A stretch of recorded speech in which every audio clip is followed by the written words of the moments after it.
Hey now, it's your boy PSA Sitch here with another Sunday show with everyone's favorite always wears jeans tightly to emphasize his curves. No, no. Adam What? Friend. What are you talking about? You Okay, don't do so that? no, no, Oh, not at all. okay. You know, the baggy jeans are back. It's terrible. Sweet. Anyways, speaking of jeans, Weird intro, but I whatever. know. Speaking of jeans, we're gonna watch a couple of things. First, we're gonna be reacting to this interview that everyone's talking about. Oh my God, Sydney Sweeney, the internet's sweetheart. Well, half the internet sweetheart was asked some Mhm. questions in an interview, and some people were not very pleased with these questions. Yeah, the right is overjoyed though, obviously, because she gave the beautiful middle finger to this woke interviewer. So, Okay, interesting, interesting. don't you think? I mean, that's what Huh, most well, we'll my see. timeline is. We'll listen to some of the interview here, some of the questions that are being asked. But before we get to the actual interview part that we want to look to, this was kind of interesting right here in this beginning part. I had never heard this before. Okay. Yeah. She says, Sydney Sweeney says that some of the money, and I looked it up, some of like one of the jeans that was part of her product launch for the jean ad from American Eagle, 100% of the sale of one of the jeans went to charity. It went to a domestic abuse charity. And the Yes. fact that I'd never heard that before this interview, no one ever talked about that during the controversy. Everything was just, oh my God, it's like a racist ad. No one ever talked about like, oh yeah, this is also like giving money to women's domestic abuse charity. Which is Yeah, just, you know that charity's run by a bunch of feminists. There's no way yes, around it. Of it's course, it's run by insane. feminists. It's insane to me that that never came up, that she never got praised for any of that, that no one ever talked about that. I was just like, nope, just this ad is offensive. This ad is racist. Well, we should tell the context of this interview too, because I've only seen people talking about her response when she asks her a pointed question meant to get her in trouble, meant to paint her as a white supremacist. But the Mm. context for the interview is she's out pitching a movie, and the movie is about a lesbian boxer that married her coach and suffered from domestic abuse, right? So it's not the kind of movie that normally conservatives would go see, right? Well, to be clear, because when you say a lesbian suffering abuse, people are going to think they're going to think, oh, she's getting abused by her lesbian partner. No, she was repressing her homosexuality and getting abused by her male husband. Oh, okay. Okay, so Okay. it's And like, she's in love with her coach. well, no, no, no. Her coach is her husband, and that's the one Oh, abusing oh. her, and she's in a secret Oh, okay. relationship with some other woman.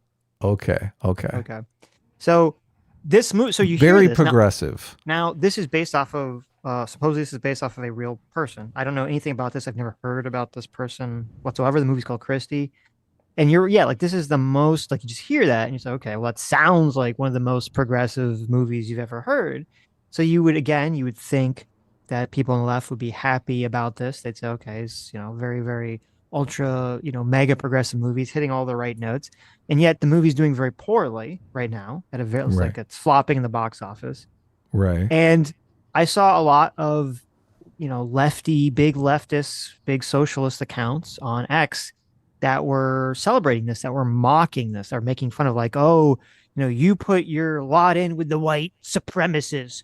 So obviously they're not going to see your lesbian movie. Like this is, you get what you effing deserve kind of attitude about the whole thing. And I'm like, okay, this is like a movie about a real person, supposedly. You think you would want to support that and support the struggle, but no, it's all just, everything's just performative. No one cares about the actual issues whatsoever. I think Ben Shapiro was saying to go see this movie because of what she did in this interview. And now that I know what the movie's about, I'm like, what? Really? Everything's backwards. Everything, It nothing is. makes It's sense insane. anymore. I'm It's not going to see hilarious. this movie. I don't care if I don't care if it comes on streaming for free. I'm not going to see this movie. Yeah, well, that's the real. I mean, I'm not surprised that the movie's doing poorly because I don't think that many. The only way it wouldn't do poorly, and I guess it's kind of sad, is because the subject matter I don't think is appealing to the average audience, like who some a lesbian boxer movie about domestic abuse. that would only appeal to the very progressive crowd. And it's like sad, but I guess it's true. The ultra progressive crowd hates Sydney Sweeney now, so they're not going to go see the movie. Yeah. Did they ever see movies? No. Well, yeah, no, they would. I'm sure they probably saw the One War After Another and all that other stuff. So, but here, just listen to this about the charity. It's interesting. And then I did read that your American Eagle collection benefited a domestic violence charity. Is that, do I have all that right? Yes. Okay. We spent a lot of time. No one ever talked about that. This is the first time I've ever heard about that. That's insane to me. That's insane to me. Even the way she frames the question, do I have that right? You're a fucking reporter. Are you supposed to look into this shit? Okay. No, but no one reported it. Right. Yeah. No, I never even heard of it. And when I Googled it afterwards, it was like there'd be like one line in like a story that was complaining about the ad that would like bring this up or something. But okay, here, I think this is around the part where like people were reacting to this is the question. Ad right now, and maybe we should just talk about. Well, before she's like working up to ask this question. She's kind of beating around the bush for this question for the entire interview. Yeah, just hoping, she'll want to talk about it, right? She doesn't actually have to ask the question. And then when she asks the question, it's so cringe because she like kind of giggles like, oh, I don't really want to ask this question. This is the kind of question that's going to make your movie tank, that's going to embroil your movie that you're producing. Strong woman producer is producing. This is kind of controversy that's going to make your movie flop. Right. She's totally setting her up for failure. That's part of the story here. It's look, let me fuck your movie over as hard as possible. She was asking some question earlier that was about like, oh, there were all these rumors of you in some relationship with some co-star and whatever TV show she's in or something, and none of that was true. And she was like, well, don't you think, or you're very private, you don't really tell people like, things about yourself, right? And like she kind of alluded to politics. And so, yeah, it's sort of like, it's Sydney Sweeney kind of answers, but doesn't in relation to the gene thing. And so, yeah, it's all leading to this question that she really wants to ask. Yeah, she's dying to ask. Got it. So, were you surprised by the reaction? I did a gene ad. I mean, the reaction definitely was a surprise, but it was, I love jeans. All I wear are jeans. I'm literally in jeans and a t-shirt like every day of my life. Jeans are uncontroversial. Jeans are awesome. Yeah, I like your jeans. You look great in your jeans. I think I know how you're going to answer this, but I'm going to ask anyway. I mean, the president tweeted about the jeans ad, or Truth Socialed about the jeans ad, and that just seems to me. Look, you can see her. You can see her stealing herself. Right. She's thinking to herself, God damn this bitch. This fucking bitch. This fucking bitch right here. I'm trying to sell a movie here. I'm an independent producer. This is a small production. I'm a strong, empowered woman. Why are you fucking with my shit? Why are you fucking with my bag, bitch? Like a very crazy moment for anyone, and I wondered what that was like. It was surreal. It was surreal. And moving on. Okay. It was surreal. And it would be totally human. I would probably feel like thankful that somebody had my back in public, and conveniently some very powerful people had my back in public. And I wondered if you felt that way.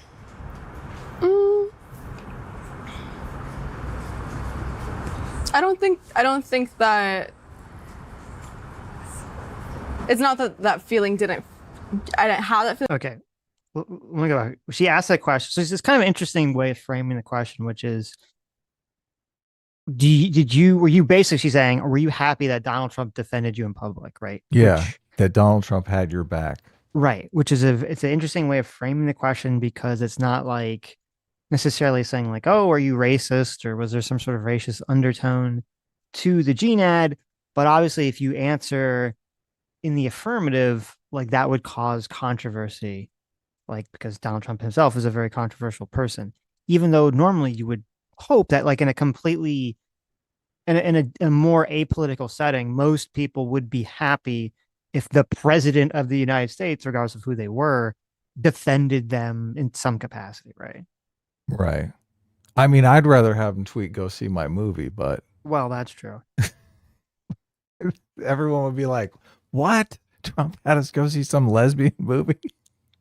I just wonder like if Trump did tweet out, "Go see the movie." I wonder if Mhm. that would, if people would go see the movie. I mean, Probably. Come on, huh. Trump, give her a boost here, okay?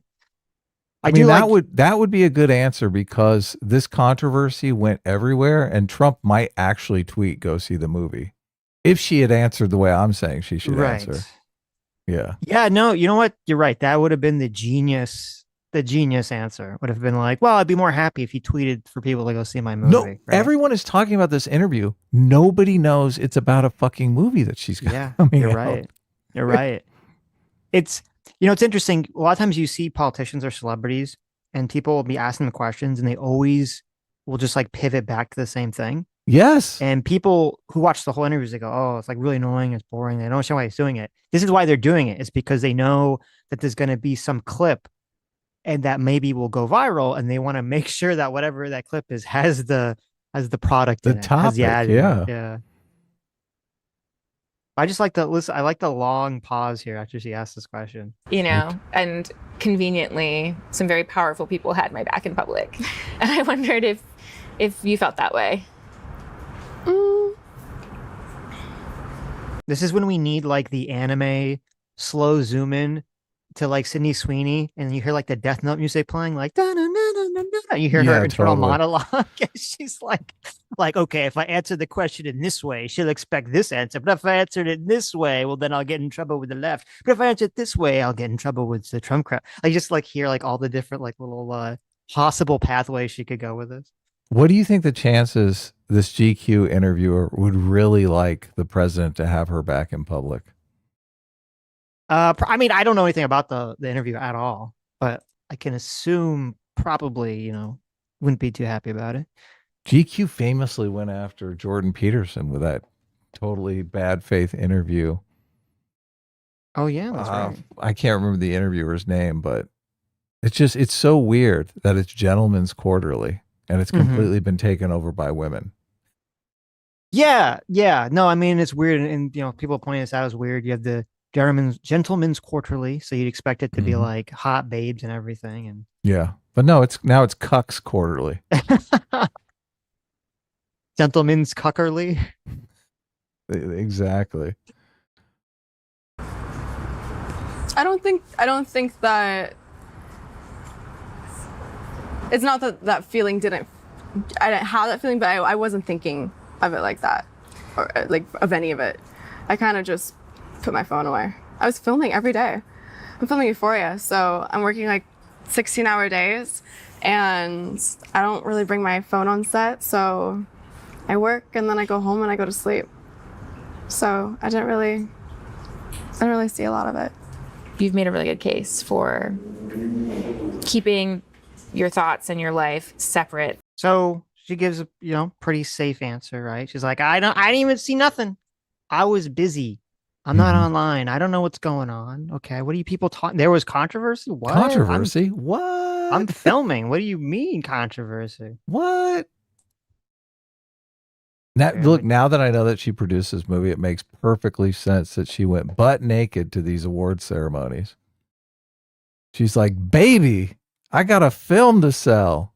Yeah, but that's the problem too, is that everyone was talking about the dress that she wore. Yeah. I'm sure No one everyone talking saw. about the movie. I didn't know that before I watched this interview, the full one, just because we were going to talk about it today. I didn't know that she was wearing that for some sort of movie promotion or anything.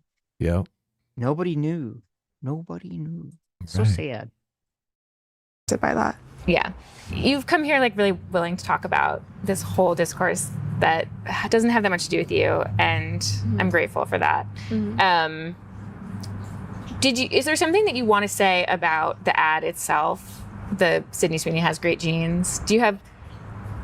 The ad spoke for itself. You think the ad spoke for itself? Okay. Yeah. And the criticism of the content, which was basically that maybe specifically in this political climate, like white people shouldn't joke about genetic superiority. Like that was kind of like the criticism, broadly speaking. And since you are talking about this, I just wanted to give you an opportunity to talk about that specifically. I think that when I have an issue that I want to speak about, people will hear.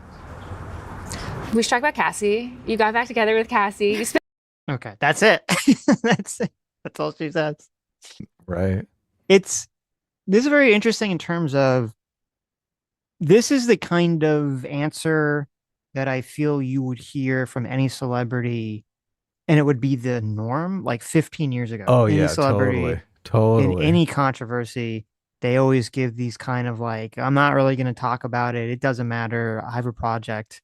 We're going to talk about that instead. Like that was every answer you expected 15 years ago before Yep. everything became so like hyper politicized now. So it's kind of interesting to see that kind of the return to that. I don't know if this is a signal in any way. Everyone, all the people kind of suspect that Sydney Sweeney is more conservative leaning or something. I don't know if it's actually true. She was supposedly registered Republican. I know, but Yeah. who knows, right? Um, it is so I think it's a good thing that she gave that answer as opposed to kowtowing to the mob, right? It is kind of we're still in this ecosystem where like a lot of celebrities, especially celebrities, feel like they can just give very, very like as far left answers as humanly possible without suffering really any sort of um repercussion from the mainstream. They could get a lot of repercussions online. Well, they get Like even a lot of work, but they're starting to realize the audiences are abandoning them. right. I Yeah. wonder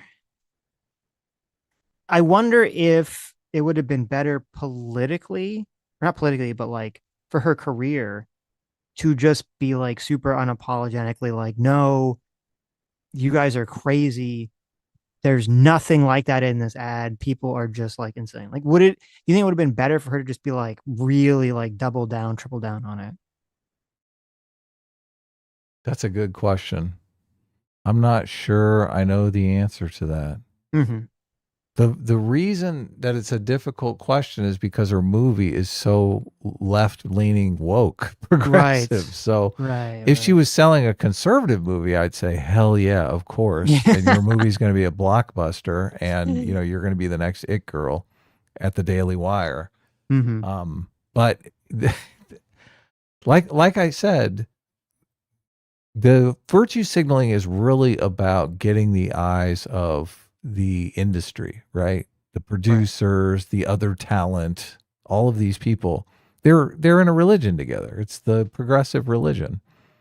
So it's about getting your foot in the door with a project. None of them seem aware of the fact that the audiences are just going to rebel, which is kind of what's been happening. I'm sure. I mean, it's great what you said about how 15 years ago, I'm sure all of the media training they got was just how to tactfully avoid politics at all cost. Right. Yeah.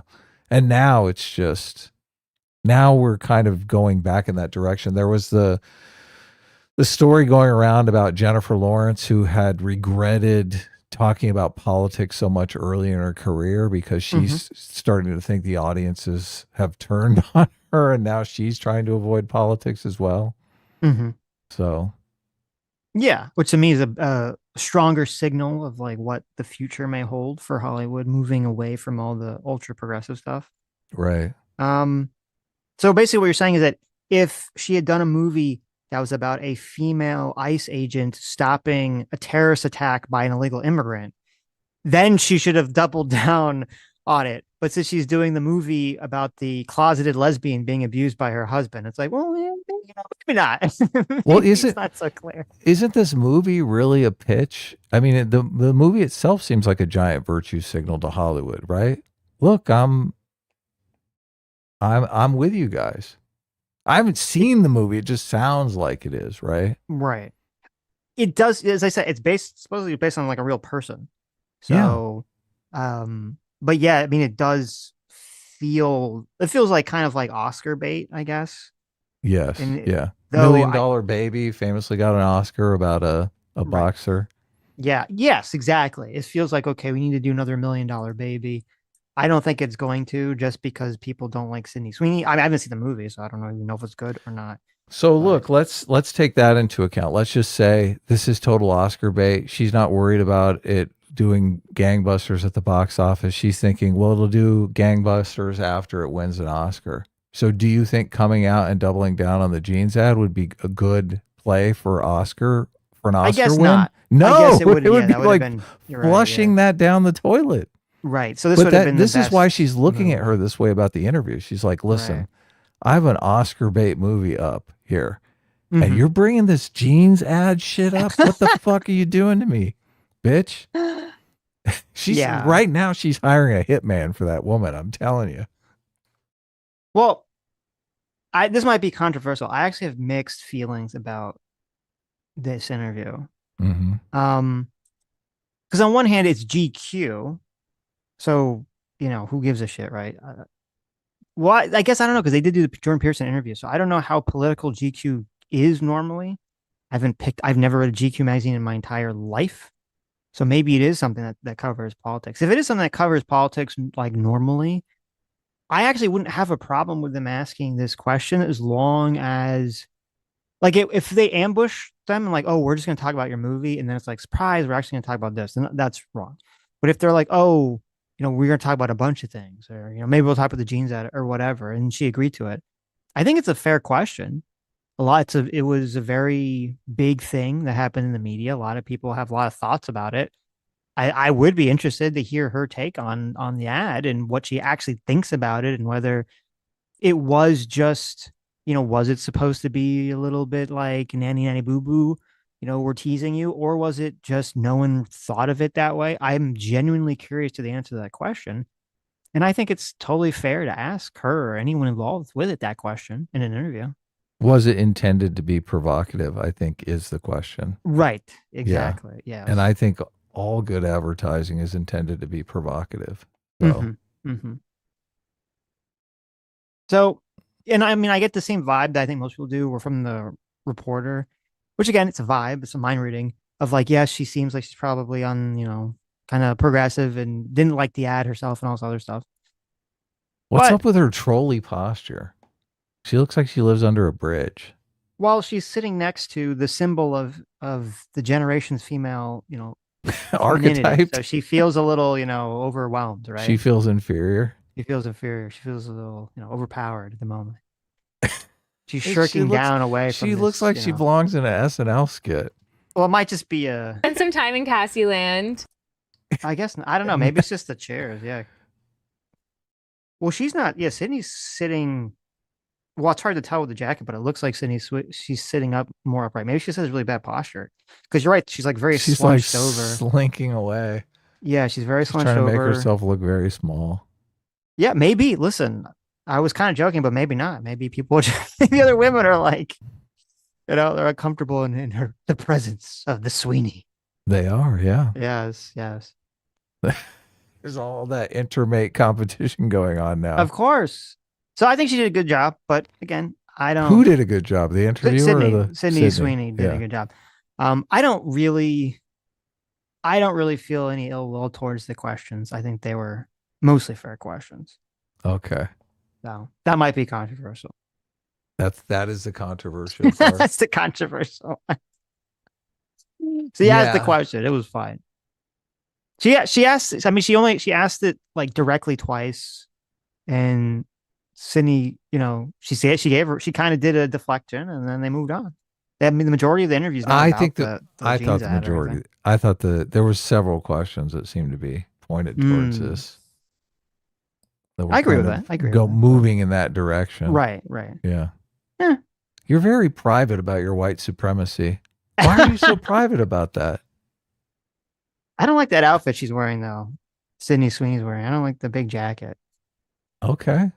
Boots are okay, I guess. We all know why you don't like that big jacket. Yeah, you got to show off. Listen, you got to show off the good. You got to show off the goods. You're doing like she should be wearing that dress, right? She's doing an ad.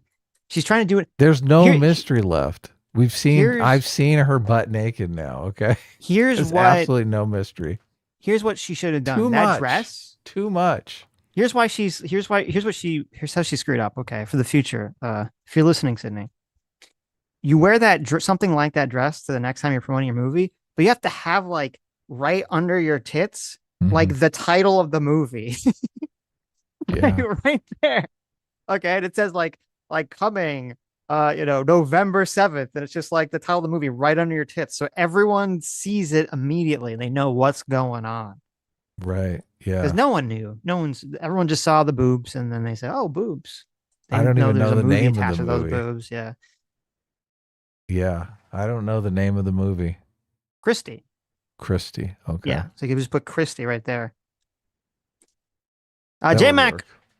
our sorry father, thanks so much for $20. Says Stitch and Adam have great genes. And no, I did not spell that incorrectly. Oh, look at that. Nice. We actually have good genes. Look at this. That is true. That is true.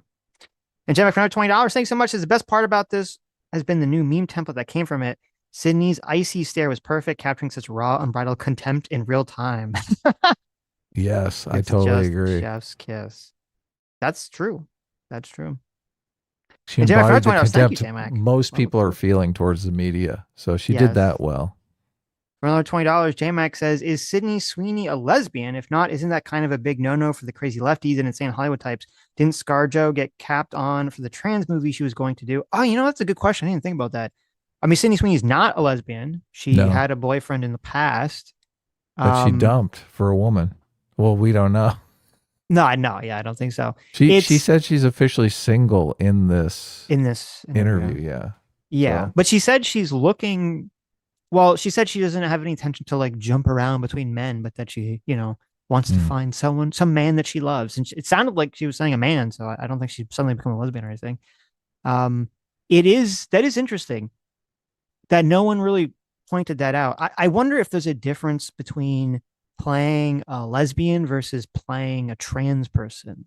I do feel like that's different in terms of how people would react. Like the people that care about that would react to that sort of thing. Because when you're lesbian, I mean, you're still like a woman. You're just a woman, right? But if you're trans, you're born a man, or trans woman, you're born a man, you're trying to transition to look like a woman. And if you have an actual woman play that, it's kind of like, you can kind of see it as like a slap in the face because like, look, you can never actually achieve this level of, Scarlett Johansson beauty. Like no trans woman would actually ever look like that. So I feel like that is kind of like a slap in the face to some trans people. So I feel like it's different. I think it would be different. it's so weird that feminists believe all gender is a performance, but you can't have actual performers perform sexual orientation that they Right. aren't. Right. What? Yeah. Well, everything's retarded now. Makes no So, sense. okay. So moving on from that, should we watch that short Candace Owens clip first? It's kind of Sure. hilarious. If you want. Okay. When you say So it's Did kind you- of hilarious. You see that I have them all on a playlist, right? I did see it. I Okay. clicked it. Yeah, you did good. Nice. You did good. This is It's the kind of glasses hilarious. lady. It's the glasses lady. She interviewed Richard Spencer. She interviewed who she interviewed recently. We just watched her. I can't remember, but She interviews I know all her these glasses have gotten people. smaller. They're like giant. Right. They're like right, out of the yeah. frame big. I She's feel dialing like it back a bit. did she She interview is like the Hassan? alt-right expert at CNN. That's her role.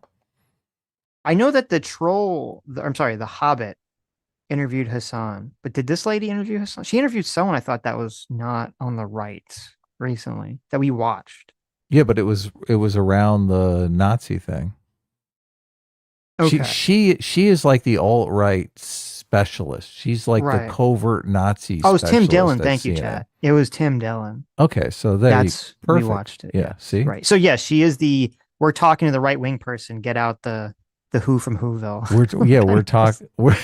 We're talking about the secret racist. Right. They bring her in. She's like the Right. racist whisperer. Yeah. She's going to get them to confess all of their racist thoughts. And look, she's wearing a jean jacket like Sydney Sweeney. She is, yeah. Yeah. Good genes. Yes. So this clip is hilarious to me. This lady, I mean, it's just a clip, but she eviscerates Candace Owens in this clip. And it's actually hilarious marketing because I was actually curious. Like, oh, I'm curious to see the rest of this interview. And it's paywalled. And I was like, oh, I guess I'm not going to see it. But I don't know if anyone's going to buy who CNN the just fuck? for that. But Who But subscribes to CNN for well, $15 a month? it's I was I like, think this it's is this ridiculous. right. What? I would be shocked if there's anyone on the face of the planet that subscribes to just CNN. If you have cable, you can like get in through your cable provider. I don't have cable, so I can't watch it. But Yeah. that's probably how most people would watch it. But it is kind of genius because like the rest of the interview, which I haven't even seen people react to because I don't think anyone's even fucking seen it. Like maybe Candace annihilates this woman and no one knows because they just pick the one part of the interview where Candace gets like annihilated from orbit. Yeah, the interviewer was sharing this all over her social media. So Oh yeah, she's she's happy. super happy about this part. Yes.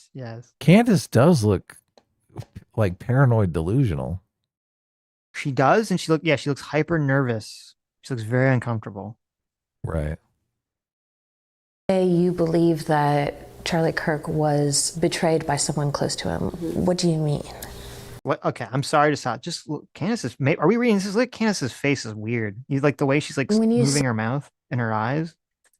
Yeah, she's chewing her cud. When you say you believe that Charlie Kirk was betrayed by someone close to him, what do you mean? I think that in the coming weeks, there's going to be a lot of financial reports that are coming out. And I, first and foremost, do not believe that Tyler Robinson killed Charlie Kirk. I want to be very clear on that.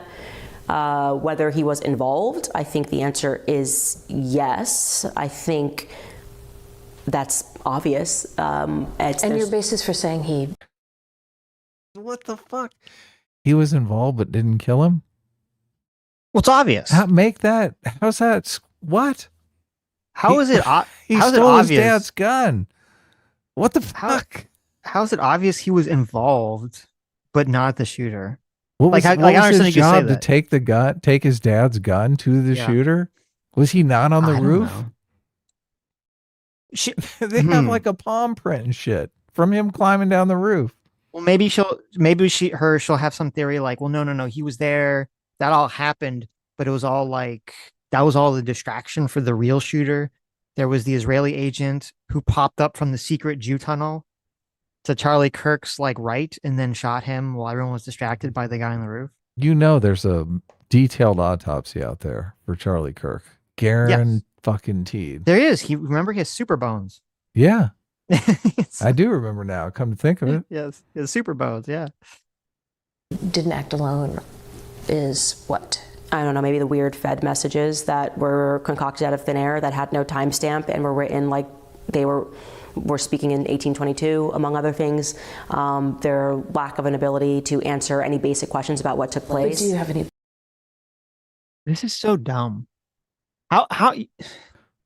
First of all, you're like, okay, so the primary thoughts of evidence of why this is some sort of concoction of conspiracy is that someone reads the text messages between two people and they say, oh, this doesn't feel like the way that I would communicate. So therefore the federal government, as part of an insane level assassination, which if it got out would bring ruin and destruction to the FBI or whomever was involved, right? And ruin and destruction to the government. And they couldn't get someone to fucking write a good sounding text message back and forth between people like that. That's why I always hate these conspiracies. It's always like, oh yes, the government or some group did the most like complicated. They pulled off some sort of hyper complicated plan, but then they did something so obviously stupid that you just know it was part of the cover up. This conspiracy stuff is just such catnip for people, though. There's so many conspiracies that have been run on the internet. The QAnon stuff, the Pizzagate stuff. It's a big moneymaker. She's like, look, this will be a big moneymaker. Let's spin a conspiracy up. Yeah. The Sandy Hook stuff that Alex Jones did. I mean, he made millions off of that shit. Of course. And she's the #1 podcast now. Now why? Because she knows that she's inside on the conspiracy. She knows what's going on. She has a huge audience and she's talking to people and these people are feeding her information. She has secret knowledge. Why are people so interested? People are so interested in this concept of like, I have this secret knowledge. There's a secret world out there that I have insight into that like the average person doesn't know. I know that there was some sort of secret thing going on behind the scenes of who really killed Charlie Kirk, even though it all seems really, really fucking apparent what happened. I don't know. I'm not drawn to this kind of stuff, so Mm-hmm. I can't tell you. But I know a lot of people are. A lot of people are really interested in this stuff. Especially if you listen to Turkey Tom's video about their friend. And Right. that, I mean, again, so I that's did. kind I did of listen to that video, so I'm up to right. speed on it. Yeah. And yeah, and I mean, and that's I believe it's still somewhat unconfirmed. Right. But if that does, turn out to be confirmed during the trial, like that really paints a very clear picture of what's going on where, someone gets in a relationship with a person who's obviously has a lot of mental problems, a lot of mental instability, vacillates between being normal and being crazy, is transitioning or wants to transition, and the shooter thinks, oh, if I can like get rid of the source of their delusion, that would like cure my partner. That will make them normal again. All this Right. comes from Turkey Tom has a source that is supposedly someone who was in their friend group and hung out with both of them regularly. They had D&D nights, I think, and Magic nights, yeah. oh, Magic the Gathering nights. That's right. Right. So right. yeah, so they saw the relationship up close and personal and basically spilled all the tea on this to Yeah. Turkey Tom. And that person had more evidence than anything Candace has ever produced because that person had actual like pictures of inside the house that Yep. didn't exist anywhere on the internet before. So, or supposedly. Yeah. So, Proof that the messages were made up, because that would be easily proven. Yeah, but they didn't put timestamps on them, and Discord came out and said they didn't exist. This was supposedly text messages, not Discord messages. It's my understanding from the indictment. I actually did not read that they were text messages. The indictment calls them text messages. look at it. She's just like, what? Conspiracy brain Candace is like, what? I thought they were Discord messages. Well, she's confusing because there were Discord. There were both. There were Discord messages and there were text messages. What would it be like the feds are like on a computer, like typing it out back and forth? That's exactly what it is. The feds made up the text messages. But you don't have anyone from like the FBI telling you that, or law I have enforcement? leaks. Okay. No. So yeah, you have anyone tells you that? Well, I have leaks. People leak me things. Did they leak you that thing? I have leaks. But what about this specific thing? Did they leak you this specific thing, Candace? I have leaks. That's all I'm going to say. I just have leaks. So her theory is that Israel killed Charlie Kirk and that the government is covering it up because they're in league with Israel. Israel was this big, or Charlie Kirk was this big obstacle to the American government and Israel doing what they wanted in Gaza. So my understanding of what the theory is that Charlie Kirk was very pro-Israel, and now he was moving to be not pro-Israel, and he was going to make some kind of statement against Israel, and that would be so damaging to Israel that they had to take him out before he could do that. Ridiculous. Yes. Which, geez, could you like imagine if that? This is kind of part of why also I hate these conspiracies. Everything has a risk reward element to it. The amount of risk for this, like if Charlie Kirk just came out and said like, yeah, like first of all, Charlie Kirk came out and he just said, I'm not so strong on Israel anymore. Like first of all, it's hard to even fucking imagine Charlie Kirk would come out against Israel, maybe come out against supporting the war and so giving Israel money to support the war. I could see that, but it's hard to imagine that Charlie Kirk would ever completely be like, no, fuck Israel. Right? That just seems almost inconceivable. And I've seen all the evidence they point to. None of that even points to that. It just points to sort of his just frustration with people that are just so vehemently pro-Israel, which is a completely different topic. So the idea that you're going to risk, because if it came out, if this came out to be true, which, you go shoot someone in broad daylight in some crowded thing, everyone's got a fucking camera around, people are going to do forensics. It's not, if there's some secret shooter or something, you're really fucking risking that someone's not going to catch, a video of this or another angle of this or whatever, right? Like the risk for Israel to do this for such a little gain is fucking insane, because if they did do this and people figured this out, which they probably would if it was true, Like America would never support Israel. Like it would just be over. Like the relationship with Israel would just be totally fucking over forever. Yeah. Israel killed an American citizen on American soil Yes. and then tried to cover it up. Oh my God. But no, it's like, oh, well, my evidence is that the messages between the boyfriend and his trans lover seemed a little too gay to me. It seemed a little too not the writing style that I'm accustomed to, so therefore they must be fake. The feds couldn't even get Chat GPT to write better messages for some reason. God, so terrible. Even if you think that Charlie Kirk turning against Israel would be bad because he has access to all weren't the young people the ones that were turning away from Israel and pushing Charlie Kirk to be more anti-Israel? Seems like the young people are already against Israel.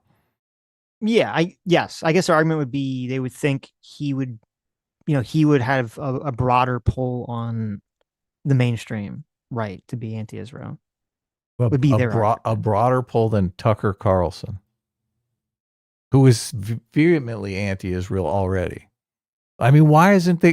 Why look? Israel's fucking up. Why aren't they going after Tucker Carlson? What the hell? Yeah, why didn't they take? You know what? That's a good point. Israel, you got to do better with your targeted assassination. What a bunch of dumbasses. Yeah, I know. Jeez, especially when Tucker Carlson and Charlie Kirk would be on the same stage in like a month. All they had to do was have, when Tucker Carlson's flying back from Russia, a stray missile from Russia magically hits Tucker's plane, right? Like they would have been so simple. They could blame it on Putin. Yeah, there you go. Yeah. Come on, Israel. What are you doing? Get your game together. Has anyone leaked to you? And Tyler Robinson What has anyone said to you, even off the record, like, yeah, we faked these? I have very strong sources everywhere on both sides. Well, I look forward. So that's a no. That's 100% no. No one ever gave her any information that the messages were fabricated in any way whatsoever. She's just going to go and say it because, I don't know, either people she's crazy eat this or shit up. People fucking eat this shit up. It's easier to fool a man than to convince him he's been fooled. Yes. Once he's been duped, you've got him for life. Mm-hmm. Well, most people don't want to admit that they were, exactly. Most people don't want to admit that they believe this nonsense. Well, it's kind of like a double whammy because no one ever, myself included, no one ever wants to ever admit they were wrong. But then you put on top of that, like, well, not only were you wrong, but you were tricked. So it's like a double whammy of like, like motherfucker. Great to see the evidence of that. Sure. Because when we keep talking about evidence, it's like, who's going to present that evidence? Like the mainstream media? Like who are you expecting to come out? That would be a hot story. No, it wouldn't be. It would be. It wouldn't be. If the FBI. What the fuck is she talking about? How can she say that with a straight face? And it doesn't even make sense. Israel killed an American citizen, Charlie Kirk, a chief advisor to the president on American soil. That would be a nothing burger story. What the fuck? It'd be bigger than Watergate. Well, and also it's not like a lot of the mainstream. This kind of hurts the conspiracy too.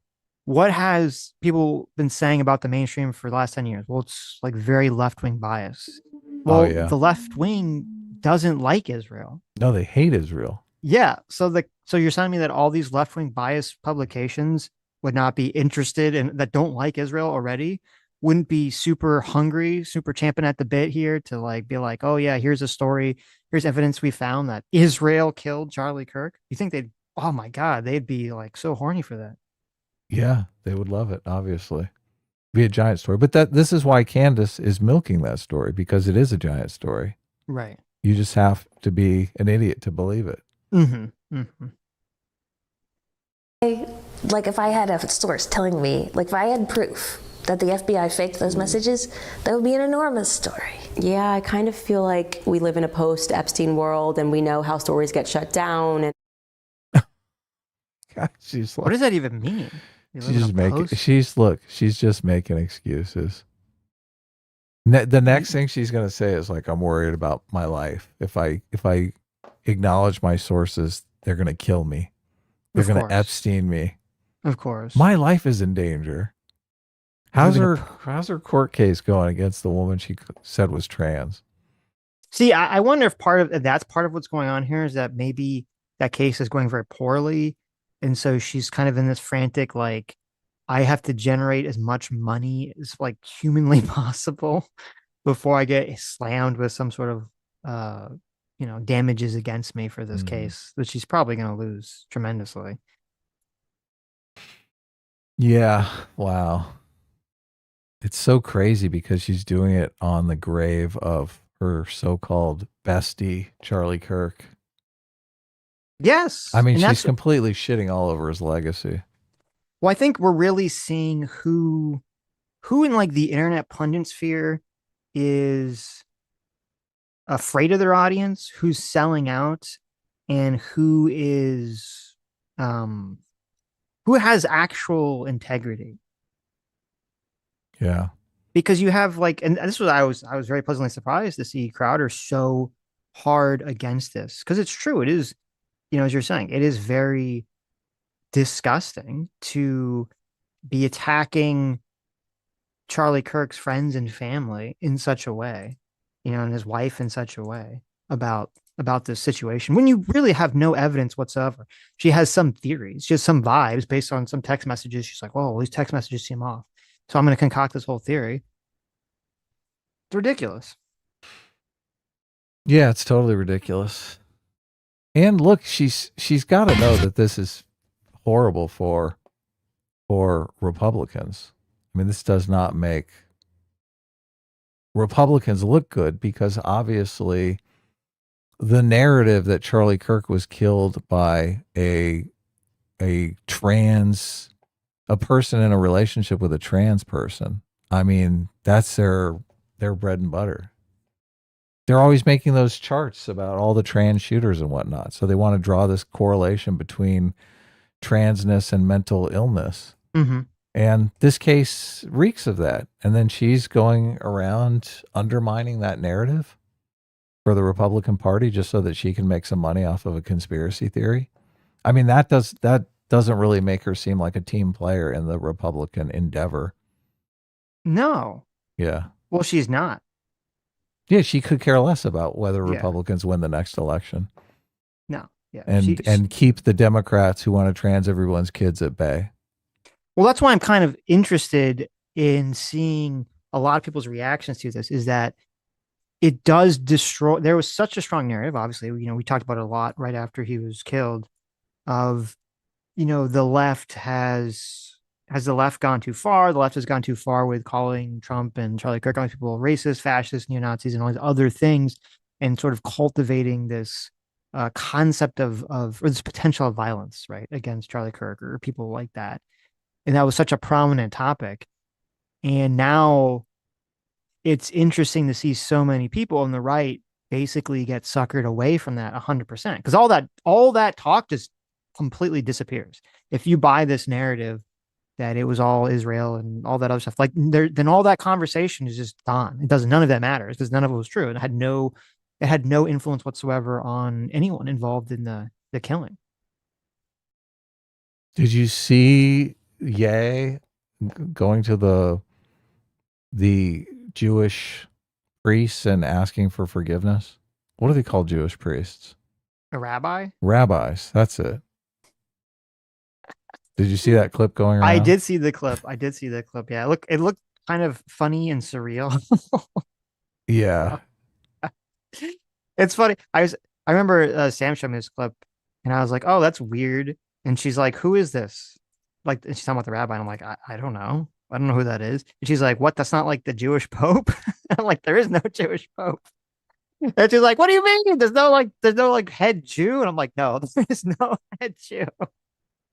I'm sorry, I don't know who that guy is. There's no head Jew that can absolve you of crimes against Jewry.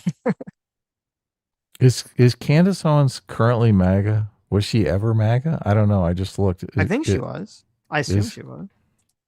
I just looked, is Candace Owens MAGA, and saw some headlines that she's not really MAGA now. Right. Candace Owens calls out Trump for something or other. Mm-hmm. I don't follow Candace Owens really enough. I'm not a big Candace Owens fan. So, all right, what's next?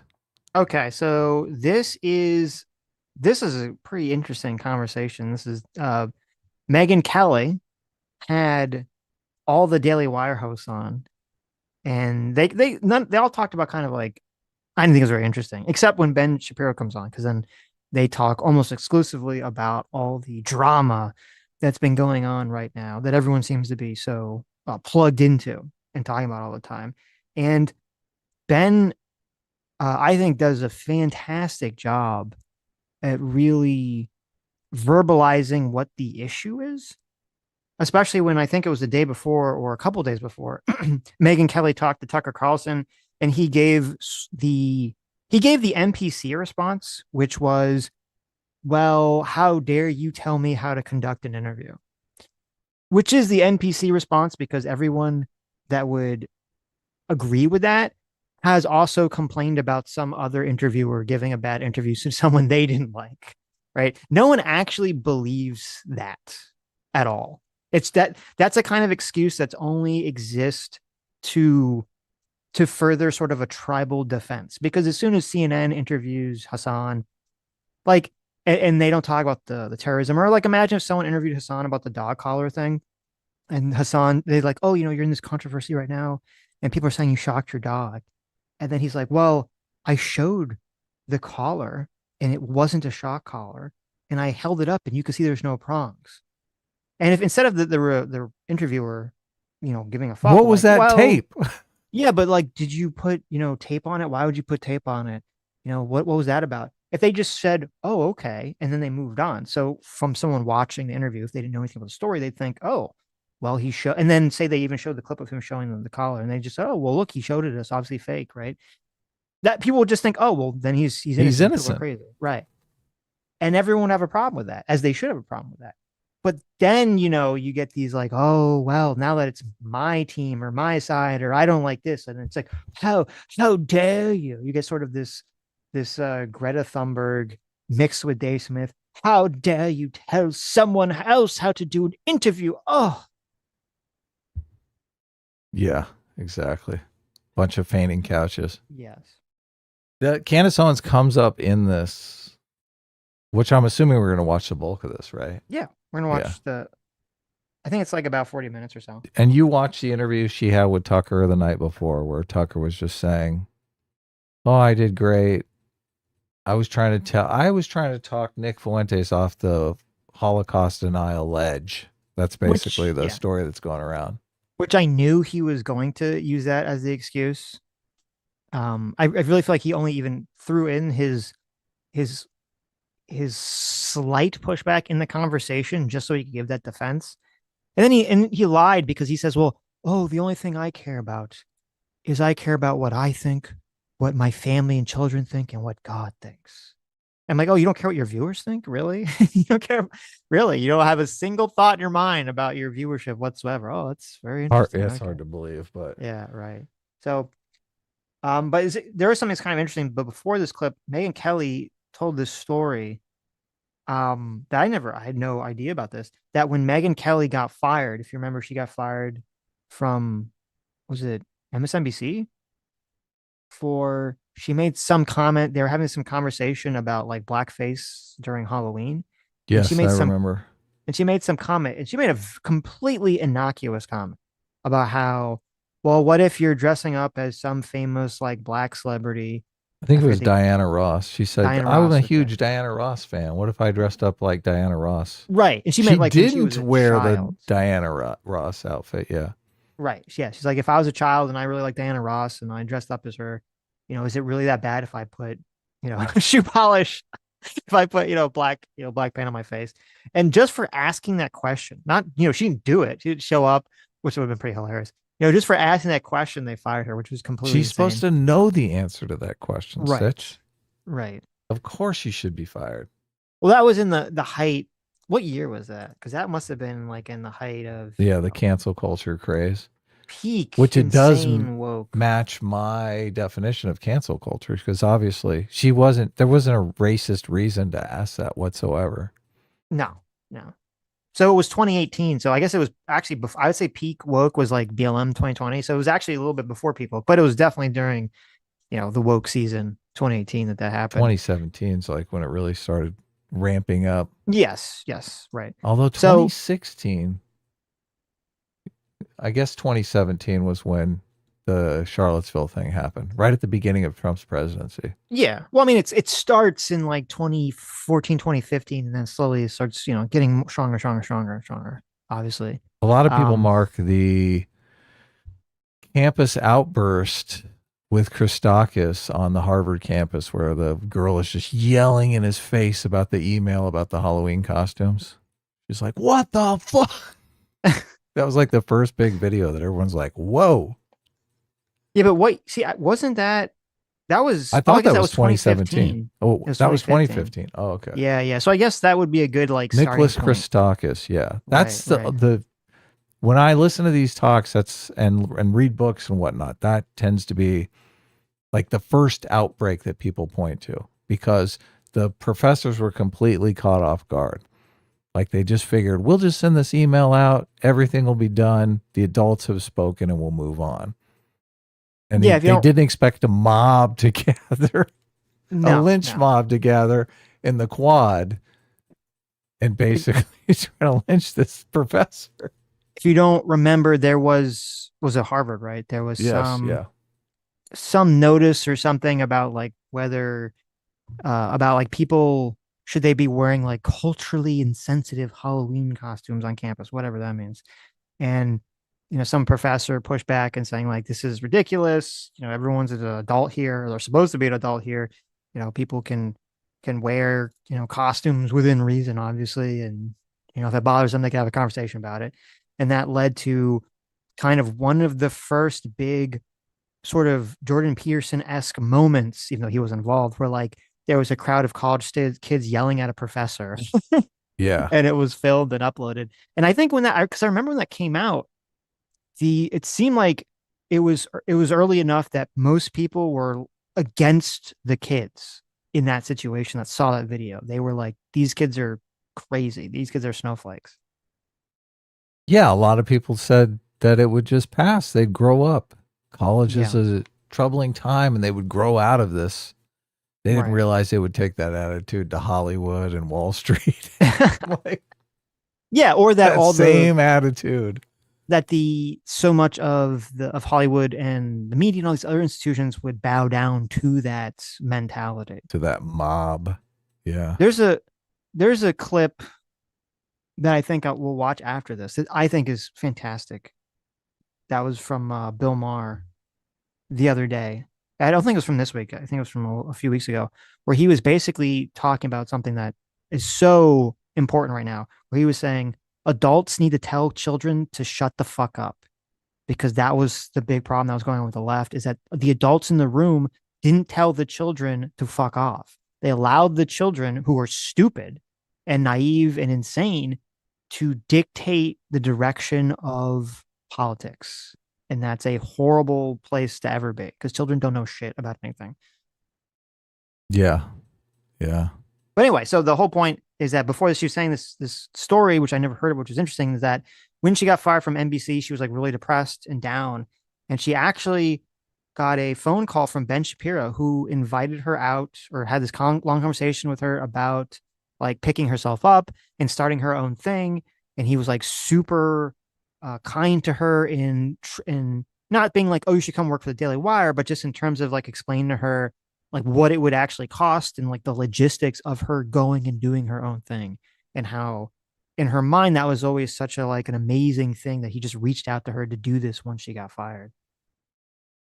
Yeah. Nice guy. Yes. Yeah, you seen that? Yeah, a little bit. How's your last year been? The last year has been interesting. Obviously, huge victory for President Trump, which was the big news of the last year. All the transformative policies that he's put into place, that's been wonderful. I've had the opportunity to see him do some of these historic things in person. I happened to be in Israel for the Jewish holidays when he was giving that historic speech at the Israeli parliament, which was unbelievable. I mean, it was truly tremendous. And then obviously you figure after an election things are going to cool down, and then things don't cool down. And so it's been busy, obviously, since Charlie's murder, which I think all of us reacted in precisely the same way. The security threats went up dramatically. I've had obviously personal security since I believe 2017, maybe 2016. I've had about 10 years of personal security. The last 6 years has been 24/7 security on me as well as on my 4 children. And that's been accelerated even more so in the aftermath of Charlie's murder. So that's on a personal level, that's been not fun. The good news is that the security guys are very sweet, and my kids get along with them great, and they have lightsaber fights with them, and they think that this is kind of normal, but it isn't normal, and I wish that the country would go back to normal, but it seems like it may be a while. You've been dealing with this for a long time, and I've seen it personally. I've seen you surrounded by teams of security, and I heard you say, and I mentioned this last night, that if God forbid something happened to most of the Daily Wire guys, we would know exactly who did it immediately. If something happened to you, God forbid, it would be like an Agatha Christie mystery. There's so many possibilities. She stole his joke. I can't believe she did this right in front of him. I've heard Ben Shapiro deliver this joke dozens of times, and here she is stealing his fucking joke. She gave him credit, though. She said, "You said." Yeah, but look, she got the laugh. It's the audience weird laughed when she joke thief. I know. I can't believe it. After he did so much for her, when she was interviewing Matt Walsh, and Matt Walsh was being so fucking cagey about the situation. When she asked him about it, he basically said he didn't want to talk about it, and he said, "Well, the left wants to kill me." Or the left would celebrate if I was dead, so that's all I care about, is what he said.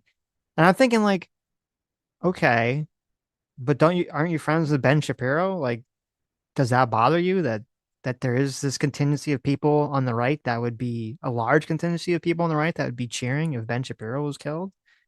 It was weird for him to say that in that way, with like with complete disregard of I thought was his friend.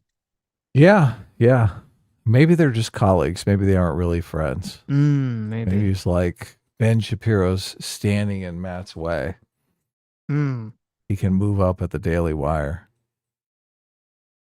Because you're loathed by the far left, and you're loathed by what we used to and maybe still do call the alt-right. And I remember we used to talk about this on the Kelly File because some people called you alt-right. And you would explain, no, I'm not alt-right. I'm loathed by alt-right. So what is alt-right, and why do they loathe you? So there is a group of people in the United States who are rooted in an idea of grievance against the system that they believe has put them underfoot, and those people believe that essentially they are underfoot because of their white status. And thus, they must take revenge on anybody who is disproportionately benefiting from the system that tends to, in their own minds, be Jews.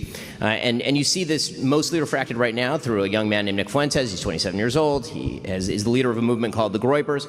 I don't know if any of you are familiar with this, but he says and believes truly awful things. I mean, truly awful things. Not just about Jews. I mean, he has said, for example, that the Vice President of the United States, there's a direct quote, I believe, is a fat gay race traitor married to a Jeet. That's a direct quote about the Vice President. And upset that he named his son Vivek. Yes.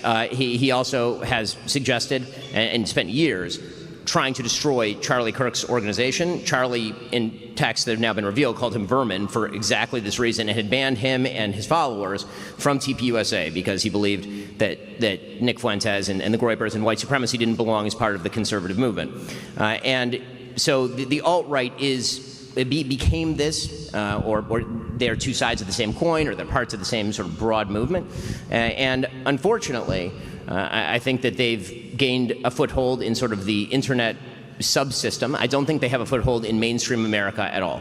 And I think one of the mistakes that people make. But the Democrats are going to be making the argument that they do when the midterms come around. I really admire the fact that Ben Shapiro is doing his best to get out in front of this narrative. I saw, and I don't know if we're going to watch it. I saw he did an interview on CNN about Nick Fuentes. But I honestly think that CNN is doing this. We're unbiased. We're just looking at both sides of the issue. So they're having Ben Shapiro on to clear the way for Nick Fuentes on CNN because that's going to be their ultimate play during the midterm elections. They're going to try to paint every single Republican, and they're going to look at Nick Fuentes and go, look, he has 1 million followers on Twitter.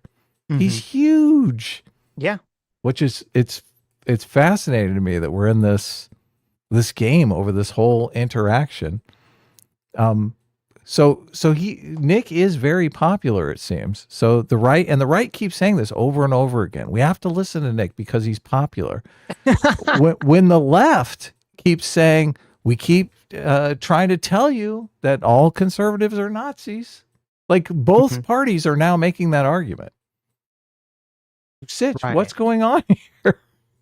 Yeah, no, I think you're completely correct because even in that, and we can watch some of it because it's interesting, even in that interview where Ben is very clearly, saying to CNN that, the right shouldn't or isn't associated with this, right? With white nationalism.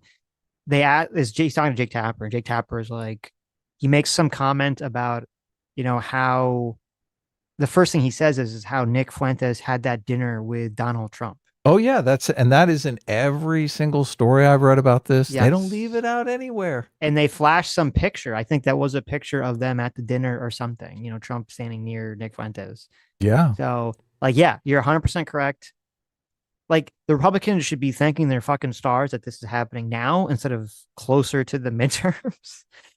Because we'll see. At least they have some time to course correct before they get to the midterms. Because if this comes to midterms, they're going to really try to push this hard that Nick Fuentes is the face of the Republican Party. And there's going to have to be some sort of, there's going to have to be some sort of fight. And that's why, to me, it's so retarded. It's very clear to me that one of the most dangerous things is that the easiest thing a person can do is trick themselves that the thing that makes them money is also the right thing to do and the right moral action to take. And it just, to me, hitmen fall into this camp all the time, right? Of course. But to me, it seems so obvious that, I'm not a Republican, so I don't fucking give a shit, right? I'm not, I'm independent out here. The Republican Party could do whatever the fuck they want, right? I'm worried that this might lead to a resurgence of wokeness on the left, but if it doesn't, I don't give a shit.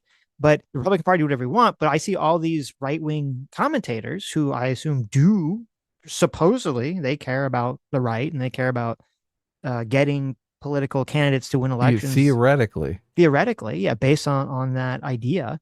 And this is the most obvious thing in the world that, yes, if you sort of stand behind this and you allow the white nationalist movement to become so big on the internet that it's going to get, the Democrats are going to have a very easy time attacking the right. And people say, well, they cried wolf before. I'm like, yeah, they did cry wolf, but they didn't have clips of someone like Nick Fuentes saying he loves Hitler, talking about Hitler Friday, saying that, JD Vance is terrible because he is a race mixer, saying all the horrible things he did. They never had clips like that before of anyone on the right. And now they do. Now they can point to that. And if you also have clips of all these right-wing internet commentators who just dismiss this, or they pussyfoot around this, or they say, oh, he's really big, we have to listen to him, we have to engage with his audience or whatever. Yeah, it's gonna make it so difficult for the Republicans to really succeed in the coming years politically. Yeah, and the argument the argument the left is constantly making is that the Republican Party is 75% to 100% Nazis. Yeah, Holocaust denialists, Hitler-loving Nazis. And now you got a guy on Twitter who is an open Nazi with 1 million followers, and everyone's saying, "Oh, we have to listen to this guy." Right, and they're basically just gift wrapping it. Yeah, they all think that it's going to be a base election, and they think, "Look, if we team up with the Nazis and the milquetoast conservatives, we can win. We don't need moderate voters." Good luck with that. Okay. Good luck with that strategy. A lot of the polls are not in Trump's favor. A lot of people, again, we'll see, but there's always this hype about what the economy is going to do and what that's going to look like. If some sort of war conflict breaks out in Venezuela, I don't think that's going to be broadly very popular. So there's already all these issues, I think, facing Trump and the Republican Party in the coming year. And if you want to throw on a white nationalist on top of that, it's really just why? What are you doing? Well, look, and so it seems to me so clearly so many of the commentators are doing this not because they actually care about the Republican Party or the right or the health of the right in America. They're just doing it for their own viewership, or they trick themselves into thinking that this is beneficial, but it's really just for the views and the clicks. Yeah, I don't think this is going to be good for the Republican Party. And a lot of people want to say, well, the left is going so far left because they've got Mandani and, the reinsurgence of socialism and stuff like that. But you in the normie's mind, you put free stuff up next to kill the Jews. Who's going to win in that argument, Sitch? The free stuff. Yeah, exactly. People are not terrified of free stuff, okay? People are terrified of a bunch of people who are racist and want to Holocaust the Jews again. Right. Yeah, right. It's terrifying for people. So, well, it could also undermine, because I think there's a strong chance that, we talked about before, the Mamdani winning shouldn't really be seen as any sort of, it shouldn't be seen as a in marker New York, of, come on. Yeah, it shouldn't be seen as a marker of anything whatsoever. It's New York City. He's running against Cuomo, who everyone fucking hated for COVID and had sexual abuse allegations against him. So, shock. That guy, Cuomo didn't win. But then it's kind of undercutting, because I think there's a high possibility that Mamdani, while he's mayor, is going to implement a bunch of socialist policies that are going to be very detrimental to New York City. And everyone could point to that and say, look, they could use this as a good example of the failure of socialism. But that's all going to get, way underplayed in the media if they have, we have to talk about the fucking white nationalists, that everyone's covering. I think it may already be too late, that the wheels are already in motion. You have Nick Fuentes, who has no incentive to do anything other than burn the Republican Party to the ground. Mm-hmm. And he is going to be teaming up with the left in that project. The left wants to use him as bad as he wants to be used. Right. Yeah. So yeah, you're 100% correct. How do you stop it? Look, I see Ben Shapiro out there trying to craft the narrative, but I see way too many people on the right standing in his way and cheering Nick Fuentes on. And that's exactly what the left needs to make the argument that they've been trying to make for 10 years. Most Republicans are Nazis. The whole Fine People hoax was about painting Republicans as Nazis. You think moderate Republicans are going to want to stand in that Republican Party? No. When you make it so difficult for them? Fuck no. No, yeah. They're going to be like, we're independent. We're independents now. And it's one of those things where I don't think there's an overwhelming majority of the right-wing commentators and pundits. I do not support, to my estimation, do not support white nationalism or Groypers or the white nationalist shit that Fuentes is pushing. But it's just that they're just pussyfooting around it. It's kind of the exact same thing you saw when the woke left started to become more and more prominent, where all the bigger people on the left, who you kind of got a sense didn't agree with it, but just went along with it for the views, or they didn't want to cause waves or whatever. That's what we're seeing on the right currently. Yeah. They want his audience. Yeah. Is to think that the internet is real life. The internet is absolutely not real life. And the first thing people need to do is turn off X, which is poisoning brains and making people think that not true things, it's basically like war games. They think the missiles are real. The missiles are not real. The things happening on X are not a reflection of real life, but they can bleed over to real life if enough people take them seriously. So you and I have talked about Nick Fuentes many times over the years in our many appearances together, and that's how I knew about him, because he was saying absolutely terrible things about you. And I am going to show a video, please forgive me, of one of my first introductions to this guy, Nick Fuentes, and what he was saying about Ben. This is a video of him showing himself playing Grand Theft Auto, right, a video game where you shoot people, and he's pretending that this character in the video is Ben. Let's watch. I can't believe they used this clip. This is such an innocuous clip by comparison to some of the other clips out there. Yeah. No, this is a terrible clip.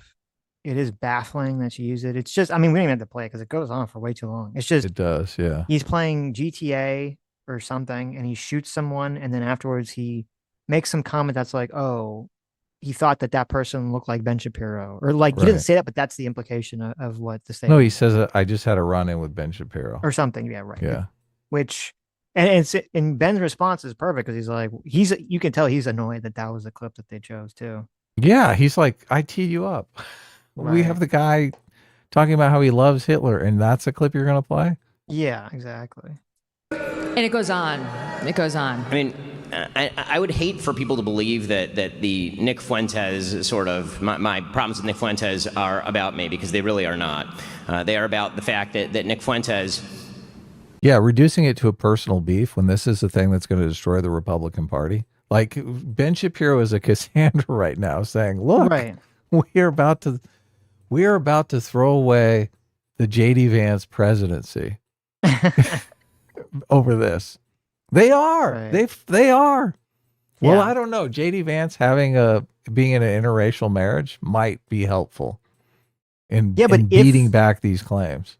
If there is a splinter in the party, and there is a huge chunk of internet right people who, again, it's not the mainstream. They're not real life, so they're not the majority. But it could be enough that if they don't come lose out the election, if they don't come out and support JD, that could be enough to toss the election away. They don't come out, but they make a big enough stink that moderates also won't vote Republican because they just think it's going to tar them as Nazis. If Vance is the candidate, I mean, we played the clips last Sunday. If Vance is the candidate, Nick Fuentes has said directly that they are going to do everything they can to prevent JD Vance from winning. Yeah. No enemies to the right, everybody. What they're saying, they're going to do everything they remotely can to prevent him from winning the election. I mean, I would bet money now that Nick Fuentes will be on CNN, if not a CNN contributor by the time the midterms roll around. Right. I think Nick Fuentes is going to be on CNN probably within the next month. Yeah. Yeah. Yeah. This is too easy. This is too easy. The fucking Republicans are playing with matches and gasoline. Right. And they don't even know it. And Jake Tapper's just sitting there. He's got his camera out. He's like filming. Mm-hmm. Jake Tapper is like the To Catch a Predator guy walking out with the reams of chat logs. He's like, this is going to be easy. Mm-hmm. Is a truly horrifying person who believes truly horrifying things. And again, there is a reason why Charlie Kirk despised him. There's a reason why every mainstream political commentator has been highly critical of him. It's the reason why these are not arguments. This is not a person who's making arguments. He is a Hitler-loving troll, and I say that advisedly. He literally says on his show that he loves Adolf Hitler. Okay, so the reason this has come up in recent weeks is because Tucker, your guest last night, decided to have him on last week and to completely gloss him, in my opinion. And you can make up your own opinion as to what you think Tucker was doing during that interview, but I know what it looks like when Tucker Carlson decides to be an aggressive interviewer, when he decides to ask difficult questions of people. Tucker is eminently capable of doing that, and he did it to Ted Cruz quite thoroughly. On the Sunday show, we questioned whether or not Ben Shapiro knew what a fluffer was. He's dialed it back now. He's saying gloss. Well, he does say, doesn't he? He says fluffer in this interview, though. Yeah, but we know now. Right. Yeah. As Megyn Kelly brings it up, it's a porn term. Right. So I think someone might have mentioned, hey, maybe you should walk it back a little bit.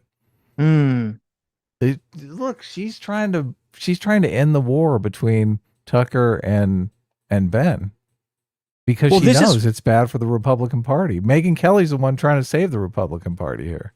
It is interesting that this is what it took to get this sort of like people starting to push on Tucker. It's like, it's okay if he's pushing America bad. It's okay if he's literally doing propaganda for Vladimir Putin. It's okay if he's doing propaganda for Iran's government, but now, this is the step too far. And then, this compounds with him defending fucking communist Maduro, and people are like, okay, maybe maybe there's a problem here. Something I've been trying to point to people for years about how Tucker is just one of the most dishonest people out there. Yeah, but this tangibly affects Republicans' ability to get elected. Right. I That's really why they think care. that this is, this is, their asses are on the line now. Mm-hmm. It's one thing to go after Ted Cruz. It's another thing to destroy the entire Republican brand.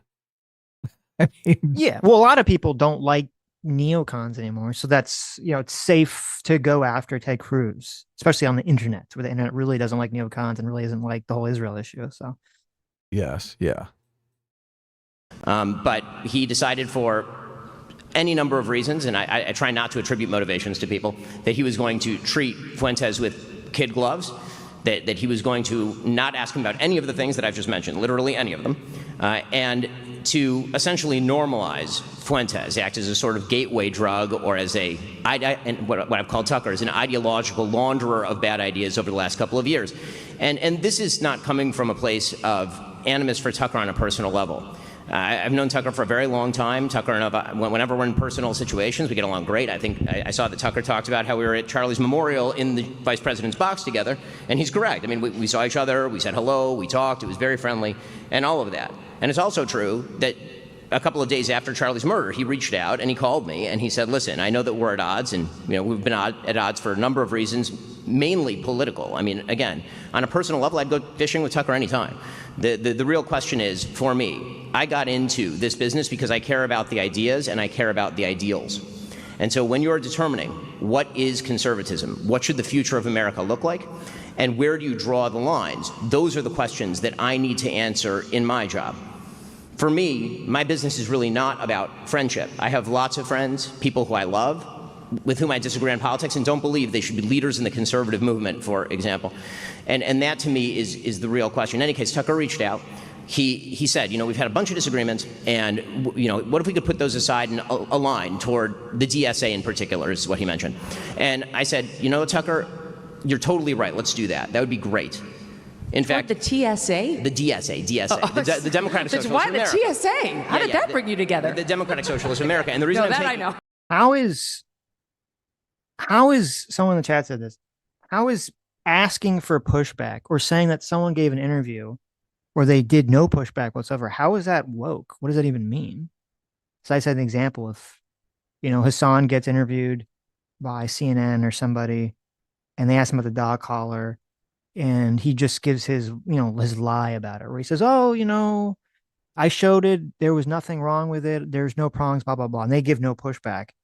And then someone says, "Wow, I can't believe CNN just let him walk with that bullshit propaganda." How could you say, well, it's woke for you to say that they should have pushed back on it? Like, that doesn't make any sense to me. Woke, a lot of people use woke as a euphemism for just any kind of criticism or hand-wringing about the media. About criticizing the media is woke? Isn't it usually supposed to be like the opposite? Like the media is the one doing the woke stuff? Well, criticizing anything, I guess. You're criticizing how Republicans did something. Mm-hmm. Because that has been a woke leftist timeline for years. Okay, is that like the water? Is that like Hitler drank water, so water is bad? Because people on the left complained in some other circumstance about someone not doing proper pushback in their mind. If anyone ever complains about that ever for the rest of human history, you're going to say it's woke. So if you're interviewing, or if you're watching someone interview a pedo and the interviewer doesn't push back or question the fact that they're trying to mainstream pedophilia, you're going to say, well, it was good that the interviewer didn't push back, because if they had, well, that would have been woke. Here is the pattern that they're recognizing. Mm-hmm. A lot of times conversations would happen between people that were innocuous, that the woke people, the radical progressives, would characterize something that was said in that conversation as racist, extreme, or insensitive. Yes. Yeah. And they would say just having a conservative on automatically means you have a racist on. So if you are having any kind of conversation with a conservative, you need to push back and call them out on their racist bullshit.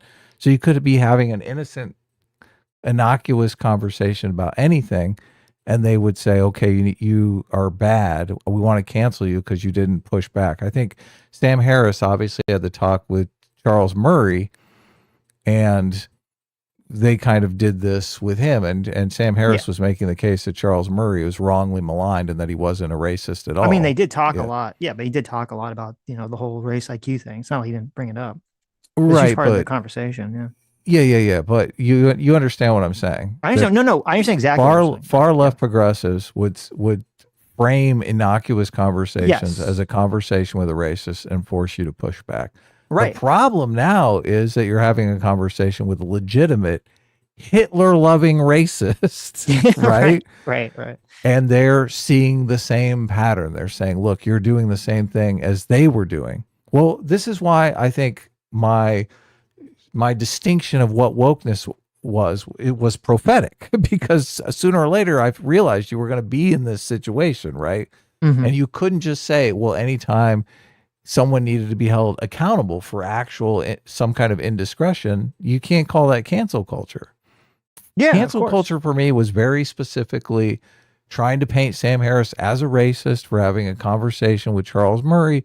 Charles Murray trying to be painted as a racist when I don't think Charles Murray is a racist, or I don't think his book is racist. Right. So they wanted to use it as a political weapon against the right. Well, now we're in a situation where we have a real legitimate racist. I mean, the guy brags about being a racist. He's got 1 million people following him. And look, if I'm Vladimir Putin, I'm putting 500,000 followers on that guy's account, right? Because I know what kind of craziness that's going to cause in the next election. I don't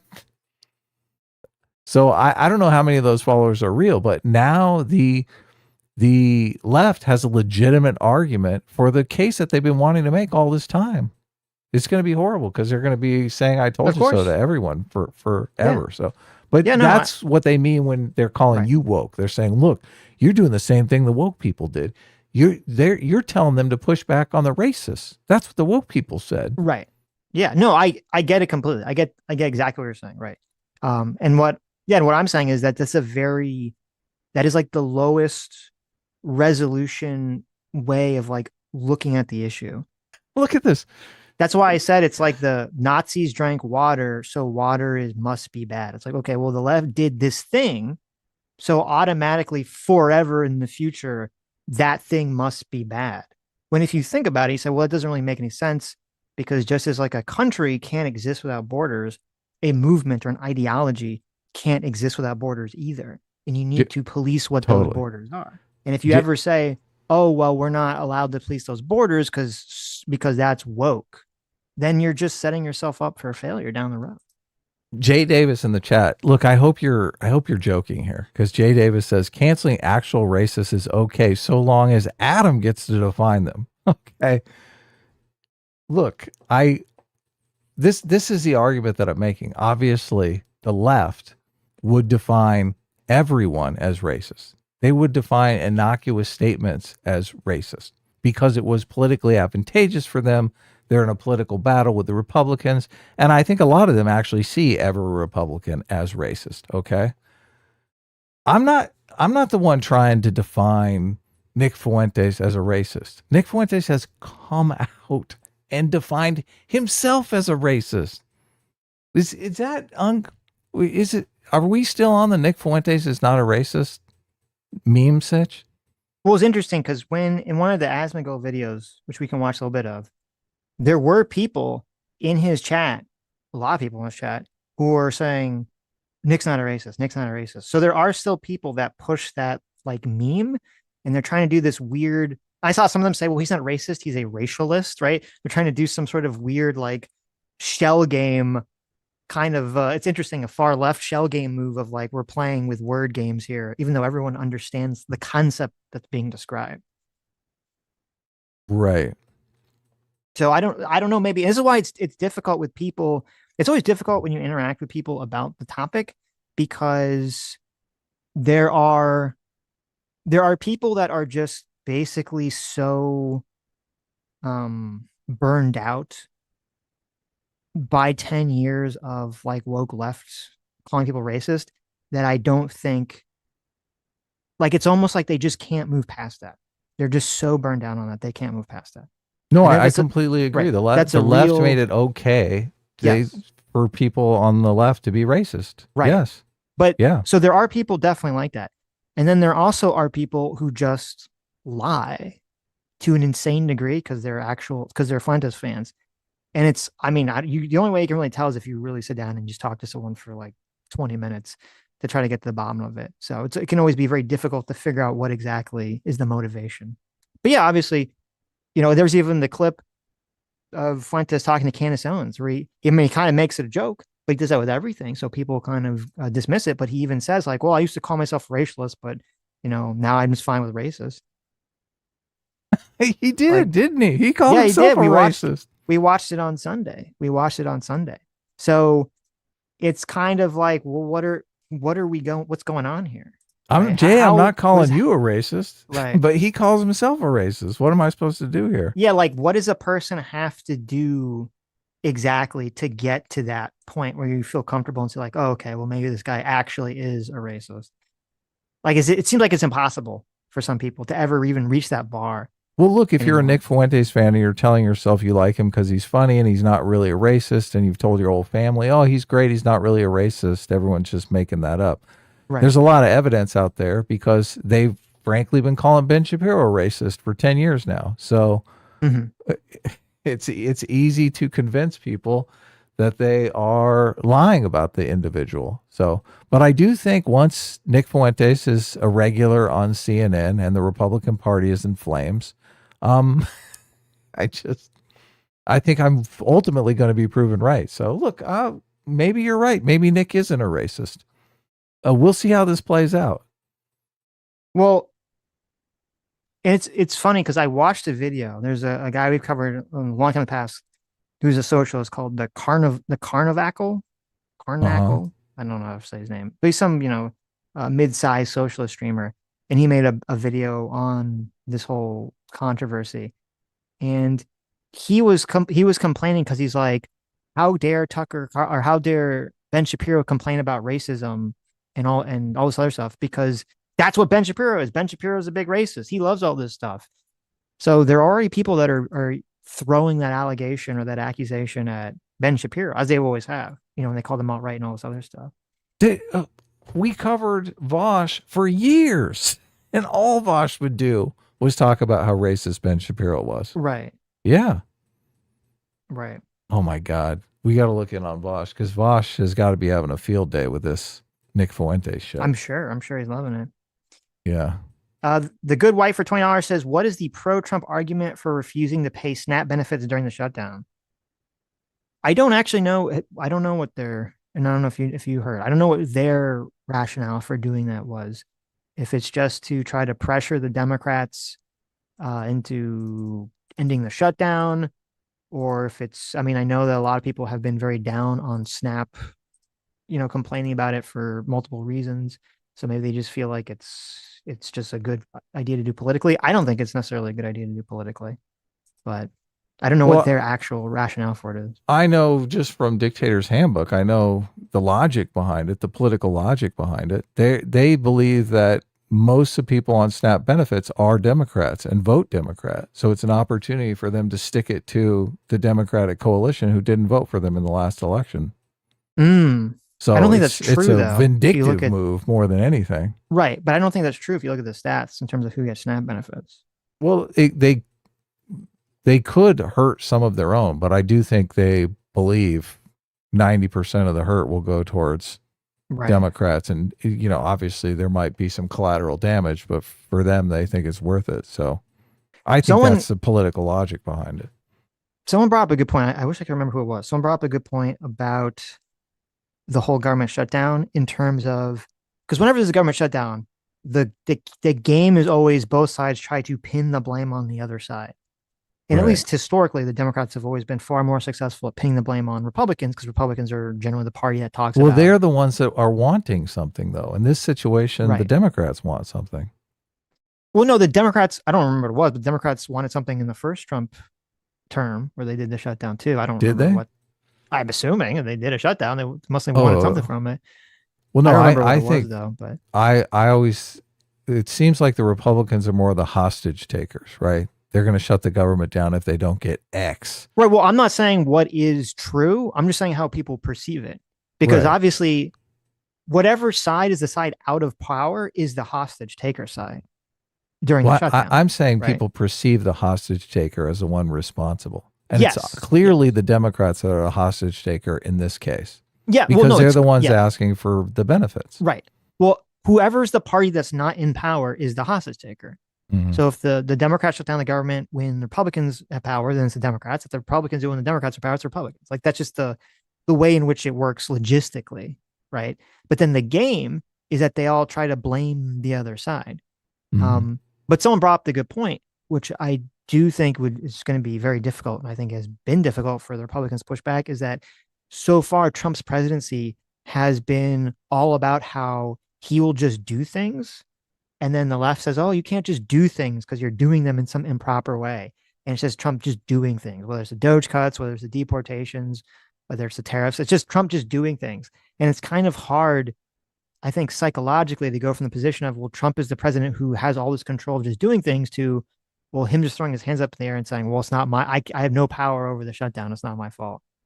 Yeah, it's off brand for him. Yeah. So I think it's going to make it harder this time, especially for the Republicans, to sort of not to get hit with the blame stick, especially if SNAP benefits get cut off, especially if, I mean, I don't know about you. I know my healthcare prices or my annual healthcare cost has gone up like a lot. So Massively? So you seen Yeah. some? I have seen a pretty big increase in my healthcare prices. Yeah, because the people were coming out and talking about this on Twitter. Right. I wonder if this is ACA related. Yeah. So now, so they're going to have to do something to sort of combat all that. But Duke Nord for $20. Thank you. Says, I don't know if you guys talked about Sydney Sweeten interview yet, but if she looked down on me the way she looked down on the interviewer, I tried to unsuccessfully marry her on the spot. S class is the best class. Yes. Well, that's sweet. Okay. Let's get back to this. And yes, and the reason that I'm taking out TSA my only phone divides people. is because, yes, the reason I'm taking out my phone is because I don't just, I like to evidence what I'm saying with, actual evidence. So I texted him, and the text exchange was very nice. I mean, here's what the actual text exchange went like after the call. So I texted him, and I said, thanks so much for calling. It means the world. It truly does. Should we do a show together talking about the DSA threat, Democratic Socialists of America threat, and orienting in the same direction? Happy to do whatever it takes to bring everyone back together for the fight that matters. And Tucker then wrote back, thanks, man. I appreciate it. I'm going to spend the next week or two thinking about how to be most effective. The country is clearly on the brink. I reached out repeatedly after that. Nothing happened. And again, I thought it was a good idea at the time. I think I felt differently after I saw what he did with Nick Fuentes, and after he proceeded, in my opinion, to spend the subsequent weeks doing literally nothing to fight the left. I say this with sadness because Tucker used to be, I think, a deeply important part of the conservative push to win. The number of times that Tucker Carlson has mentioned Zohran Mamdani since October 5th on his show is once. And it was in the context of Marjorie Taylor Greene and Tucker Carlson talking about the appeal of Zohran Mamdani. Just by way of contrast, not because I'm a perfect representative here, but because you've talked about Zohran Mamdani a lot. A lot of us have. Since October 5th, I did 17 separate shows on Zohran Mamdani, including 4 in the last week before the election. I hate this tact. I hate it with a passion. This idea that you have to cover certain topics, otherwise you're not in the good graces of the right or the left. It's like, couldn't you make critique him on the no content, but don't say, oh, and by the way, you need to, let me outline all the stories that you should be covering and are not. Yeah. Well, it's a virtue signal to the tribe, the right-wing tribe, to say, look, he's not actually attacking our enemy, so he's not benefiting. But I agree with you. Yeah, it is annoying. I think it'd be better just point like, look, we tried to have a conversation. He keeps ducking me. He keeps dodging me. What's up with that? Because I do when think you're orienting against the left, you really. I'm not sure. Like a lot of people keep saying this, like, oh, Ben should just debate Nick. I'm not sure what the usefulness of that would be, other than the only usefulness, like, because you're like, okay, how do you, like, from like the actual from Nick's position, racism good. Like, you're not gonna, how do you successfully, you're not gonna successfully, I think, debate him or his audience out of that position. So I don't even, that's not even like a useful thing in my mind. The only useful thing would be, you could have, and because it'll get a lot of views, you could have a conversation where you make it 100% crystal clear. Here are all the horrible things that Nick has said. Now he's going to try to weasel out of every single one of them probably in the conversation, but just to have it like very crystal clear in case there's any fucking magical doubt that people still want to pretend, though people still will pretend anyway. That'd be the only thing that maybe would be useful. I'm not even 100% sure it would be useful, because obviously there's going to be a million clips that Groypers are going to cut, where they're going to be like, here's Fuentes like annihilating Ben Shapiro on the Jews or Israel or whatever. So that's kind of like a mixed bag on whether that makes sense.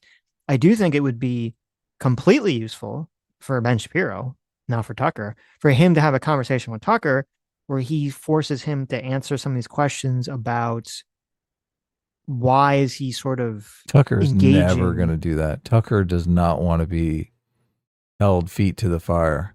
Well, that's what I was going to say, is that Tucker, that's what I'm saying. That would be a conversation to be great for Ben Shapiro. It'd be terrible for Tucker because it's not really, there's no upside for Tucker in that. There's not really exchange. an upside. Yeah. He There's will a try huge upside to, for Nick in the exchange with Ben Shapiro. Right. Yes. He will try to do the Ted Cruz thing. He will try to do the how dare you thing, but it just, I don't think it would work in Tucker's case. Not on Ben Shapiro. Ben Shapiro's not Ted Cruz. Ben Shapiro's going to destroy Tucker Carlson. Right. The real conversation that's going on here, though, is how bad is the Nazi problem in America? And it seems like the right is completely unaware of this, right? Mm-hmm. Because in any exchange like that, if Ben Shapiro debated Nick Fuentes, how does it come out? How does the left use that to make the argument that 50% of the Republican Party is Nazis? 50% or more, obviously. They would love it if they could say 90%. If they had some sort of scientific study that 90% of the Republican Party was Nazis, I think that would be beautiful for them. Right. Look, and they went to town when Trump ran in 2016 with Richard Spencer, but Richard Spencer was like mask on the whole time, trying to be like, oh, we can't say this or that. And Nick Fuentes is exactly the opposite. He's like, oh, I'll say anything. Give me a microphone, CNN. I'll tell you. Right. We should orient against the left. Okay, so a lot in there. I think, just to be clear, so the breakdown from the like detente after Charlie was him interviewing Fuentes. Like, was that the next thing that happened that led to the blow up? I mean, yes. I mean, I had not spoken a word. There so it were wasn't things that he attacked you, like, or you had something? No, I don't care about people attacking interview. me, and I don't think Tucker cares about people attacking him. I mean, like, again, we're professionals. We're in a business where people comment on what we say publicly. Again, this is why, I think, See, I think he's completely wrong about that. Well, and Megyn Kelly is sending every signal to him that he's wrong about that, and I don't think he picks up on it. No, I disagree. I think he picks up on. I think he does care. I think most people care. I think Tucker cares. Tucker cares about the insults. Like Tucker, him saying that he's fluffing Nick Fuentes, like, bites to the bone on Tucker Carlson. Oh yeah. Well, it's weird because in the Nick Fuentes interview, Tucker says both. He says that he is bothered by those things, but also he's an adult and they shouldn't bother you. Because he says that to Nick Fuentes. He says, "Oh, well, you shouldn't be because I forget who it was. Nick Fuentes got in some spat with some Republican, and he's like, "Well, you should put the personal insult to, so like, who cares if he insulted you personally? That doesn't matter. Like, what matters is the policy or politics or whatever." So Tucker has said that. Now, I think you're right. I don't know if I believe it. And I'm not even sure I believe it with Ben Shapiro. I think he's just saying it because it's like a good thing to say, like publicly. It's a good strategy to have the conversation and say, well, we should be adults. We shouldn't really care about personal insults. Like, the direction of the country or the Republican Party from the right is more important. I believe it with Ben Shapiro. Tucker Carlson wouldn't even watch Ben Shapiro's response. So it gets under his skin. Okay, Tucker Carlson said, I didn't watch it. Right. Like, why would I watch something like that? It would just make me mad. So Ben Shapiro right here is making the argument that we're professionals. We're debating politics. Well, if Tucker Carlson is not even going to see his critique of Tucker Carlson, how are they debating politics? That's a good point. It's just it's just a status game. Right. Yeah. Right. So I think this is what I think Ben Shapiro is completely wrong here in what he just said, how he just said, oh, we're adults. We're just debating politics. We're trying to figure it out. Megyn Kelly is like, no, you don't understand. You personally insulted Tucker Carlson, and now he's got a vendetta for you. And then you went out and said he was fluffing Nick Fuentes, sucking his dick. You said it like 5 times, dude. Yeah, I don't think this is so fascinating because the personal beef between these two people could easily destroy the Republican Party.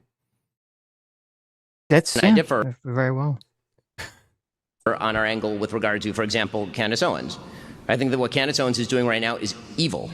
It is evil what she is doing right now. Okay, and I say that again. But what? Because like I didn't opine on whether it's evil or not, but my position is it's really none of my business. And why is it? But I have a question. Why is it none of your business?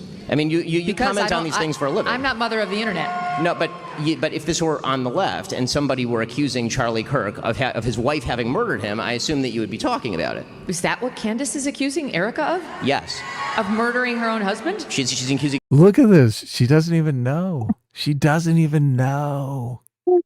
See, look back. Oh, God. Remember us talking about the Moynihan thing? Yes. And Moynihan was like, you really should look into it. the stuff that she's saying. And remember how I said, oh yeah, I think she'll look into it. I was wrong. She didn't look into it. She still doesn't know. Right. How can you not know? Is there some willful ignorance here? Like, well, I'm not going to look into it. No, because then if I look into it, then I know, right? Well, that could be. She could say, "Oh, I don't really want to look into it because I have, plausible deniability." Exactly. But unfortunately, now she knows, and she was completely blindsided by that. She was totally blindsided by that. This response is completely sincere. Look at her. What? I know. Yeah. But the whole it depends what you mean by that. When she says well, I'm not mother of the internet. There's one way that that's true, and there's one way that that's bullshit. I think it's fair to say, oh, someone doesn't have to call out someone personally, especially if they're friends with them. Oh, you need to call out this person that you're friends with. You need to say that they're a bad person, right? I agree that can be very cringe, and if people don't want to do that, that's totally fine, right? 100% fine. But that's very different than saying, well, this person said something that's insane or did something that's insane, and you should talk about the concept or whatever they're saying, and you can do that without attacking them as a terrible person, right? And if that's what's being asked of her to talk about that, then for her to say, well, I'm not the mother of the internet is a ridiculous dodge on that. Because that's why Ben said what he said. If there was someone on the left or someone on the right that wasn't her friend that was pushing these ideas and they were super popular, of course she would comment on them. And if they're on the left, of course she would say that this is horrible. Yeah. And she'd use it against them. Yes. This 100%. is the problem with being willfully ignorant on what the crazies on your side are doing. Right. They're destroying your brand by proxy, and you're la la la la. Well, and la, also la. she stepped into it with Moynihan because again, she didn't just throw her hands up and said, "I'm not going to cover this." She dived into it and defended Candace and defended some of Candace's ideas already. So she's already put her hat in the ring. So it's kind of well, you can't throw your hat in the ring and then once it gets spicy, you're going to pull out and be like, I'm not involved in this. No, you grab your hat and run, sis. Yeah, are you kidding me? Exactly. It's oh, well, you're already in there. So TPUSA insiders and other members of the right wing, including Seth Dillon, of being involved in the murder of Charlie Kirk. Yes. Okay. Like I said, I don't take in that content, which is an honest statement. I don't have time to watch Candace's show. I believe you. But the point that I'm making is that what I understand friendship Candace should not, in our business, I think it's important. Listen, Candace friendship and I are should not not friends. trump. We don't even know each other. I understand, but even with Tucker, friendship should not trump She went from defending Candace saying, we don't even know each other. I thought they were friends. I could have swore she said that they were friends. Maybe Well, I now they don't misremembered. even know each other, Okay. Stitch. She's making progress here. Okay, interesting. Our manifest requirement to speak out when people do and say things that are both detrimental to conservatism and morally wrong. Okay, so I don't totally disagree, but I think the way of handling that, at least for me, is much different. So I saw things go south between you and Tucker, at least from my vantage point, when you disagreed on Israel. That was obvious. And Well- he was, well, let me just make my point. Sure. And so he was saying things that were critical of Israel and our policy towards Israel. And then you did one show where you did what I thought you should have done if you disagreed with him, which clearly you did, which is say what you believe and what you think is factual and like educate your audience on what you think are the real facts and give them the evidence for it. But you named him and it felt like an attack. And that to me was the beginning of the end, where he was like, now it's on, because he felt personally. See, I think she's trying to moderate between these two people right here. It seems like she's had a conversation with Tucker personally. Well, I mean, she talked to him. She had an interview with him a couple of days ago, so she obviously. Yeah, and I think she's friends with Tucker and Ben. I think She they is, probably all text one another. No, you're probably like 100% correct. That you picked up on this, because yeah, that's I agree. It's 100% what's going on here. I think it makes though, and maybe this is because it's kind of funny because this is Megyn Kelly. And there's some gender politics here. This feels super cringe. Like, would a guy ever say this to another guy publicly on a stage? Because wouldn't the No. guy be like, well, it makes me look like pathetic that I'm like, oh, he criticized me publicly. How dare he? Right? Like, when like guys care about that stuff, but I don't know if they want to go broadcasting it on a stage that bothers them. Well, this is exactly what Ben Shapiro is saying in his responses. He's like, listen, you're totally womaning out this situation. Right. I don't think, Right, he, yeah. he can take a punch. I can take a punch. Right. And Megyn Kelly's saying, well, really, he can't take a punch. He's a little bitch. Yeah, kind of like it's funny because she just it's so I didn't even pick up on this the first time I listened to this conversation. She said, I "I'm picked not up the on mother it. of the internet," but now she's acting She very is. much like the Totally. mother. She But is. She's like, it really hurt your Boys. brother's feelings, Ben, when you said these things about him at school. Boys, look, and she calls Tucker a 800-pound gorilla, which makes me think Tucker mad. Tucker fucking mad. Right. How dare you? Interesting. Look, all of these people have egos, giant fucking egos. I'm telling you. Right. Yeah. Tucker's like, how dare you make? That's why Tucker will never talk to Ben, because Ben's ultimate goal is to make him look stupid. Attacked by you as opposed to just challenging his idea. I don't like Candace, but Ben lies as he breathes. Like every other sentence out of the man's mouth is out of context smear against someone. I can't watch this shit. Well, I mean, I know what you're referring to in this conversation. I did see the clips of Candace Owens, who strongly implied that Erica Kirk either was involved with Charlie Kirk's murder or was involved in the cover up of the murder. I did see her talking about that. And what he's saying about Nick, I mean, you agree what he's saying about Nick Fuentes is untrue. Everything he's saying about Nick Fuentes is true. That Nick Fuentes is a white nationalist and said he loves Hitler and, has repeatedly talked about tanking the Republicans and JD Vance and all that stuff, right? Like, not that's all stuff's all true. Even if because I agree that whenever Ben Shapiro talks about Israel, like I agree, way too emotionally involved in the subject on that issue. But on this issue, I don't see what the misinformation is that he's talking about.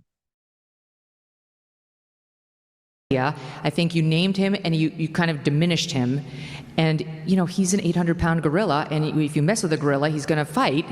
And to me, that's where it started to go south. And because I remember that day being like, oh, shit. Well, I don't want to see this. But here's the thing. I would urge everybody to go back and listen to the show that you're referring to, where I criticized Tucker's ideas, not Tucker as a person. Tucker then responded by claiming that I do not love America. That is a direct quote. That I do not love America because I was spending too much time covering the October 7th attacks, and then proceeded in January to then say that I wanted his children to die in a foreign war. Okay, so those are a different. That's a rhetorical. No, it is point. not. I'm He's sorry, it's not. he's- An attack on motivation is a very But different his thing from an point- attack on an idea. His point was that you were sounding like a neocon, and he's upset with anybody who wants. I don't remember. Did Ben Shapiro say that Tucker was fluffing Nick Fuentes in his original segment on this, or that only come later? Yes. No, Okay. he said it in the content nuke he dropped. Right. Okay. Well, then I would agree that He he's said it not. like 3 times too. Right. Right. Well, there you could point to that and say, okay, then that's not really fair for him to say, well, I didn't attack Tucker as a person, because that's obviously attacking someone as a person, right? Saying that they're a fluffer. Yeah. Yeah. No, that's totally attacking them. Mm-hmm. Us to get too involved in Israel's conflict because he feels it endangers American children. Okay. The idea that, number one, the idea that I want the United States to be directly involved in Israel's conflict I is get not it. true. No, I know that, Ben. I've been urging Israel to get off of American aid for literally as long as I have been active in politics. But I'm making That clear is what not- his point was. But Like, my point is that that's not his point. And again, none of this. So we blew disagree. Into, well, no. Asmongold was completely baffled by that statement because Asmongold believes that Israel controls America. Wait, hold on. Well, the same that they just said. The statement Ben said about how he's wanted Israel to stop taking foreign aid from America Yes. to Right, save Israel. The foreign aid that we give to Israel is basically a coupon to buy American weapons. That foreign aid goes back to weapons manufacturers in the United States. They're not Right. allowed to spend that money on their health care. Yeah, we're essentially, well, I don't know if it's all of it, but a huge chunk of it is us saying, here's a $100 off coupon, or 100% off coupon to buy US made weapons. And then Yes. so it's basically just our government channeling money into our own weapons programs, Yes. and then just giving the weapons Yeah, to a Israel. subsidy for the weapons Right, manufacturers, right, yeah. Lockheed Martin and yes. Yes, yeah. We disagree on the interpretation of what Tucker has been doing for Correct. the past 2 years. And Yes. it's very difficult for me to believe that Tucker is merely anti-Israel when, for example, today, in his newsletter, I mean, I can directly quote it if you'd like, in his newsletter today, he claimed that Zoran Mamdani is not anti-Semitic. This was his newsletter today, this morning. I mean, I'm happy to read the text. It's a little extraordinary because, again, it is kind of shocking stuff. So Megyn Kelly's like, maybe Tucker does hate America. Mm-hmm. So here's what Tucker Carlson wrote in his newsletter today, or what his newsletter says under his name. He said, "Is the incoming mayor a fan of Israel? Does he want America to fight its wars? Not particularly. But a Jew hater? That's a different conversation. We've never seen anything to suggest he falls into that ugly camp. If we're talking about fighting the left, defending Zoran Mamdani, who literally said that he has no opinion whether Hamas should disarm, who posed alongside the 1993 World Trade Center unindicted co-conspirator, who would not disown globalize the Intifada, who suggested that whenever there is a New York Police Department boot on somebody's neck, it's an IDF lacing the strings, to suggest that that's not anti-Semitic in any way? No way. Okay, but listen. Or I disagree with this, like calling it anti-Semitic. You could say that Mamdani is very sympathetic to terrorists. Okay, you could say that. I think that's 100% true. I don't know if it's effective, and I think it's actually not effective to just label all that anti-Semitic. And I do think Ben himself definitely falls prey far too often into the criticisms of Israel, or really anti-Semitic camp, which I think undermines a lot of his position when talking about an actual anti-Semitic person like Nick Fuentes. Yeah. I do think there's a lot of the people who are mad about Gaza and want to rail at the Israeli government. They want people on their side. And unfortunately, some of those people are on their side just because they're anti-Semitic and they literally hate Jews. So I see a lot of that coalition kind of laundering the ideas of the people who they can, right? Right. Who may be on the borderline there. Mm-hmm. Which it's a fascinating project that's going on right now. We should watch some of that Young Turks as well, because I think that's what's going on with Cenk. Oh yeah, we will. There definitely is a lot of Israel derangement syndrome around this conversation. Idea. Someone in the chat says, Ben is a total Middle East hawk. You are all coping.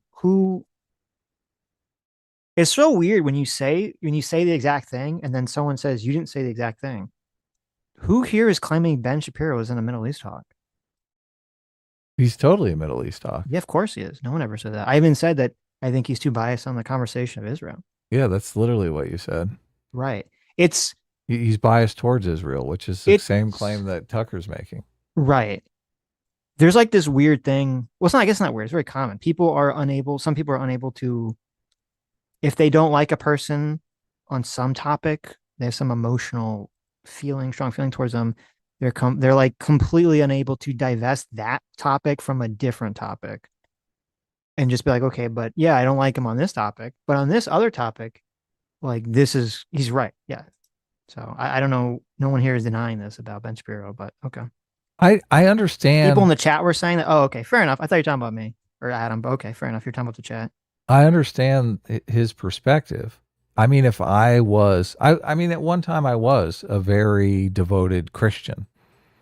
And I love America. Obviously, you guys watch the show. I'm America. I'm go America. I hate so much of the left is anti-American. But if there was a nation that was like the only nation that was a Christian nation, and I was a devoted Christian, I do think I would have some kind of dual loyalty going on there.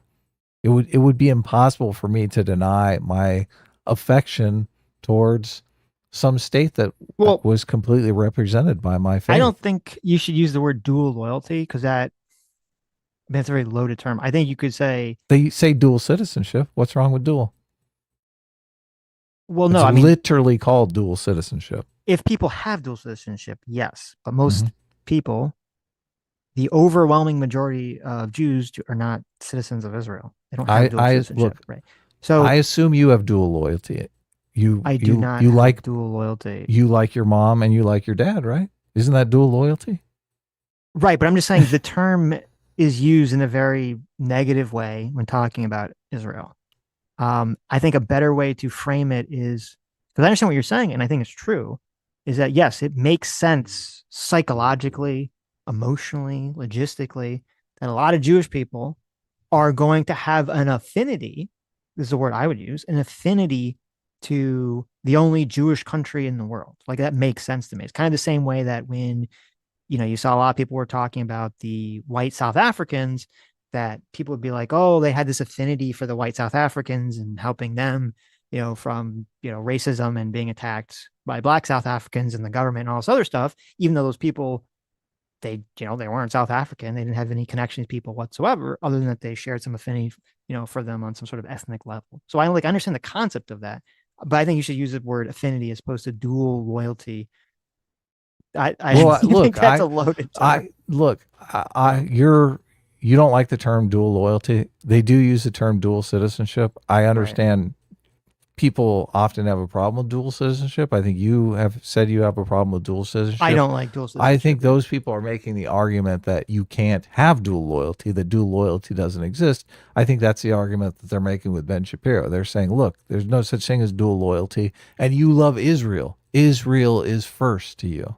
Right. Yeah. Well, that is kind of, you're right. And that is kind of the problem with sort of the way people conceptualize it is they say, okay, well, if you have dual loyalty to America and Israel, there's going to be a time, or people are saying that time is now, where you have to choose because one of the one of those things is going to benefit America at the cost of Israel. One of those things is going to benefit Israel at the cost of America. Right. And so that's why sort of like the dual loyalty charge is like, you have to choose between the two things. And I feel like kind of embedded within the dual loyalty is really someone saying, well, you care more about Israel. You're willing to sacrifice America for Israel's benefit. Well, that's how I read it when I hear people say that.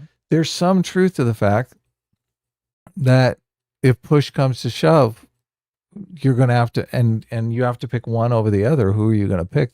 There is some truth to that situation. Of course. Yeah. You hope you're never in that situation and that you can remain loyal to both mom and dad, but mom and dad get divorced. I'm just saying, I understand it. Yeah, everything you're saying conceptually makes sense. I'm just saying when I hear the word dual loyalty, and you're like, oh my God, who am I going to live with, mom or dad? Right. I feel like the word is loaded with a lot of subtext to it.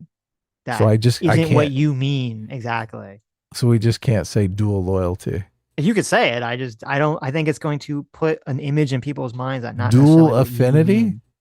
Just say affinity. It's not dual affinity. It's just an affinity for something. You can have an Right. affinity for another country. I have an Can I- affinity can I say for he has- Japan because I'm a big fucking anime nerd, right? Can you So say I he don't has want loyalty?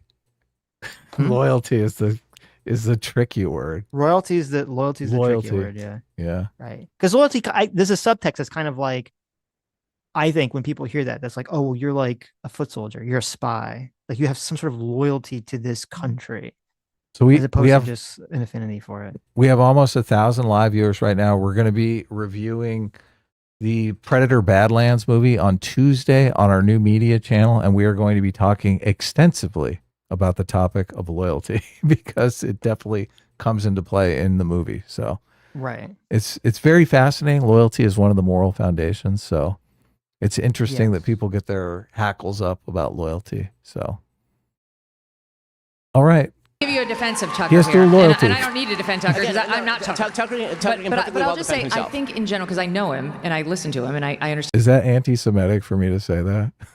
To say what? That Ben has dual loyalty? I don't think you mean it that way, but I think a lot of people that say it do mean it that way. They do mean it anti-Semitic. Not everyone, but there are, there's Right. people. Yeah.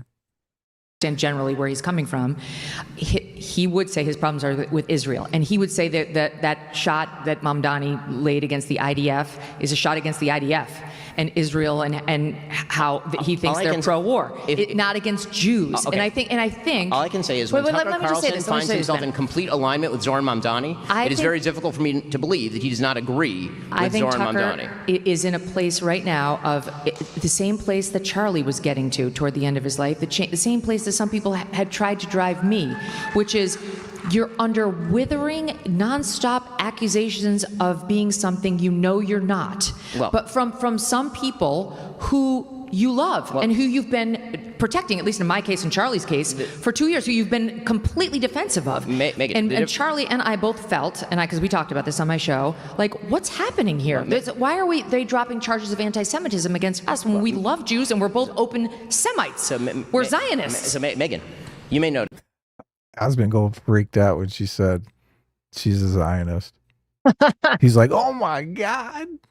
Someone admitting to be a Zionist. Right. The internet is open season on Zionists now. It is. I do agree that I do think it's just really, I don't know if it's even true. First of all, I don't know if it's true, the charge of anti-Semitism, but also I just think it's so politically, socially ineffective to label Mamdani or any of these other things anti-Semitism right off the bat when you're in the middle of this conversation about Nick Fuentes. Because we're in a tricky time. Right. It completely distracts from it. It completely weakens the charge against Fuentes because people are going to say, well, yeah, Mamdani has done a lot of things that maybe you think is sus, but I mean, none of it that at least I'm aware of is like hyper conclusive. I do think he's done a lot of things that are sus, but yeah, he's probably got a bunch of Jewish donors and whatnot, though. So I mean, it's going to be difficult to make that anti-Semitism charge stick. Well, there's a lot of people on the left that don't like Israel not because they hate Jews, but because they're racist against white people. And they view Israel as like a white European settled colonialist state against brown Middle Eastern people.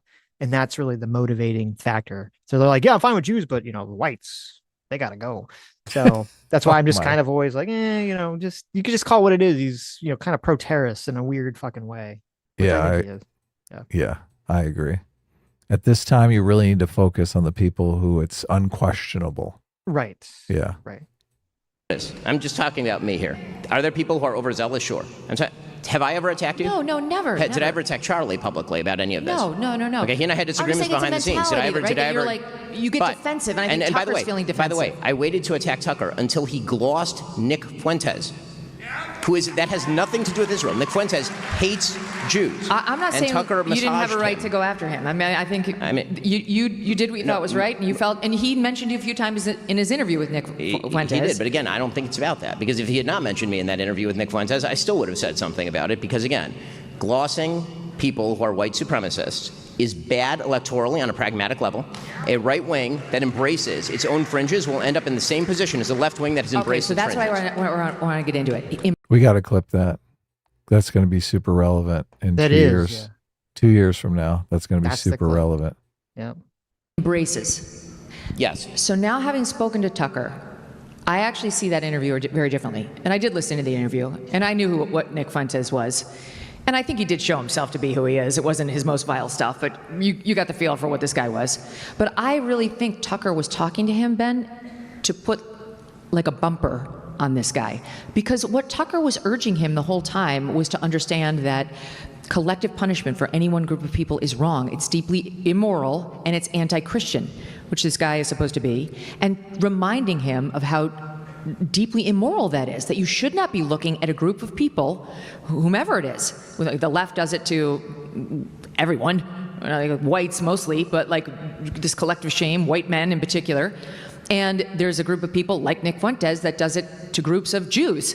And he was making the case throughout the whole interview in the way that Tucker does. He's not like you or me. He's not like pointed and cross-examining. That is not true. And was making... That is fundamentally untrue. No. Senator Ted Cruz whether that is true. He gave it to Ted Cruz because Ted Cruz is a politician. That's, yeah. Well, hold up. So only politicians get cross-examined? You don't, well, look, Truly? It depends on the person. Tucker would never cross-examine a person who is not a politician. That's his rule? Tucker has excoriated public figures who purport to speak for us and represent us for many years. Nick Fuentes is a podcaster civilian. Okay, I just have a question. Such a weird, this is like a kind of an insane framing of the situation. Nick Fuentes is a civilian because he's not been a politician. I mean, the only reason he's talking to Tucker in the first place is because he's supposedly has some sort of huge, massive audience talking exclusively about politics. Yeah, I can't believe they keep talking about his massive audience. I'm like, oh right, my but like, God. How do you have that? How do you say that and then say, well, he's a civilian? You have to be nice to him because he's not a politician. There's tons of politicians who have much smaller audience, and I'd say even much smaller influence than Nick Fuentes does on conversations. There's some like local, House rep, have as much influence in these conversations. Of course not. It's such a weird framing that she's giving. The Democrat ad is Nick Fuentes saying all the insane shit about how much he loves Hitler, how there shouldn't be interracial marriage, like all the terrible stuff. Right, of course. And then every single person on the right, every influential person on the right saying, he has a huge audience. He has a huge audience. Yeah. He has a huge audience. He has a huge audience. Right. He has a huge audience. Like them all admitting that he has a huge audience. You're right. That's like fucking right. gold. That's the soundbite. Yeah. That is gold. Whatever Democratic congressperson wants to put that ad together, that ad is going to go down in the history books, in the fucking history books. Yeah. No, that's a very good point. And they're just laying into it. They're teeing it up. They're setting it up right here. Mm-hmm. We're watching it happen. Right. Megyn Kelly, he has a huge audience. Okay, but thanks. But you agree on beyond the optics of it, like just this argument that Megyn Kelly's saying is kind of silly. He's All a civilian. This is and this idea that Tucker Carlson is convincing the Groypers that what they're doing is wrong and they're going to completely turn over a new leaf and become good, fine, upstanding Republican voters and give up all their anti-Semitism and memes and racism. Laughable. It's completely laughable. And the interview goes further towards mainstreaming Nick Fuentes' ideas, like making the argument that these ideas are mainstream in the Republican Party, which is what the Democrats want to do. Then it goes towards saying the mainstream is against these ideas and we're going to fight them. The interview doesn't appear optically or even substantively to be fighting them in any way, shape, or form. It would be a much harder argument for the inevitable TV ad to, they could still cut it up, but it'd be much harder to defend if in that interview, Tucker is, going really hard against Nick Fuentes saying, this is wrong. You shouldn't believe in blood libel, all these things that he kind of said, but he said very softly. If he was actually like going at them and holding Nick's feet to the fire and making him answer these sorts of questions, it would be so much harder to do that kind of look at who the Republicans are supporting ad. No, look at the end of that ad, who the Republicans are supporting it, you have him say, "Oh yeah, I'm a big fan of Joseph Stalin," and Tucker saying, "Oh, that's interesting." And then fucking, then you go to Gavin Newsom, 2028. Right. Yeah. But in terms of like this argument that Megan's saying, I've heard some other people say, like, well, Tucker pushed back on it, right? I'd say, well, if, or this, he's putting a bumper on it, whatever, No, that he's means. not putting a bumper on it. That's laughable. No, I know. That is It's laughable. totally laughable. But I'm just saying, even if someone's going to try to make that argument, the easiest way I think to dispel that is to say, well, look at what Nick Fuentes' reaction to the interview was. It was overwhelmingly positive. He thought it was great. He thought it was fantastic. All of his fans thought it was great. They all thought it was fantastic. Not a single one of them complained about, oh, Tucker was putting a bumper on it. Like none of them complained. So obviously, if they all love it, then it did not accomplish whatever this magical bumper thing is that Megyn Kelly's talking about. Yeah, he didn't walk away with any reputational damage at all. What are you talking about? His reputation got better after it normalized him. Nick Fuentes' reputation went up. Tucker Carlson's reputation went down, I think, in certain annals. Obviously, it went up in all the white supremacists. Now they love him. Yeah. Well, they kind of like him anyway, but yes. We all in our industry are constantly excoriating people who are in our industry. It happens all the time, every single day. Okay. Again, but we're talking about his interviews. we can agree to disagree on your interpretation of what Tucker was doing there. I think everybody should watch and determine for themselves what they think Tucker was doing in that interview. And I urge you to watch it back to back with the Ted Cruz interview to determine whether you think that was an aggressive Tucker Carlson interview. And you can judge for yourself. I didn't say it was aggressive. My opinion. I didn't say it was aggressive, and I don't think he would say it was aggressive. And I think his point was, this guy, first of all, he's become a behemoth, sadly. He's got 5 million viewers on Rumble. He's got 1 million followers on X. I agree. This is all before Tucker Carlson. And he was platformed, I hate that verb, but he was platformed by Patrick Bet-David. And he went on Dave Smith's show, and he went on another big show. He's been getting more and more purchase in the political ecosphere, including right wing. And I think that's Patrick bad. Bet-David has a huge show. I know, but Patrick did you know that Patrick Bet-David had him on? Did his life blow up? Patrick Bet-David did a significantly more aggressive interview with Nick Fuentes than Tucker did. Okay, but my point is simply he's growing. He's growing in stature. And so what More clips. Growing in stature. I saw Tucker do was not whitewash his ideas, but try to put bumpers up on the guy. I know Tucker well, and I think that was his approach. And the way, if you want to put a bumper up on Nick Fuentes, is it helpful to say, you're fucking vile, you're an anti-Semite? Yes. No, it isn't. Yes, it that is. doesn't put a... Yes, it No, is. it isn't. That makes Yes, the audience feel good because you have hand-to-hand combat, but it doesn't help change that guy's view or his extremeness at all. Okay, I'll tell you what doesn't change Nick Fuentes' view. Tucker Carlson with his arm around Nick Fuentes, grinning for the camera, while Nick Fuentes tweets out America first, and then triumphantly goes on the air the next day to explain that he has essentially used Tucker Carlson as a vehicle for manipulating other people. I can't believe she's naive enough to think that he's going to change his views at all anyway. Like, what a fucking retard. It's not about his views. It's not remotely about his views. He's never going to change his views. None of the people who follow him are going to change their views. This is a political fight.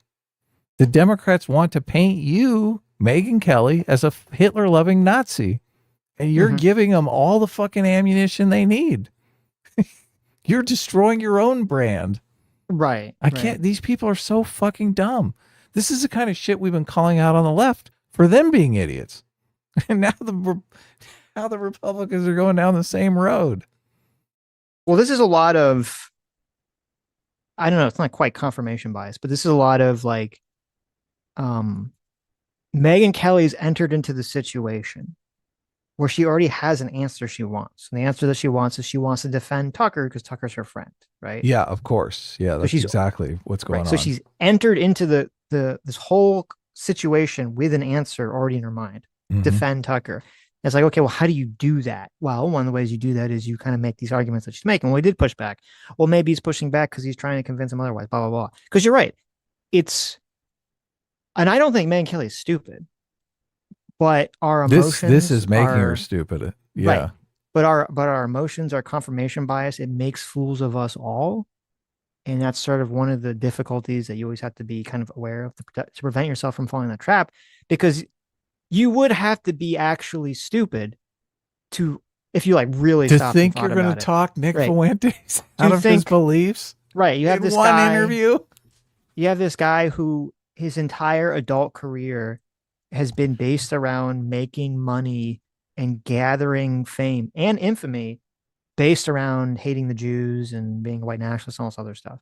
Yeah. And this has been going on for like, I guess like 8 years or so He's now. good. So yeah, and he's only gaining now too, by the way. He's only still gaining prominence. The idea that you're gonna like soft walk him out of that, like Tucker Carlson's gonna soft walk him out of that with some baby fucking interview, is retarded. Is obviously fucking retarded. It's Yeah. not. There's no world. There's no reality that that's even possible that ever happens. But she's only saying this because again, it's like people, we get sucked into this where you want an answer to be true, so you have to just come up with any explanation, any excuse, any way to defend it, even if it doesn't really make sense if you think about it.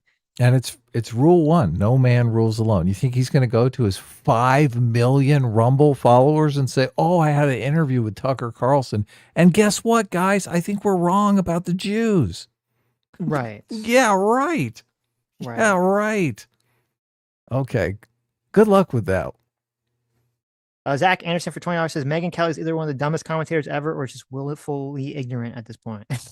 I understand how it definitely seems that way, but I really think she's just motivated by trying to defend Tucker, and she's got to do whatever you can at this point. So, but yeah, it's fair to say it's a coke spiral because it is a coke spiral. That is what's going on with Megyn Kelly. So.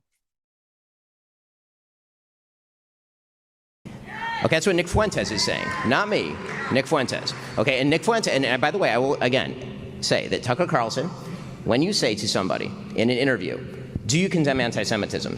And then the person says, sure, which is what Nick Fuentes said.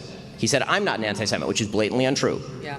A responsible journalist would then follow up, demonstrating that that is false. Tucker did not do that. He allowed him to get away with that, and then he allowed him to talk about, quote-unquote, organized Jewry, followed by Nick Fuentes being treated to a disquisition by Tucker Carlson about why Christian Zionists of all human beings on earth are the people that he hates the most. There's this idea, and I see it repeated a lot. And people are, I understand the people intuition for it. I had an intuition for it.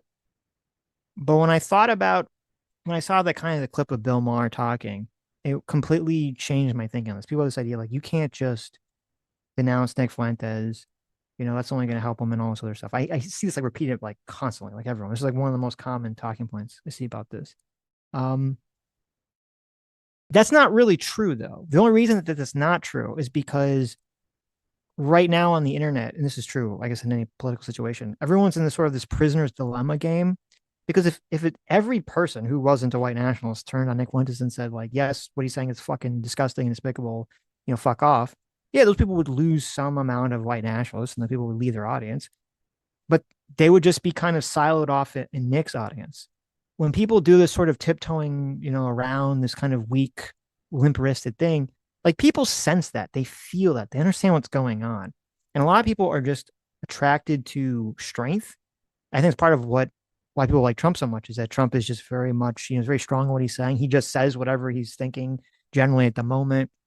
He usually doesn't pussyfoot around a lot of things. I mean, he does occasionally, but we all do occasionally, but he usually doesn't pussyfoot around things. People go, yeah, yeah, yeah. And if everyone, including Tucker, including, all the internet right-wing pundits, they all just said like, oh yeah, we're not going to like cry about it, but Nick's a fucking white nationalist racist. And we all think that that's despicable. And we think he's a piece of shit. And we're not really going to talk about him beyond that. I think that would have a very strong effect on his popularity. I think it'd have a very profound effect on it. It's the fact that everyone feels so limp-wristed about it. That's what helps them. Because then it makes people sense. They go, well, he has power. He's making all these people bend over backwards for him. He's making all these people weak around him. And people are attracted to that. So that's the opposite. It's the opposite of what people are thinking about this. It's exactly what Bill Maher said in regards to the left, where he said, the adults need to tell the children to shut the fuck up.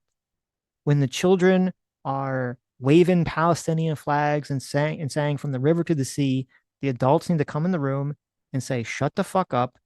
This is America. Okay. You're a child. You don't know what the fuck you're talking about. And that's kind of what needs to happen in this situation too. The adults need to come into the conversation, the room, and they just got to tell the kids to shut the fuck up. Yeah. Tell the edgy boys. Yeah, go be edgy. Shut the fuck up. No one cares. It's so weird. It's such a weird situation. That back. You can't take that back. How do you take that back? He did. So this is him taking back the Christian Zionism stuff. The Christian Zionists are the worst thing ever. Yeah, you can play that. He said the Christian Zionists are the worst thing ever. I think optically right now, just my own personal perspective with the influencers in the Nick Fuentes situation is, it seems like if there is a giant number of white supremacists out there as a voting bloc in the Republican Party, instead of fighting back against that, it seems like everyone in the Republican Party is just ready to roll with it. They're like, okay, well, look, we've got a bunch of white supremacists we have to please now. So, which I think optically that's cancer and makes him look horrible. So, and it seems like there was a time when they didn't believe that. And they wanted to basically marginalize any white supremacists that were left in the Republican Party. But now it just seems like, oh yeah, well, we got a bunch of white supremacists now. Is that your take, or am I wrong in that? It does seem like they're ready to roll with it. That's my take for internet pundits. That's not my take in terms, not yet anyway, in terms of like Republican politicians. I don't think they're on board with any of this yet. It's still, at least from what I'm saying, it's unclear how much of this is bled over off of the internet. So far, it's like, okay, we're seeing it on the internet. It is dominating the internet pundit space. A lot of right-wing internet commentators are doing what you're saying. They've decided to just roll with it for views. I don't think so far the Republican Party or the politicians are in favor of it. I think that's why there was so much pushback to Tucker.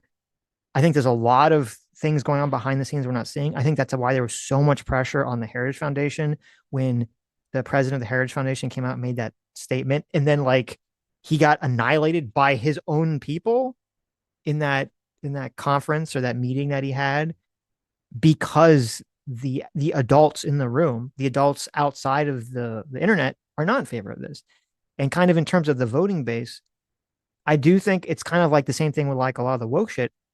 The Groypers, even if Nick Fuentes has 5 million views, is that some like primo fucking voting block? How many of those people are under 18? How many of those people even fucking vote? How many people are even fucking American? How many of them are not fucking South American or Indian or some other fucking country that all loves this shit? Like, to me, it would be super fucking dumb and foolish for any Republican politician to jump on board with this message and think it's going to transform itself into some sort of electoral victory. Right. As of so far. Well, the narrative war, obviously the Democrats want you to believe that every one of them is a voting age male. Right. Who beats his wife. And all the Republicans want you to think they're non-existent. They're Russian bots. So until we really get some serious numbers on this is a conversation nobody really wanted to have. Right. Well, nobody on the right wanted. Well, this is a conversation the left has always wanted to have. So no one on the right wanted to have this conversation because of the reality of the situation. I just think this is so much evidence for the left, and it's not in a good way. No, not at all. By Tucker Carlson about why Christian Zionists of all human beings on earth are the people that he hates the most. He took that back. You can't take that back. How do you take that back? He did. How? Because then he should explain why it was wrong. He should explain why Christian Zionists are actually wonderful people. Tucker is very quick to self-flagellate, and he went on with Dave Smith the next day, the next week, whatever, Monday, Tuesday this week, and said, that was stupid. I didn't mean that. He said, I'm angry at people like Lindsey Graham. I'm angry at people like Ted Cruz because he thinks they run headfirst in these conflicts and they don't think about what's going to happen to American kids. Hold up. If we're talking about firing inside the tent, everything Lindsey Graham, okay, and I'm not a huge Lindsey Graham fan. He votes with the president of the United States 100% of the time, and Tucker spent yesterday's show excoriating him as a psychosexual death worshiper. Does that sound like firing outside the tent? Again, these are the questions. I'm not offended. Again, the That is, and that's part of why it's always so stupid. This argument, no enemies to the left, no enemies to the right argument. Because all those people to the left of the left and all those people to the right of the right, they don't have that feeling, and they've never had that feeling. They're going to attack. They're always going to hold their own sides hostage because that's what gains them power.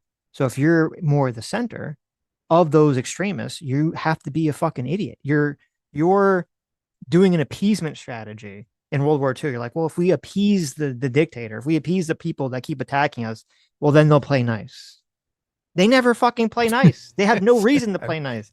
Them not playing nice is what creates power for them. They have no incentive to play nice. Yeah, it's delusional. questions that I'm asking here, I'm not asking you to do anything, Megan. No, I know. Okay, I know. I'm not. Our beef is not with each other. I'm not, okay? When I draw a line with regard to what I believe Tucker Carlson is doing to the conservative movement and what he is fomenting, that is because that is my info, and everyone can make their own decision as to whether they think that I am right or whether I am wrong and where they choose to draw the line with regard to the conservative movement. The question for me is always whether somebody's statements are forwarding moral values that I think are worthwhile. I did not get into this business for the money or for the clicks. You didn't either. Neither did he. What was that? Neither did he. I mean, he may not have. That's fine. I certainly did not. I'm only going to speak for myself. And what that means for me is that if I see somebody breach basic moral values by having on a Nazi, and in my own view, you can take your own view, in my own view, gloss the Nazi, then I'm going to speak out about that, and I'm going to point out that there is a long pattern of him ideologically laundering terrible ideas over the course of the last 2 years, ranging from traveling to Russia to sniff the bread and explain why the Russian regime is actually wonderful, to saying last week that the Venezuelan regime of Nicolas Maduro is actually not that bad because they're being attacked by, in his words, globo homo. Tucker's made the point, I'm not going to here to be Tucker's defender, but he's made the point that Maduro is culturally conservative. Who gives a shit? The guy's a communist dictator. Everyone in his country is eating dog. He's shipping fentanyl to the United States to kill Americans. Why do I give a shit whether he's anti-LGBTQ rights? This is the number one thing about Nicolas Maduro. You know how far down the list you have to get before you can get to anything remotely recommendable about Nicolas Maduro? I did ask him yesterday about the criticism that he didn't give Nick Fuentes a hard time, right? He didn't bring up the stuff that we've been talking about. No, he didn't. And see, to go back to what I was saying about like people need to stop pussyfooting around this shit, because those are always what gets like the big applause lines, and those are always the clips that get shared. That was the clip that I probably saw the most of anything in this conversation that was circulating and get a lot of like retweets and likes and all this other shit, was him saying, "Who gives a shit?" That's what people want to hear. They want to hear that. Who gives a shit? This is fucking stupid. It is laughable. You've got a brutal dictator, and everyone's like, well, he's culturally conservative. What? Well, he doesn't allow gay marriage, so, isn't that based, guys? He doesn't allow free speech either. Right. And he's a socialist, but, based. here's what he said. It seemed to think that we've way overstated the number of Jews killed in the Holocaust. He's ripped on poor Usha Vance in the most offensive terms, which I mean, so what do you say to those people who say, why didn't you raise any of that? Do your own interview the way that you want to do it. You're not my editor. Buzz off. I mean, I don't know. You want to go yell at Nick Fuentes? I'll give you his cell. Call him and go sit and yell at him and feel virtuous or whatever. That's up to you. I agree with him. I agree with him. I agree with him. He did the interview that he wanted to do for a reason. Here's the other thing I want to say. That's a very that's a very smart retort to that. That is smart retort. Yeah, that is. Yeah. To a very, very cucked response. Why'd you do this? Well, how dare you? I do what I want. How dare you? Yeah. Say, we all have different approaches in this industry, and there's been a lot that people in podcasting have said that I disagree with, including many of the names that we've discussed tonight. And we disagree too. I mean, yes, of course. Yes, rarely, but sometimes we do. But my own personal approach, generally when it's someone who's on what I consider to be my side, the side of sanity. And this is the entire question, is whether I consider Tucker Carlson to be on my side. I get it. But I would just say, just for the record, my own general approach, and this is my audience here, so they know, is in general, I will take on a position and I will make clear how I feel. For example, I've been asked, and some of my audience is mad at me for this, but what do you think happened to Charlie Kirk? And I believe a man named Tyler Robinson shot and killed Charlie Kirk. I believe he was influenced by trans Tifa, radical trans activists, that he fell in with a lunatic that goes by Lance Twiggs, that guy was extremely radical, and that he and possibly a band of others convinced this guy that violence was the answer. And I believe others knew about it before Charlie was killed. That's what. Look at this mainstream media shill. What a fucking loser. What a fucking loser. Mm-hmm. That's what everyone on the internet is thinking right now. You believe what people are saying on CNN? Oh, you're so cucked. How dare you? You believe what the FBI report says? Cuck. I believe. And until you can show me cold, hard proof that it was something other than that, that's what I'm going with. And I don't want to do or say anything that will jeopardize the FBI investigation and prosecution of that guy to make sure he spends the rest of his life either behind bars or on the wrong end of a firing squad. Here's your proof, dipshit. Deep state. Did you read those text messages? They were far too flowery to be written by any gay man that I've ever interacted with. Okay. What gay man uses flowery rhetoric or language when talking to their gay lover? I'm sorry, their trans woman who hasn't really transitioned whatsoever lover. Okay. The insider in the Turkey Tom video said that they would march around the house saying "my love" all the time. I'd be right. I'm like, oh my god, so fucking what a bunch of pansies.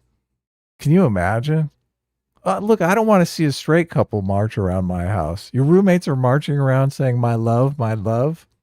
Get the fuck out. That's torture. That's torture. It's time to move out with your girlfriend, bub. But so I feel like I can make these points without attacking people who generally are on my side in fighting the deranged leftists who are killing us. But my point is, so 2 points. One, you have to define your side. You do. There are limits to the all side. the people who don't want to kill us. This whole argument infuriates me to no end. Tucker is giving the leftists, who she says right here are trying to kill her, all the material that they need to win in the next coming elections from here to kingdom come. How is she not capable of understanding that? She's giving them everything they need to win elections. Fucking dumbass. Because she's completely trapped in the mindset of defending Tucker. How do you fight them if you're basically making the argument that they've been beating up? Look, you could make an argument that Trump lost in 2020 because of the Fine People hoax. Now you're generating something like the Fine People hoax on steroids. Fucking Nick Fuentes sat down and had dinner with the motherfucker. Oh, this is ridiculous. This is ridiculous. Others based on their political ideology. So I would agree with that, except for the fact that, as you showed, Nick Fuentes wants to kill others based on their political ideology. He's not on my side. He's not with me. My point is that Tucker treated him as though he was on his side. And I see it differently. I think he did an exploratory interview where there was a possible attempt to put a bumper up on this guy. I think that he's definitely going to be painted on your side. It's time for you to start realizing that. Look, and if Tucker had somebody on who wanted to make pedophilia a sexual orientation, right? They were arguing for we should call pedophiles maps, and like he's putting a bumper on it, Adam. Look, if Tucker had the same kind of interview with that guy that he had with Nick Fuentes, it would be completely obvious. If you know, he very nicely said, you walk away from that interview and you think, oh, these guys are friends, but they just have a little minor political disagreement over whether or not they should gas the Jews in the future. It's like you're telling me ridiculous that if there was a person and their main political goal was to get pedophilia labeled as a sexual orientation and to remove the age of consent, you're telling me that Tucker Carlson wouldn't take a big smiling picture with his arm around them? No, he would take a sledgehammer to that person if he was forced to interview that person, but he probably would steer clear of that person and not interview them. You don't all. think there would be? You don't think he Not would do even the if that whole, person like, had 10 million followers on Rumble and was a devotee to the conservative movement. You don't think he would be like, so tell us about how Ben Shapiro made you what you are today? This is just, look, this is so obvious. They don't, to the normie, Nazism is as repulsive as pedophilia. Mhm. A lot of people don't realize that. Right. But so, yeah, this is obviously completely invisible to Tucker because Tucker sat down with someone that is as repulsive as a pedophile. Well, I don't know if he cares. I think Tucker's just 100% grift. So I don't think he gives a shit about any of this. Well, he would recognize the reputational damage if it was someone who wanted to make that a sexual Yeah. No, orientation. obviously. But I'm saying, like, he doesn't care. It would be about- obvious to him. Tucker knows that this He is gonna doesn't hurt see the right. any reputational advantage or disadvantage here by interviewing Nick Fuentes. Right. Otherwise, you wouldn't do it, right? Mm-hmm. We don't have to go over ground that we've already covered. We can agree to disagree on that, and everyone can make up their own mind after going and watching the interview yourself. Why don't we do the Larry David? I disagree to disagree. By the way, is it gloss or glaze? I've heard it both ways. Yeah. I mean, gloss, like a glossy, You like have kids who do the brain rot talk. That's what they call it, brain rot. Those terms. Like he's got Riz. I don't know. I've got 2 teenagers and a 12-year-old. I mean, listen. My original verbiage is that Tucker was fluffing him, so I guess that was more G-rated. That's a porn reference, right? It is. It's a porn reference. Yeah, he's not. Look, I don't get that. How is that G-rated? No. Oh, no, he's saying the new terminology is more G-rated. Yes, Okay, well, right. that makes sense. Yeah. Yeah. So, look, we got our answer. He does know what fluffing means. He's aware. So, look, he wanted to go as far to say that he was sucking his dick without actually saying it. That's fucking, he wanted to brutalize this man. It is Afraid funny to that say he's it. like, I didn't really attack his character. I'm like, really? You didn't attack his character? Okay. You did. I mean, I'm here for it. He I'm fine with totally, it, but, he totally did. attacked Yeah. his character. Yeah. Right. He said he was a bad friend. What the fuck? How's that not an Well, that's attack true. on That's a good someone's point. character? Yeah, that's a good point. Look, I'm just stating objectively, he's a bad friend. So, let me ask you this: there's some risk to both of you in this. You know, it's like Godzilla and King Kong having this battle. There's some risk to both of you because you both have very large shows, very large audiences, and there's probably some overlap, or at least there would have been 2 years ago. So is this in any way, did you feel any reluctance to, have this? Okay, so I was reluctant because, again, he and I had texted about the idea of orienting in the same direction, and then I decided that we were, in fact, not oriented in the same direction. Okay, but am I worried about, the career risks? No, because to me there's sort of a Laffer curve when it comes to influence. So famously when it comes to economics and the Laffer curve, the idea is that if you tax everybody at 0%, you receive zero tax revenue. If you tax everybody at 100%, you also receive zero tax revenue because everyone stops working. I think there's an influence curve as well, because I thought about this a lot before. This is so Ben. Who goes to the Laffer curve to bring home the point about? Fair. He's so smart, but then he knows that we don't know what he's talking about, so he defines it. So if you have no influence, but you speak out a lot, then you have no influence. If you have tons of influence and you don't speak out when it's appropriate, you also really have no influence. And so for me, the question becomes, when is it important to speak out? And Megan, you and I have been talking behind the scenes about many of the... This is a great example. He's basically saying you have all of this social capital, and if you don't use it when it's imperative that somebody say something, then you're really just a fucking NPC being driven by your audience. Yeah, you don't have influence. So wise words. You don't have influence over your audience. Their audience is just driving the ship. Yeah. Yeah.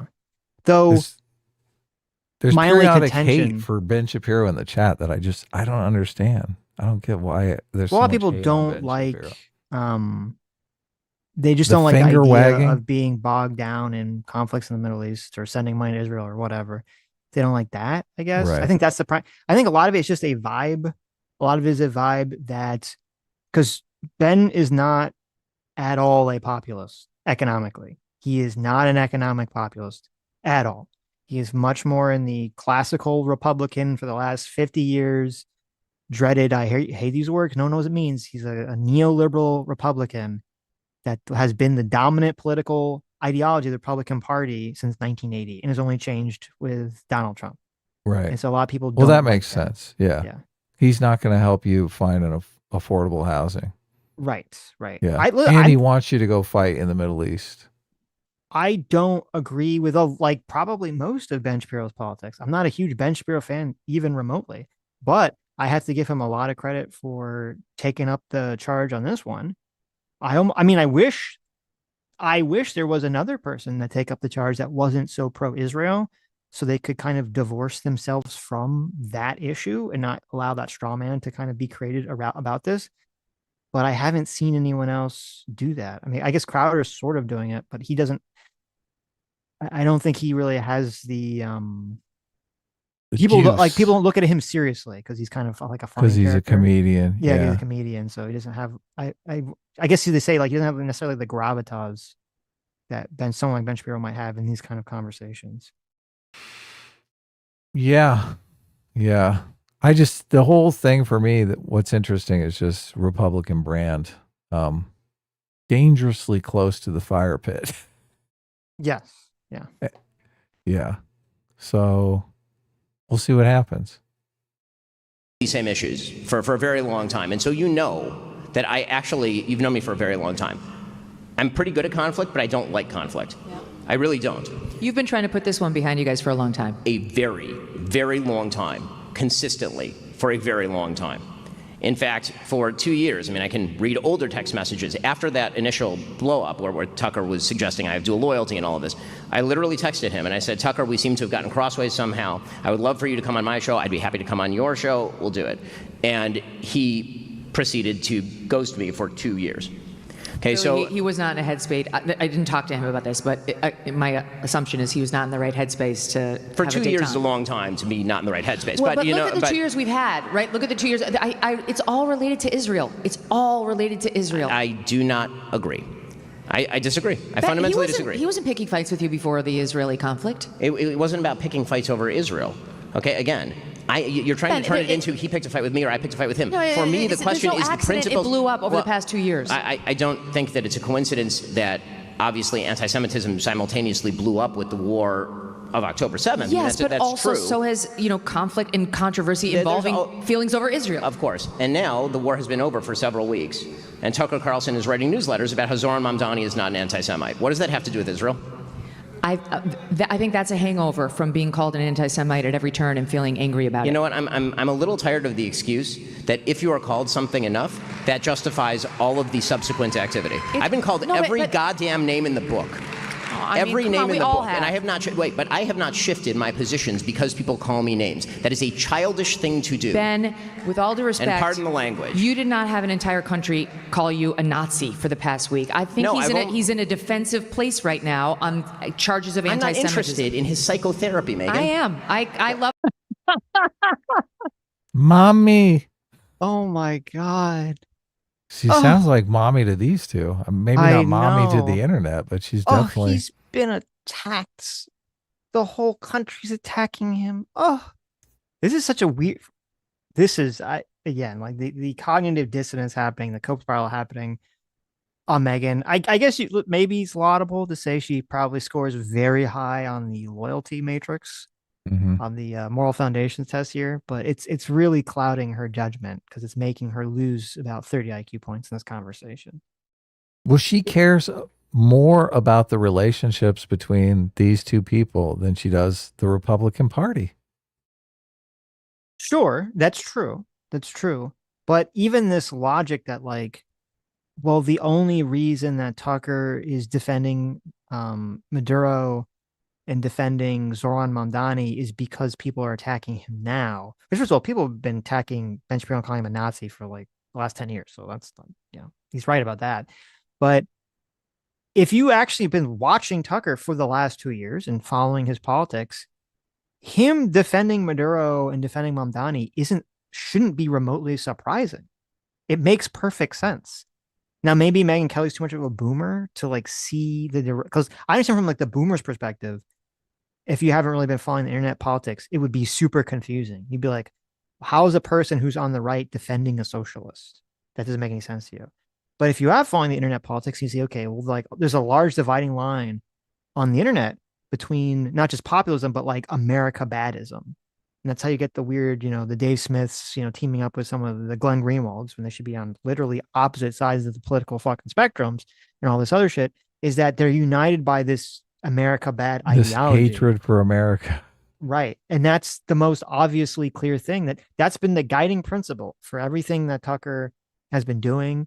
And even Fuentes, to a large extent, though I think is more guided by white nationalism, has been doing is this idea of the America bad, that everything about America, the liberalism, Western democracy, all this stuff, America, foreign policy, especially America bad, America bad, America bad.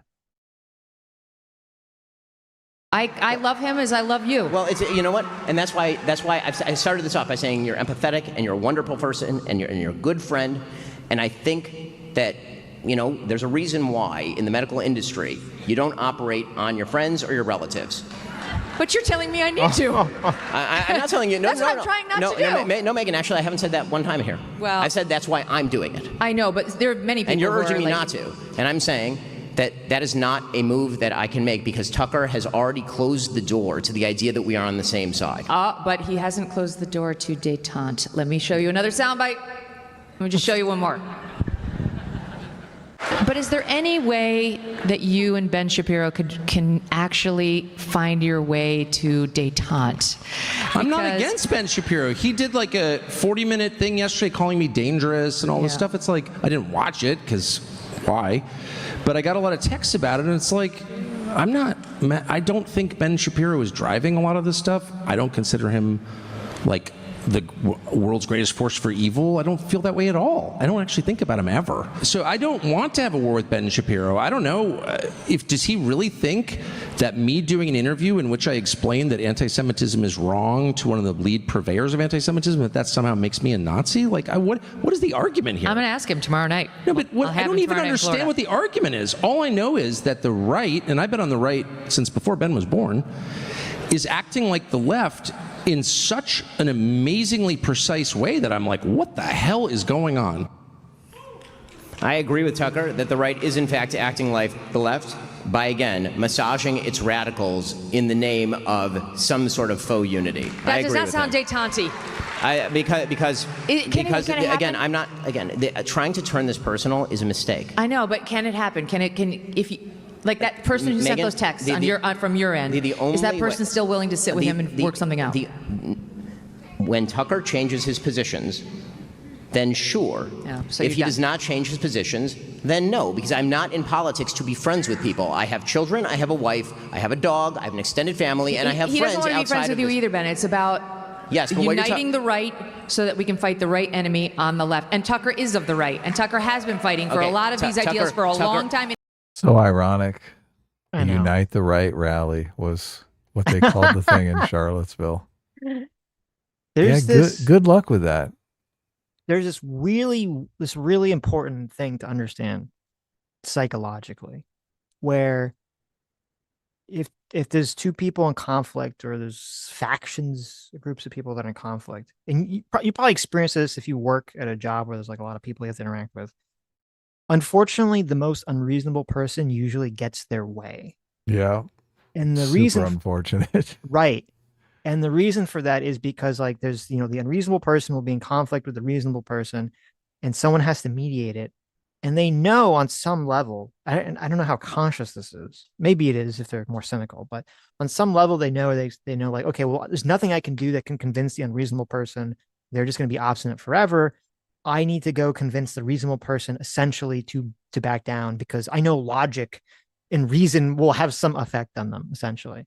Trump turned this into a political strategy. He did. And that was part of Trump's strength is that he would be that unreasonable person, I think intentionally. And I think he probably did that with a lot of his business dealings too.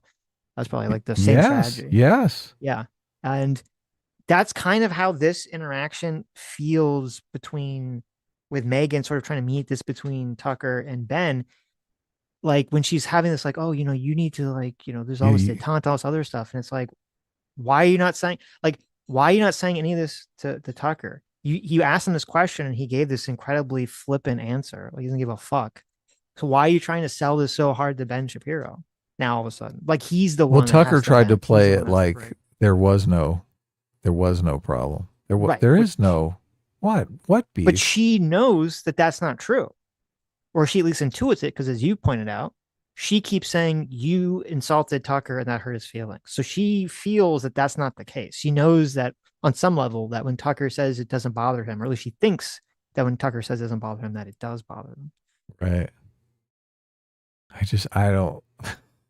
The whole idea that this is going to work by gift wrapping a vocal Nazi, Right. mainstreaming a vocal Nazi and gift wrapping him for the left to use in the midterm elections is somehow going to lead to an electoral victory. That's what uniting the right is. Yeah. Makes me just, Well, these people are gone. It's bowing to the unreasonable person. You have the Groypers are the unreasonable people, and they're trying to bow to them. No, Saying, okay, I completely agree. I completely agree. Never going to work. Nick Fuentes wants to burn the Republican Party down. Right. So that's who you're going to unite with? The guy who's bringing matches into the tent? Matches and a can of gasoline? Right. Well, we need to be a big tent party. You ain't going to have no tent pretty quickly here. Right.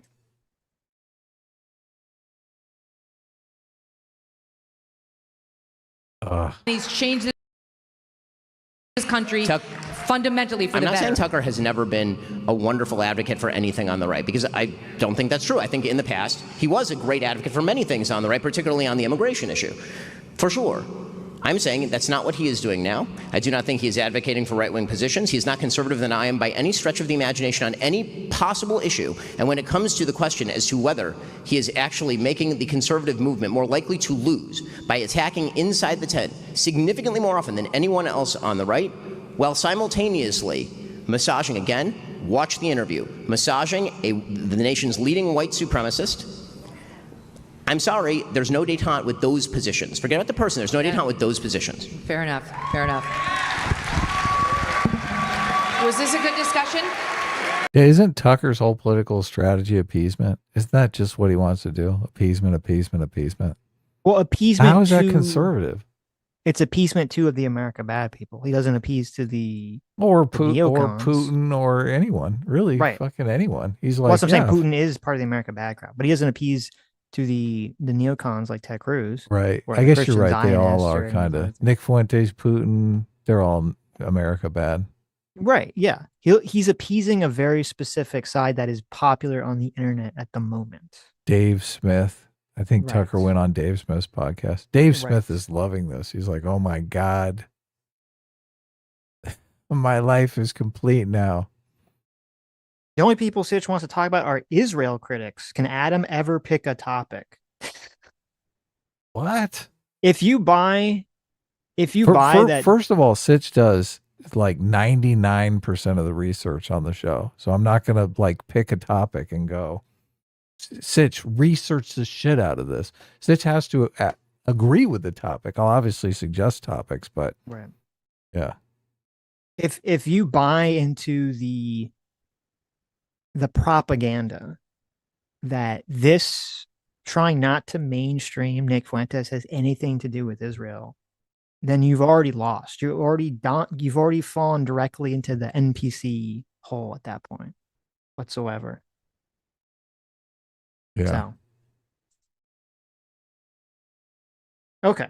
I think it's this. I mean, honestly, I give you tons of credit for coming and doing this. Okay. Should we watch the Bill Maher clip first, or should we watch? Well, there's a couple things. There's a Bill Maher clip. There's the Young Turks clip, which I only watched a little bit of, and then there's the Asmongold clip too. Which one should we watch next? They're all fucking beautiful. I guess the Bill Maher. Maybe we should listen to that last because it seems like that might get. I don't know.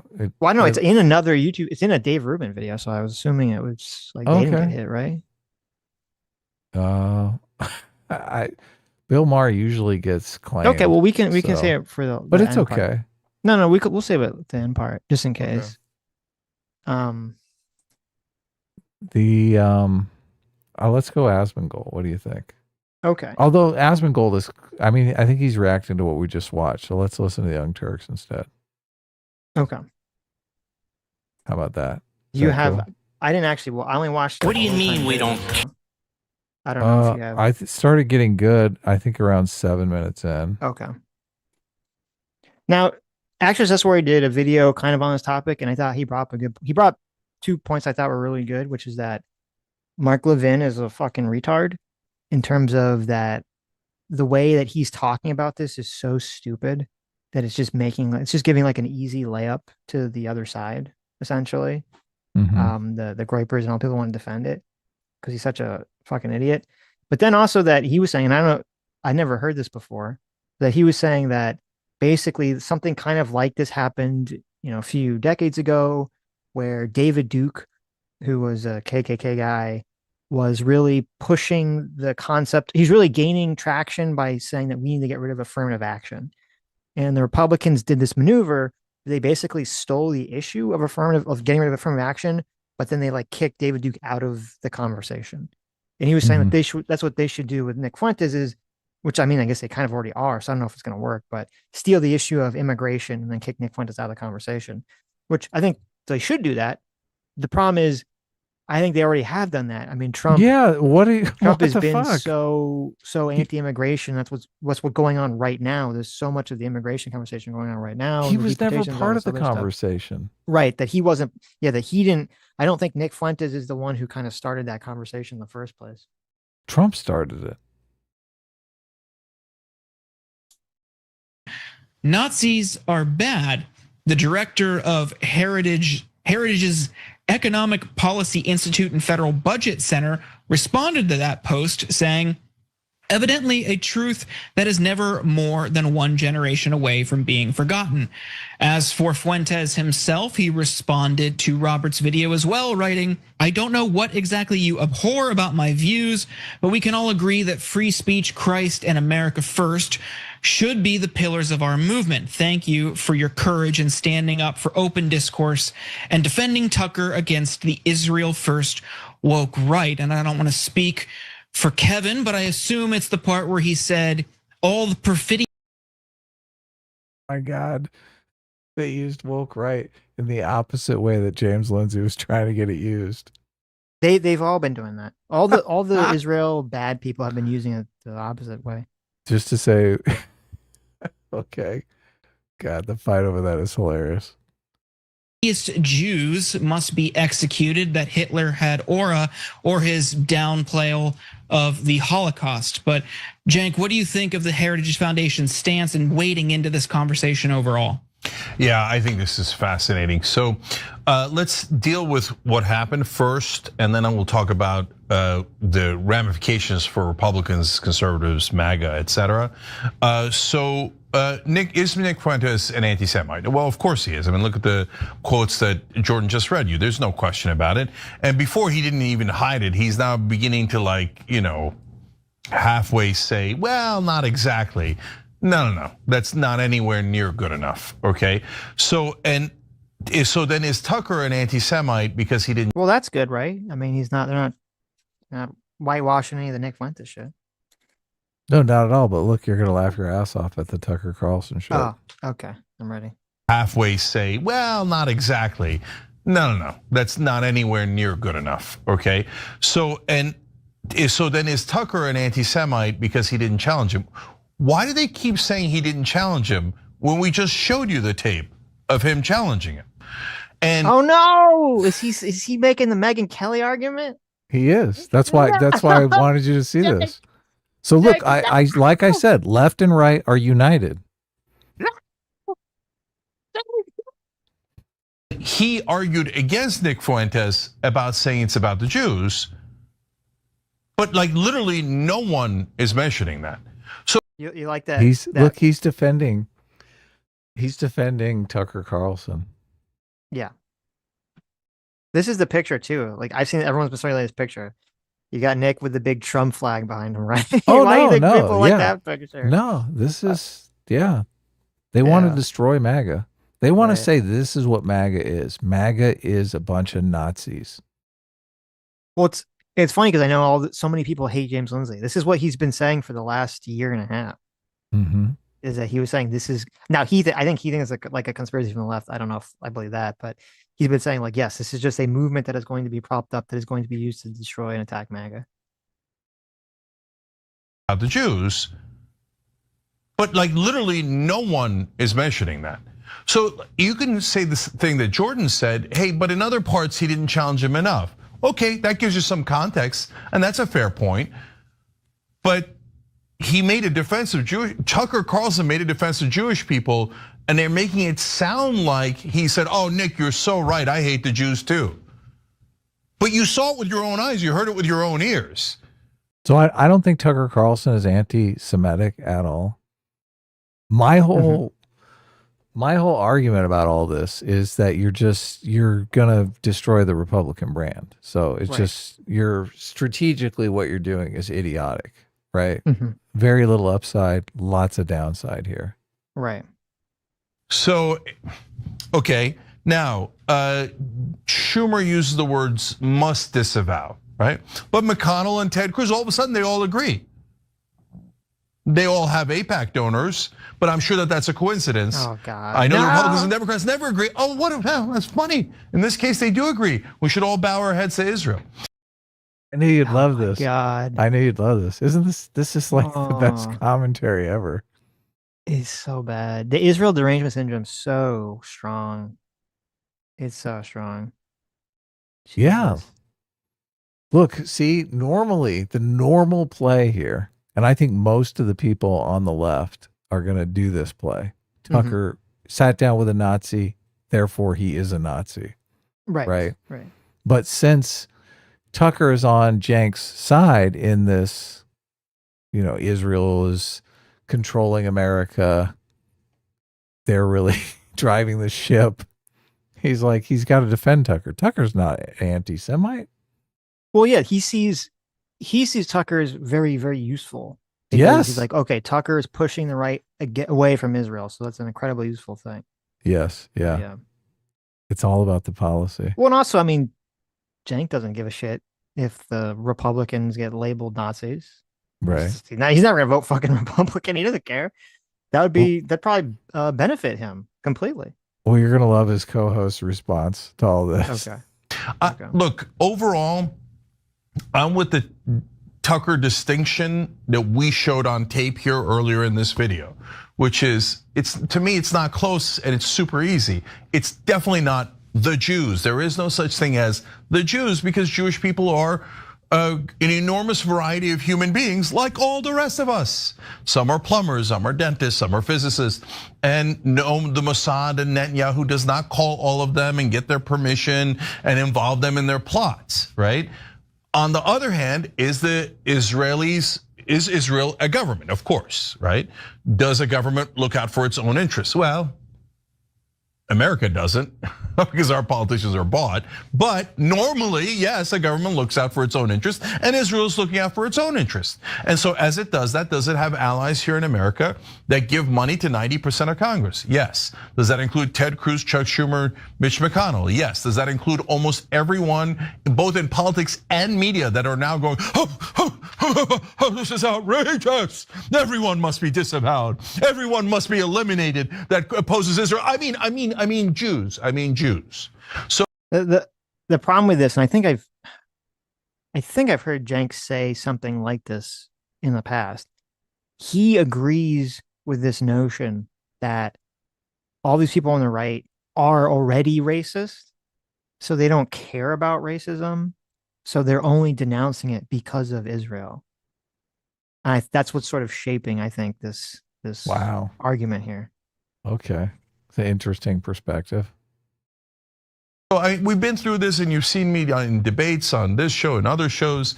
We say Israel, they say Jews. We say Israel, they say Jews. We say, please, no, not Jews, not Jewish Americans. We don't want anyone attacking them. We're just talking about a foreign government. They go, no, you mean Jews. Okay, so that's what you're getting, guys, is all of these corrupt politicians, all of the corrupt media are trying to... The irony here, because obviously 5 years ago when we were talking about immigration, Cenk would be the first one to say, no, you just hate brown people, right? You can't ever have a conversation about immigration without being called racist. hide behind Jewish people and say, oh, if you're attacking Israel or even just mildly criticizing Israel, you're attacking these Jewish human shields that we put all around us. No. Nick Fuentes actually does attack Jewish people. You heard the quotes. And so, I mean, if he's saying he doesn't say anything against Jews, that's absurd, right? I mean, he's on tape. He's all over tape doing it, right? But Tucker doesn't. Other critics of Israel don't. They say, oh, they use coded language. Guys, okay. We've shown you some coded language in the past, and Look, already he's spelling it out for you. This is what the left is doing. The left is like, oh, thank you, Tucker. Thank you. Oh, thank you. God bless Tucker. They're teeing him up. They're like, oh my God, Tucker's obviously a white. You know, he talks about great replacement theory. are usually not that subtle about their coded language.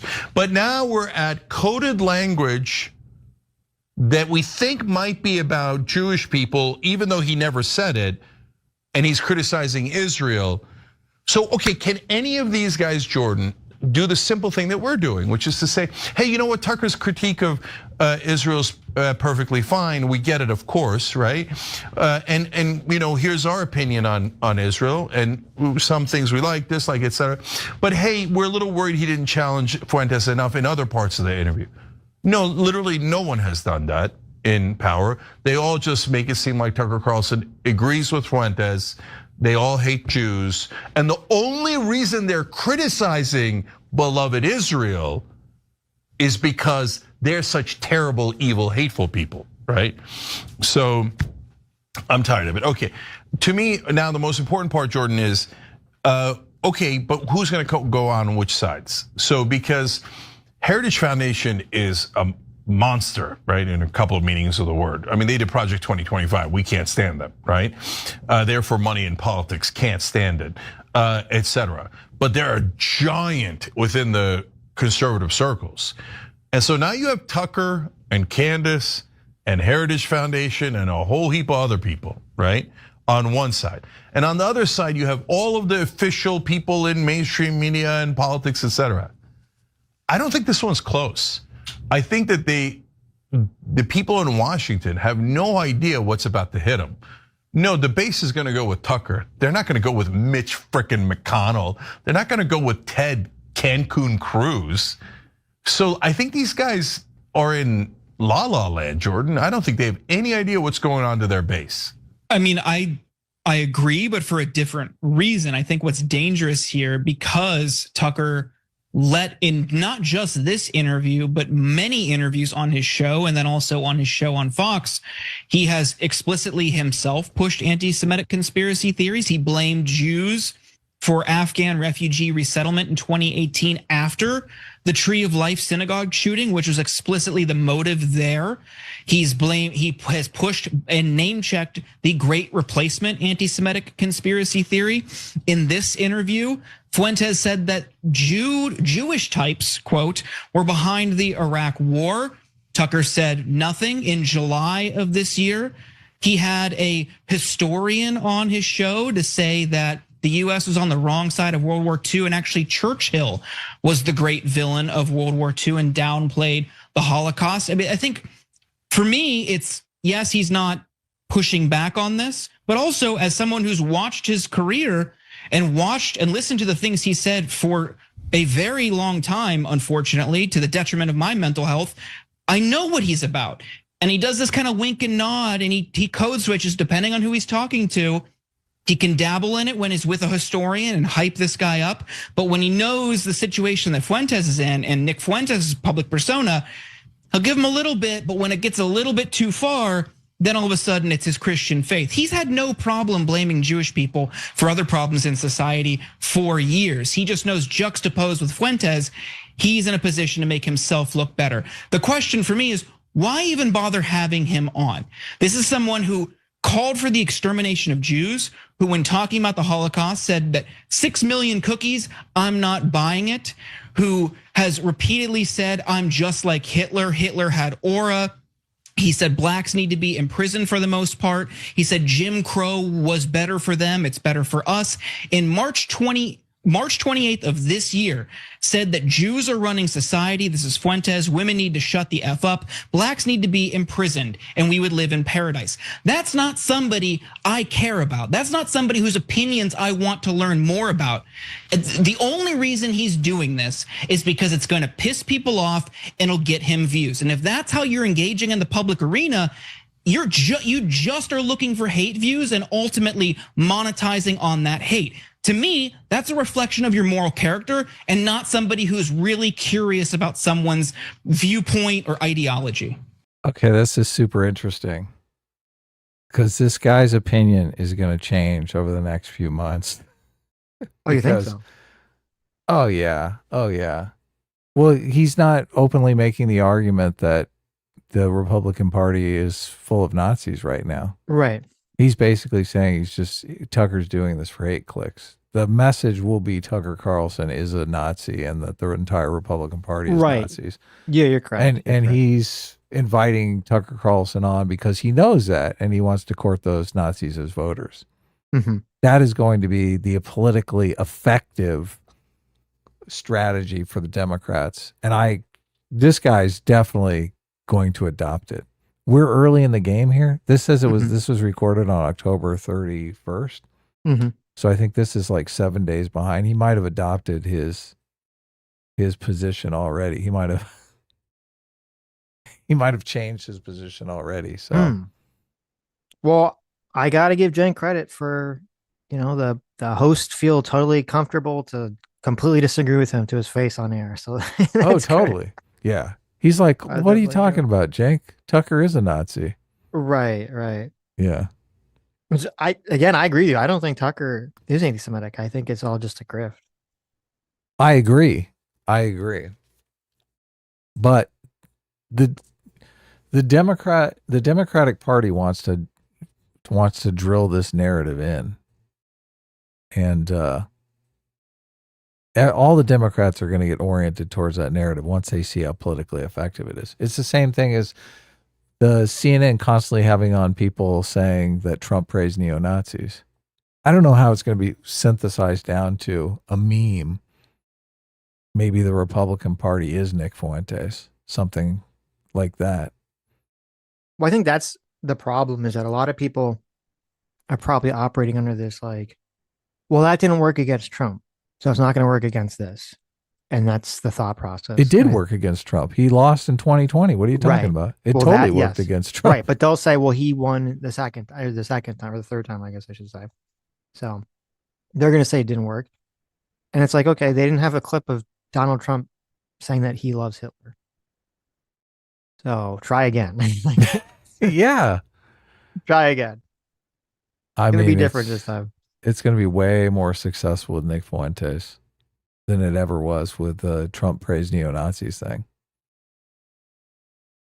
So I'm going to ask you a question, Jordan, because it's a very earnest question. So first, look, got to make distinctions. First of all, Tucker has, you say, blame things on Jews. I totally get what you're saying. I just don't want the audience confused. He never said Jews. He implied it heavily, is what Jordan is saying in those instances. And so do I agree with everything that Tucker's done? Not by a long shot, even on this topic. So like that World War II revisionist history, I don't get it. I don't agree at all, right? I don't think Tucker Carlson was attacked by demons. Sorry, I don't, okay? So there's plenty of things that I don't agree with Tucker on. The Iraq War, so Fuentes says Jews. That's not true. Dick Cheney, John Bolton, so many of the neocons are not at all Jewish. But did they do it partly for Israel? Yeah, I think they did it partly for Israel. Iraq had literally nothing to do with us, and they were number one enemy of Israel. And now Iran has nothing to do with us, but they're the number one enemy of Israel. So the idea that Israel is not controlling our government is absurd. The idea that Jews all collectively are controlling people is also absurd. They're both absurd.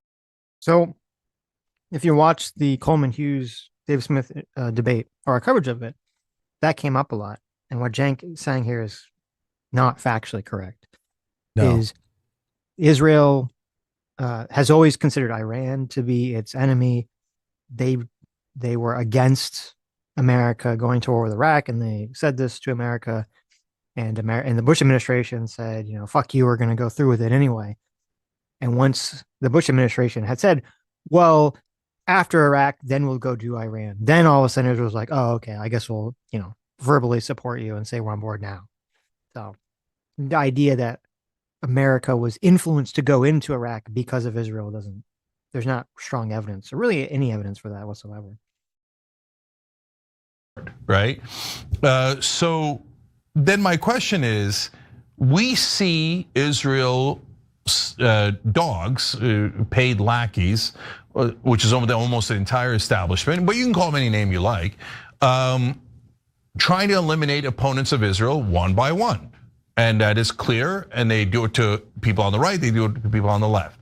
So are we supposed to help them eliminate the people on the right like Tucker Carlson and Candace Owens, who are actually waking people up on the right about what Israel's doing to not just the Palestinians, but to our government? Candace waking people up. Look, she's fully woke. Can you believe this? Are we supposed to say, yeah, great, let's cancel them? What'd you say? He gave Candace Owens a shout out. Oh. Said Candace Owens is doing the right thing. Yeah. It's so, the Israel derangement syndrome is just so strong. I do look, he's supporting fucking Candace Owens now.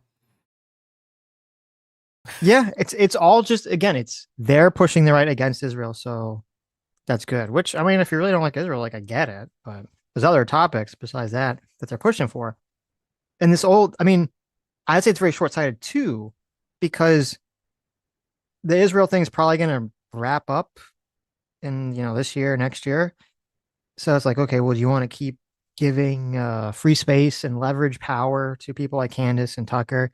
And, the ideas that they push after that, I don't think you're going to be in favor of.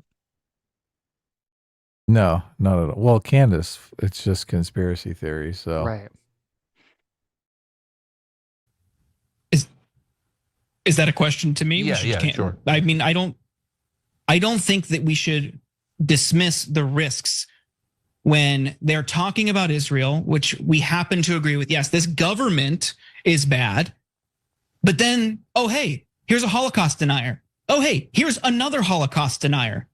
That's dangerous. Like, you see the consumption, the media consumption pattern there is dangerous. Just because they happen to agree with our criticisms on the government, and then he repeatedly has Holocaust deniers on his show, that is a dangerous pattern. Okay. I don't know what the solution is, but I'm not saying cancel him. This is just societal backlash, which is the standard for this kind of stuff. Well, it's actually not. It's very stupid pragmatically too for Cenk, because he's right. A lot of people, the number one tactic used if you criticize Israel is to say, oh, you're anti-Semitic. That defense is going to start looking more true if it's people platforming Nick Fuentes, if it's people platforming, Daryl Cooper, if it's people platforming doing these softball interviews with those people. It's going to make that charge of, well, you're just actually anti-Semitic. It's going to make that seem more legitimate. Yeah, especially if you're defending Tucker Carlson, who's defending Nick Fuentes. So. Right, or Candace Owens and Ian Carroll and all that other shit. Yeah. I'm not saying that there should be government repercussion, but look, in the free market of ideas, you aren't immune from backlash. That's all this is. No one is saying he should lose his show. No one's saying that he should be fired. That's not true. He's independent. Like, there's no one in power is saying, no one meaningful in power. I dismiss all the members of Congress who are just trying to conflate his criticism of the Israeli government with everything else. Like, they've got a motive there. But as for audience backlash, individual people are also upset about this. The Heritage Foundation staffers are upset about this. Let's talk about what the audience consumption patterns are here. That's a dangerous pattern when you're saying, hey, think about all this stuff over here with Israel. Here's a guy who's saying that all these Jews should be exterminated. Whoops. Yeah, here's my thought on it, because it's not an easy question. That's why I asked you, because what are we supposed to do with this, where the establishment is purposely conflating Israel and Jews, and it's a super dirty trick, by the way, that endangers Jewish Americans, but they don't care They love Israel 2,000 times more than they care about Jewish Americans, because Jewish Americans aren't bribing them. Israel's bribing them. My thought is, first of all, I'm not helping anyone eliminate Israel's opponents in America. Not going to do it. So no, I'm not going to disavow. I'm not going to do this. Blah blah blah. And even Nick Fuentes. I mean, come on, Cenk. Mm-hmm. He just said he's not going to eliminate Israel's opponents. Those are Nazis. You got to draw some line, right? Right. And I don't believe in cancel culture, so I don't think anyone should be canceled. I think that they would, if the establishment had their way. Nick Fuentes is easy. They'd cancel Tucker, Candace, us in a second. In 1 second flat. They'd wipe out any show that isn't pro-Israel. So I'm not helping those evil people. And then my answer for Fuentes and Tucker is, do I not have a show? Can I not speak? Okay, Fuentes is 100% wrong about the Jews. Tucker's wrong about being attacked by demons. Whatever the hell attacked him wasn't a demon, okay? Wow, that was so hard. That was so hard. Tucker, if he implies things, does dog whistles, etc., I don't like it. The great replacement theory, I don't like it. I'm totally opposed to it, right? Oh, on Israel, yeah, I agree with him. Problem solved. But no, why are they doing? There's this clip of Candace Owens talking to Dave Smith. Mm-hmm. And she says that she thinks Seth Dillon, that was the guy we watched, he was on Pierce Morgan talking to Dave Smith. He's the head of the Babylon Bee. Candace Owens says, I think Seth Dillon is a literal demon. What? And Seth Dillon's response on X was to say, I don't know who clawed Tucker Carlson, but it wasn't me. I have a solid alibi for that night. He's laying into the demon thing. Yeah, that's pretty sometimes funny. That's what you got to do. That's a perfect response to that. When crazies confront you, you got to out crazy them. Well, it's you look at Candace Owens again. I don't know. I still strongly on the she's grifting thing, but her body language is all like that she's insane. That she's very slowly or very quickly going insane. Like the way her eyes are so wide, the way that she moves around. You know how like there's just like ways in which there's like these little ticks that people kind of do, and you're like, oh, something's off with this person. I get a lot of that from her in the way that she kind of gesticulates. So it's these power positions are high stakes. They're high stress, right? I think she's involved in some sort of lawsuit for millions of dollars. I mean, they could potentially wipe her out financially. Yeah. Yeah. That's definitely weighing on her mind. I could be giving her too much like 10D chess move here just because there was that clip that came out from a few weeks ago where she was like, oh, they don't want you to talk about it. And she said it in this kind of like weird whispery way. And the meme was like all these people talking about how like hot that was when she came off as like crazy. So now I'm wondering if she's intentionally like trying to act more visually crazy because of that meme. But I could just be reading into that too much. Really? Yeah. I think she's playing it up. Who knows? She's like, oh, they love it when I give them the crazy girlfriend look. That was the big meme. That tweet that blew up. It went pretty viral with her doing that. So. I didn't see that tweet. So. Why is Mitch McConnell, Cruz, everyone in media doing it? Because they're like, shut him up. Shut him up. He shouldn't be allowed to say these things. No, he is allowed to say these things. It's a free country. It's just this is most of their show. They just think Israel is behind everything. Israel did it. Mm-hmm. What happened to American politics? It's so simple. A lot of Americans support Israel. Politicians want those voters to vote for them. So those are Americans. It's because, again, and I said this a lot, everyone gets kind of sucked into their own ecosystem. So they look around and they say, well, on the internet, people nobody in my system supports this. So it's got to be bribes.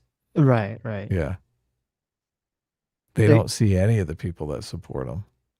This is an interesting post. Someone says, Tucker Carlson recently gave a bizarre defense of Venezuela being socially conservative. It turns out that Tucker's guest that he had on last Friday, a guy named Robert Amsterdam, is an active FARA registered agent for Venezuela. Okay, so after Tucker Carlson defends Venezuela and Maduro, he has a guest on who is a paid lobbyist for Venezuela. It says Amsterdam earned $4 million in just the 4 first months of this engagement from the Maduro regime. The lobbyist got $4 million. The lobbyist got it, yes. And how much of that went to Tucker? That's a good question. Well, isn't that how lobbyists usually work? I don't know. That's a good question. Whoever is paying the lobbyist pays them directly for the right. They slip them the money to grease the palms. Now, this person is saying that this contract started in 2020, and they're saying that that's still open. He's still like an open agent, so it's unclear if he's being paid currently by Venezuela. But he was in 2020, and he got $4 million. So I don't know. Very interesting. But you gotta be careful of all the foreign influence that Tucker's trying to fight, right? He's always talking about fighting the foreign influence and being America first. The foreign influence. Mm-hmm. Yeah. Contradictions within the Republican Party. Well, should we move on from this, or? Well, I was just going to see if they're talking about Nick Fuente's situation all through. Gotcha. And on the right, perhaps you could say the same about the left, but I think on the right, it's like very, very obvious, very blatant. They say one thing, they do another thing. They'll say one thing one day, they'll say a completely different thing the next day, and then they'll just move on as if nothing has happened or nothing has changed. And I feel like after a certain point, those contradictions are going to start to directly impact one another. And now you have two factions of the party, let's say, roughly two factions that are fighting against each other, and they both believe that they are still right wing. And, they're kind of both right because they both represent some version of what the right has become amidst all of these contradictions. I hope that makes sense. What are your thoughts, Cenk? It's interesting to me because the left obviously has an image of the right that they believe, the right is predominantly greedy racists. Mm-hmm. And I'm just curious how they're conceptualizing this rift. I think obviously they're going to zero in. Everyone's going to be throwing out different arguments. The argument that's going to stick is that the right is mostly racist. They're going to see that 1 million followers on Twitter, and they're just going to, or 5 million followers on Rumble, and it's going to be so effective that everyone will orient onto that argument. Right. Yeah. I don't see how I don't see this going away, because that as soon as they come to the realization that argument is devastating, they're going to fixate on it the same way that they did on the fine people thing. Right. It was interesting how quickly the fine people thing materialized. Mm-hmm. I guess the fact that Cenk wants to defend Tucker because of his anti-Israel stance. There are going to be many people who have an anti-Israel stance that are also going to want to do that, right? Right. So that's a separate force here that could counterbalance this. Mm-hmm. What do you want to move on to?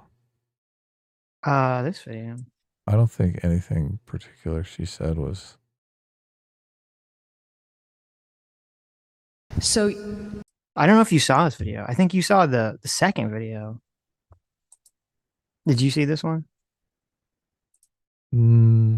No. I put the one I saw in the playlist. Right. This, because the one that you saw, I think, is this one's gonna. This one's gonna hit even you worse. Worse than the one that you saw. Yeah. Okay.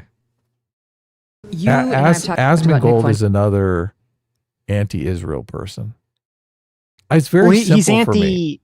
He's not anti-Israel. He's anti any sort of foreign aid or anything whatsoever. Yeah, he's well. Look, I'm against foreign aid, so. Right. But I wouldn't make any of these arguments that he's making. Mm-hmm. Many times over the years in our many appearances together, and that's how I knew about him, because he was saying absolutely terrible things about you. And I am going to show a video. Please forgive me. I'm anti-foreign aid because I think foreign aid serves the country that's giving the foreign aid. It's basically like bribe money to buy some sort of policy prescription in that country that usually benefits the country that's giving the foreign aid at the expense of the actual citizens of the country. Mm-hmm. So that's why I am against foreign aid. Most people, and I think Asmongold probably falls into this category, are against foreign aid because they see it as some sort of handout, giving our tax dollars to another nation when we could be spending it on health care here. So they're not conceptualizing it as we're doing harm to that nation. Right. They're conceptualizing it as that nation is doing harm to us, which is just a huge difference, categorical difference. There's sorry, I got distracted. Someone's having a total spurg out In the chat. That's okay. I have to read to you because I find it funny. The person's like, you guys are deluded. You'll see. Unfortunately, I understand history and the fall of nations and human behavior, but keep feeling good about yourself, I guess. Racism is reality. This is so stupid and hard to listen to. Are we supposed to just play pretend that race doesn't matter? You fucking retard. Grow a spine. You should give that guy a wrench. See what kind of damage he can do. Okay. I don't know if that's a good idea. That's probably a terrible idea, but Yeah. what the so he's already orienting himself to the idea that all of this is just racist. Yeah. Well, it's interesting because there's like, you'll see the people, there's so many people who like, they'll be very critical or they'll criticize something. And if you keep them around long enough, it's like, it starts to get angrier and angrier. The true feelings start to show out. And you're like, oh, okay. Well, how are we delusional? Because both of us think Nick Fuentes is obviously racist. We think a lot of his fans are racist, openly racist. Right. I mean, how are we delusional? Well, we're delusional for not agreeing. Not agreeing what? That race is this important factor that we should be hyperfixated on, and that we should be trying to kick out all the Browns. Oh, he is a groiper. Yeah. Well, he said racism is reality. Okay.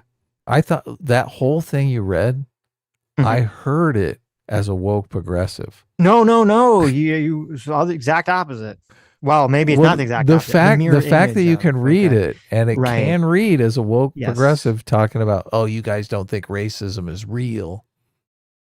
That whole thing. Oh, yeah. No, when they said racism is reality, they didn't mean it like people are racist. They meant like you should be racist. No, I thought they meant it as in we're delusional in saying Tucker is not racist. Right. Yes. Yeah, that's what I thought they meant. Yeah, you're right. You could see it the other way. Yeah. You can see it either way pretty easily. Right. So. Right. That's cute. That's cute. It is cute, isn't it? Yeah, it's funny. One of my first introductions to this guy, Nick Fuentes, and what he was saying about Ben.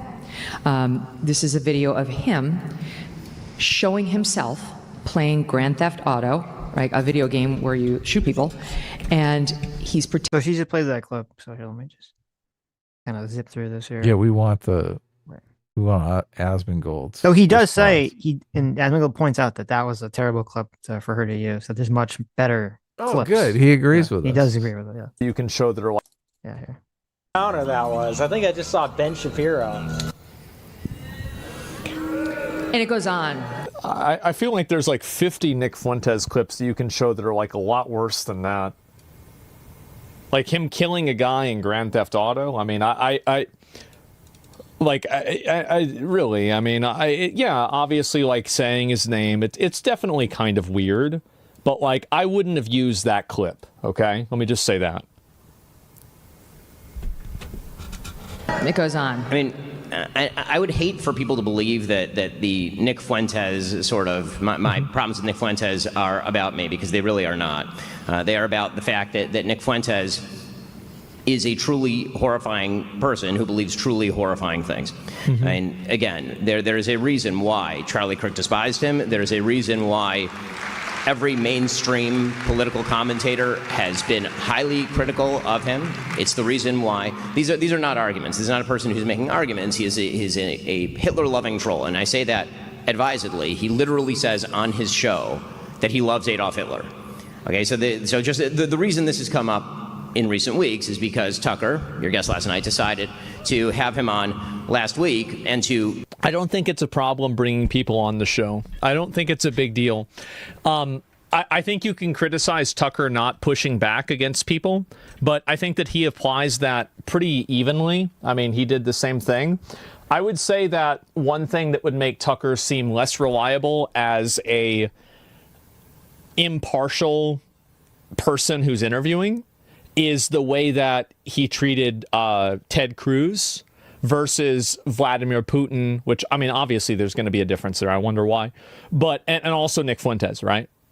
Because he was very combative with Ted Cruz. Completely glossed. What's up? Him, in my opinion. So that was totally fair, right? Totally fair. Yeah, I've heard Correct. that all over. Point Yeah. that out, yes. So far we're doing pretty okay, right? So far we're skating by. I think that I did watch this. I DM'd you a bunch because it was like so infuriating. I think this is the one that where it did start getting infuriating. Okay. Yeah. We're not there yet, but yeah. No. So far it's like, okay, this is all completely reasonable stuff, yeah. And you can make up your own opinion. And you can make up your own opinion as to what you think Tucker was doing during that interview, but I know what it looks like when Tucker Carlson decides to be an aggressive interviewer, when he decides... Platforming Nazis is a big deal. I mean, but like, wouldn't you say platforming Putin would be more?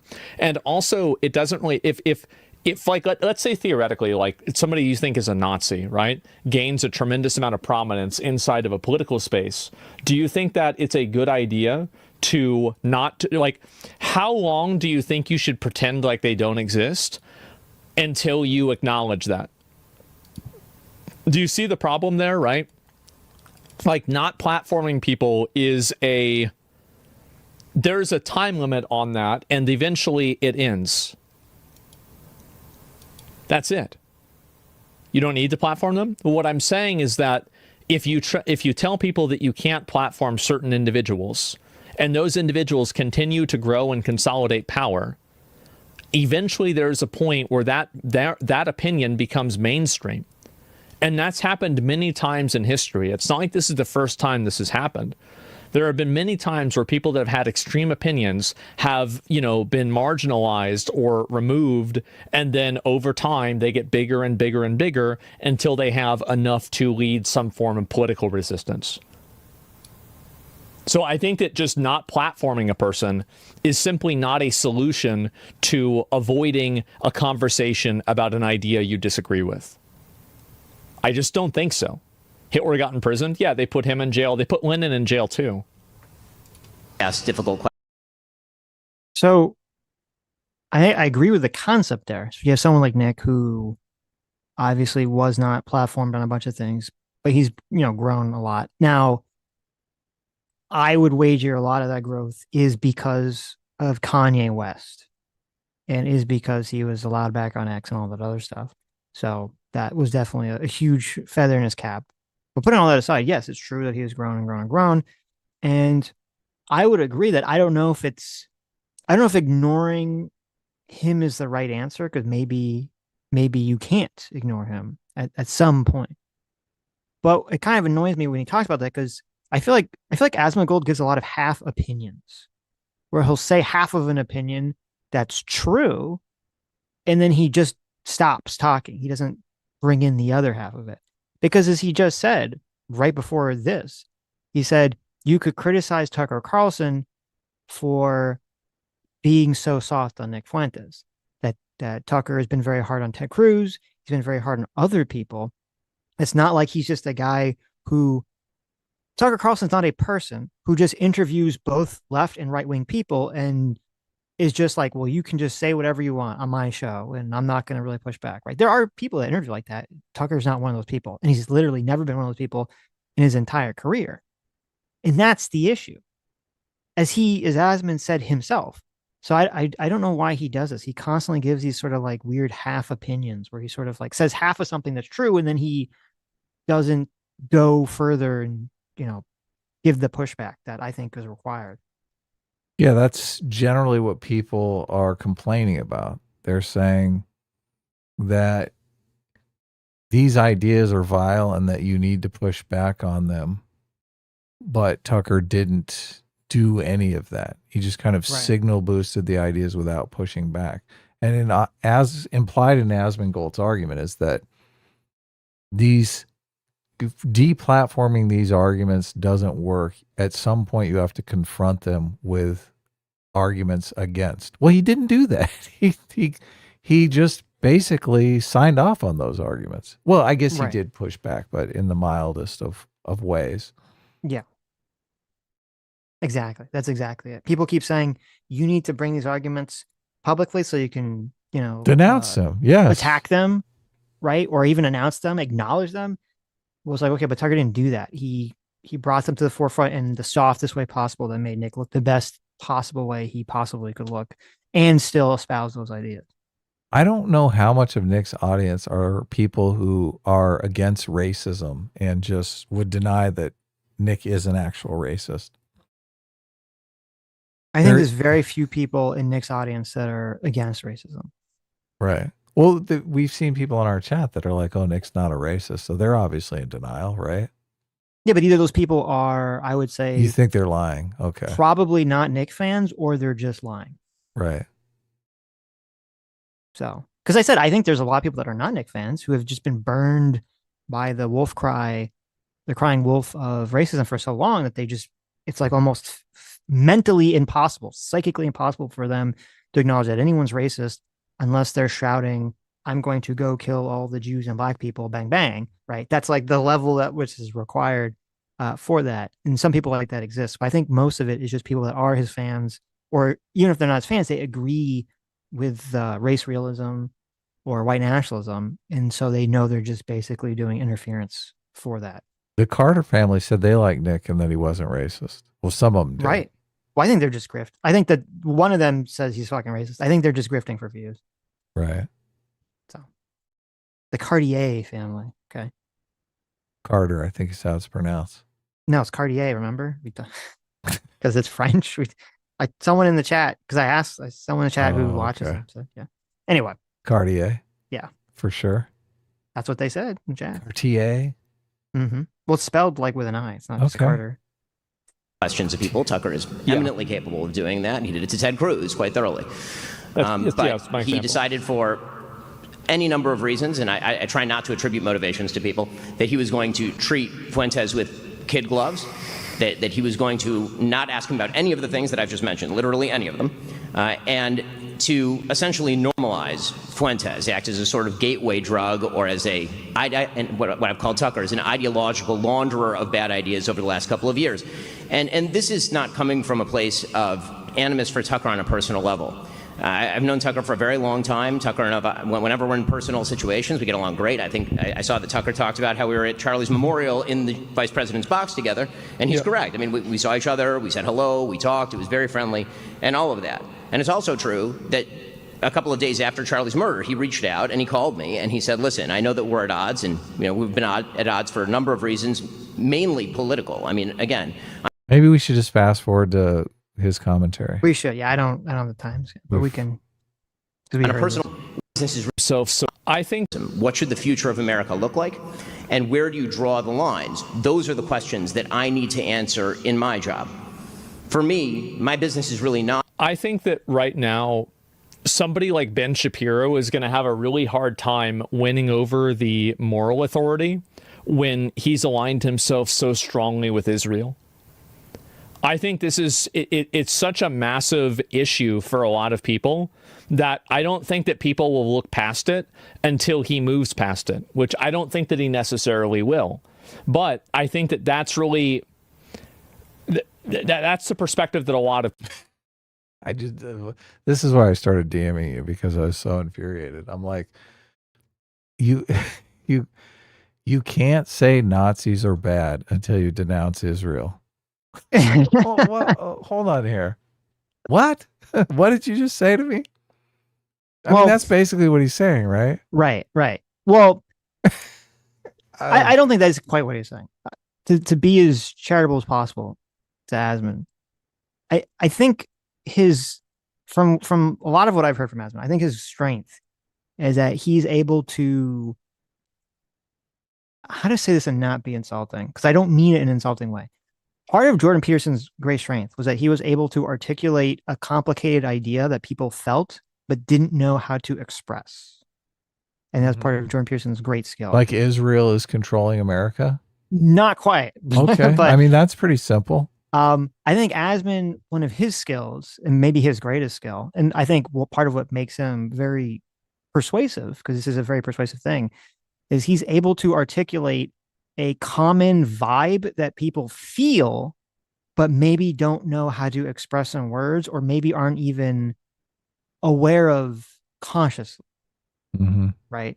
And so from a descriptive level here, from just a purely descriptive, so there's two things. There's descriptive and there's prescriptive. Descriptive is just describing the way something is, and prescriptive is making an argument about how things should be, right? So on a purely objective, descriptive way, I think what Asman is saying here is correct in that a lot of people feel this way. They feel like, well, and he kind of continues on this. He feels like, oh, well, because Ben Shapiro is Israel first, or that's they feel it. He's so biased, that Ben Shapiro cares more about Israel or has dual loyalty to Israel, all these other things, that because people have that sense, therefore they're instantly going to basically dismiss everything that he says, and they won't trust anything he says after that, right? So I do think that and I think this is part of the great skill that Asman has, and a good skill to understand that people feel that way. I think a large segment of people on the internet feel this way, and to verbalize it and to explain it. My problem is, again, it's a half opinion, because he doesn't then, after he explains it, say, however, even if you feel that way about Nick Fuentes or about Ben Shapiro and all this other stuff, it's not good for the Republican Party, and really not good for America, for white nationalism to be broadcasted and be supported, even if you think Ben Shapiro is a bad messenger to push back against that. So he only gives half of the opinion. And the problem is, if you only give half the opinion, it makes it sound like you agree with that take, as you'll see when we play the clip. People have. Yeah, I think this is a clip where he seems to be making the argument that if it's popular, we just have to roll with white supremacy. Right. As I said, optically, that's what all of this looks like. Well, if it's popular, then what are we going to do? Obviously. Right.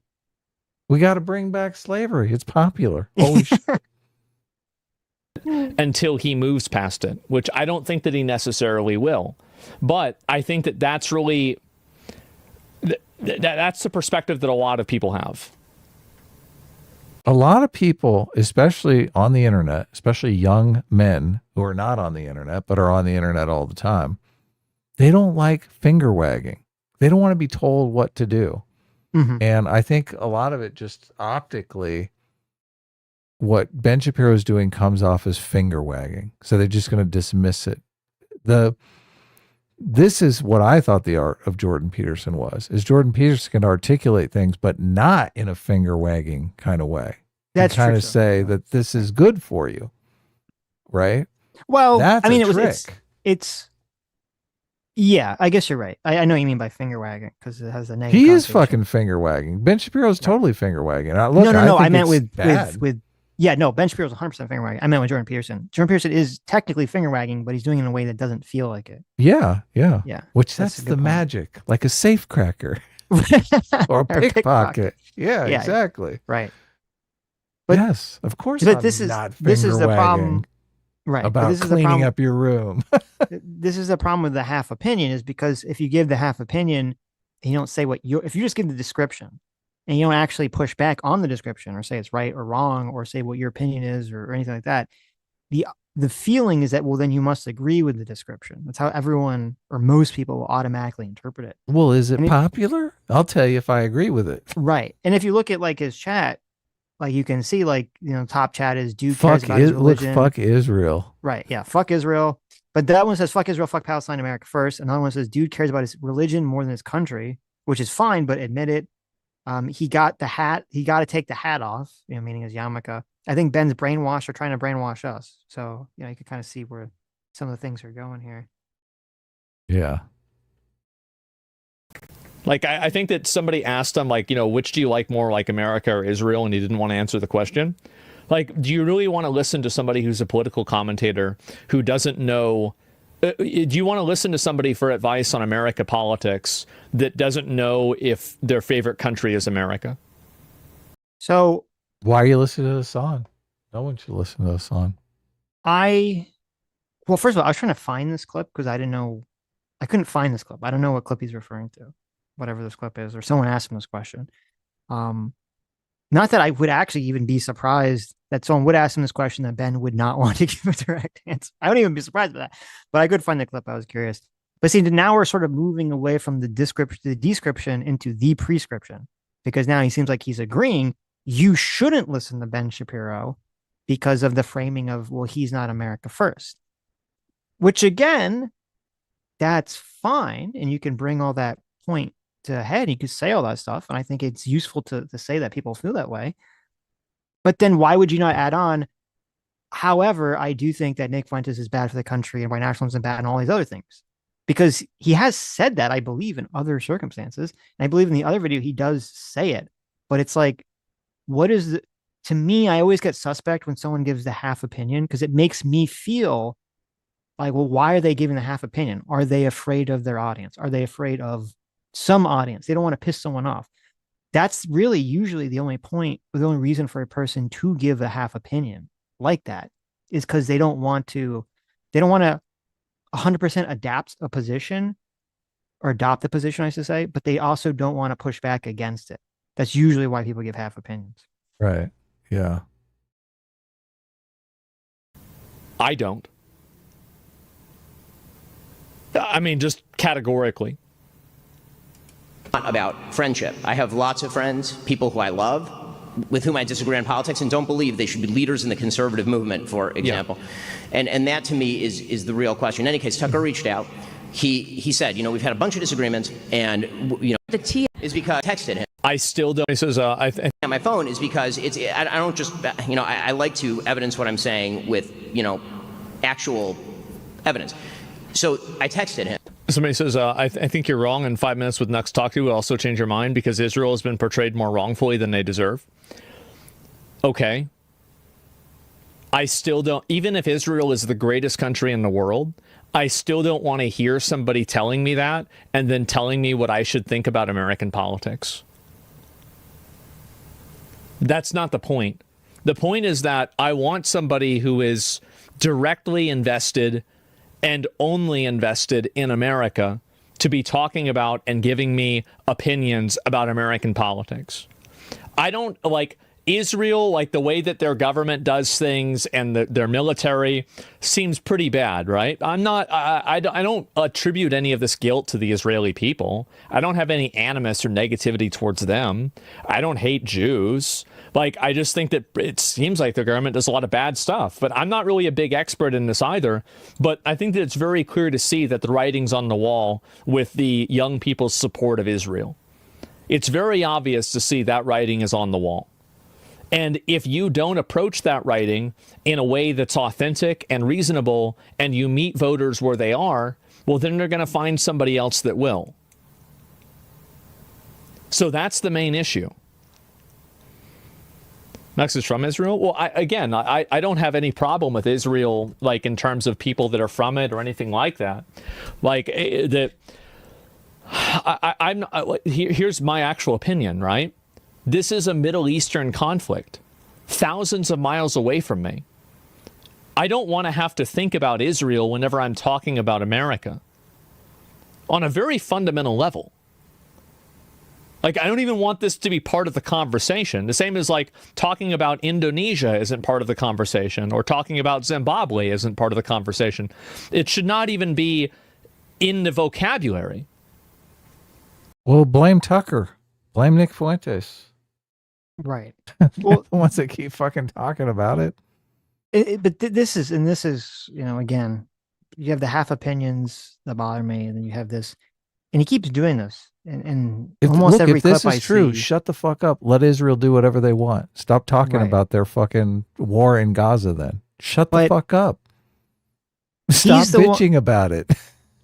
Every time I've seen Asmongold react to a Nick Fuentes clip or something about this current drama that's going on, he keeps promoting the propaganda, the Groyper propaganda, that this is about Israel.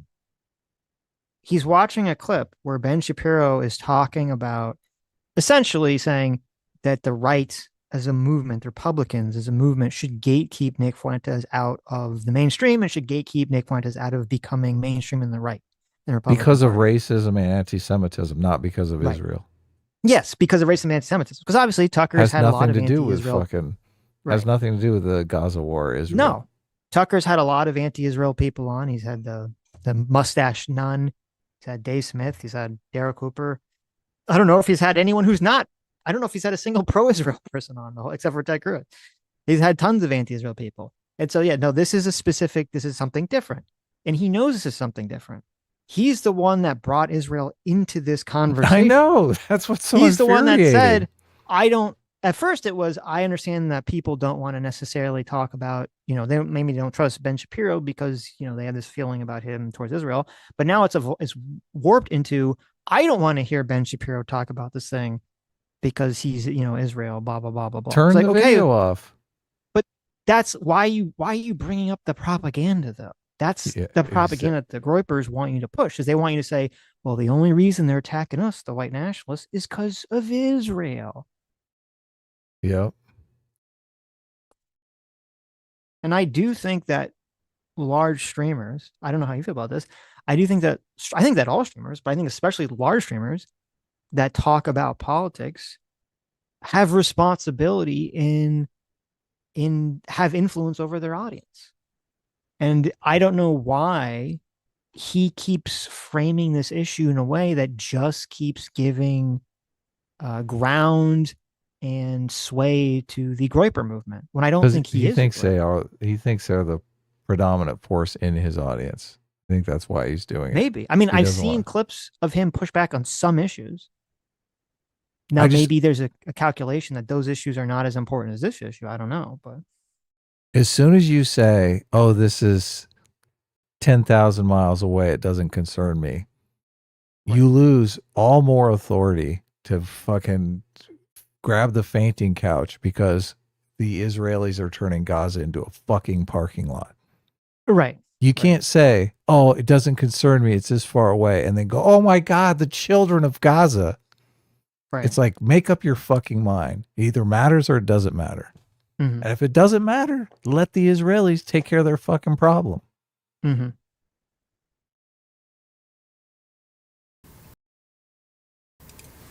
And the text exchange with the essay, I appreciate it. I'm going to spend the next week or two thinking about how to be most effective. The country is clearly felt differently after I saw what he did with Nick Fuentes, and after he proceeded, in my opinion, to spend the subsequent weeks.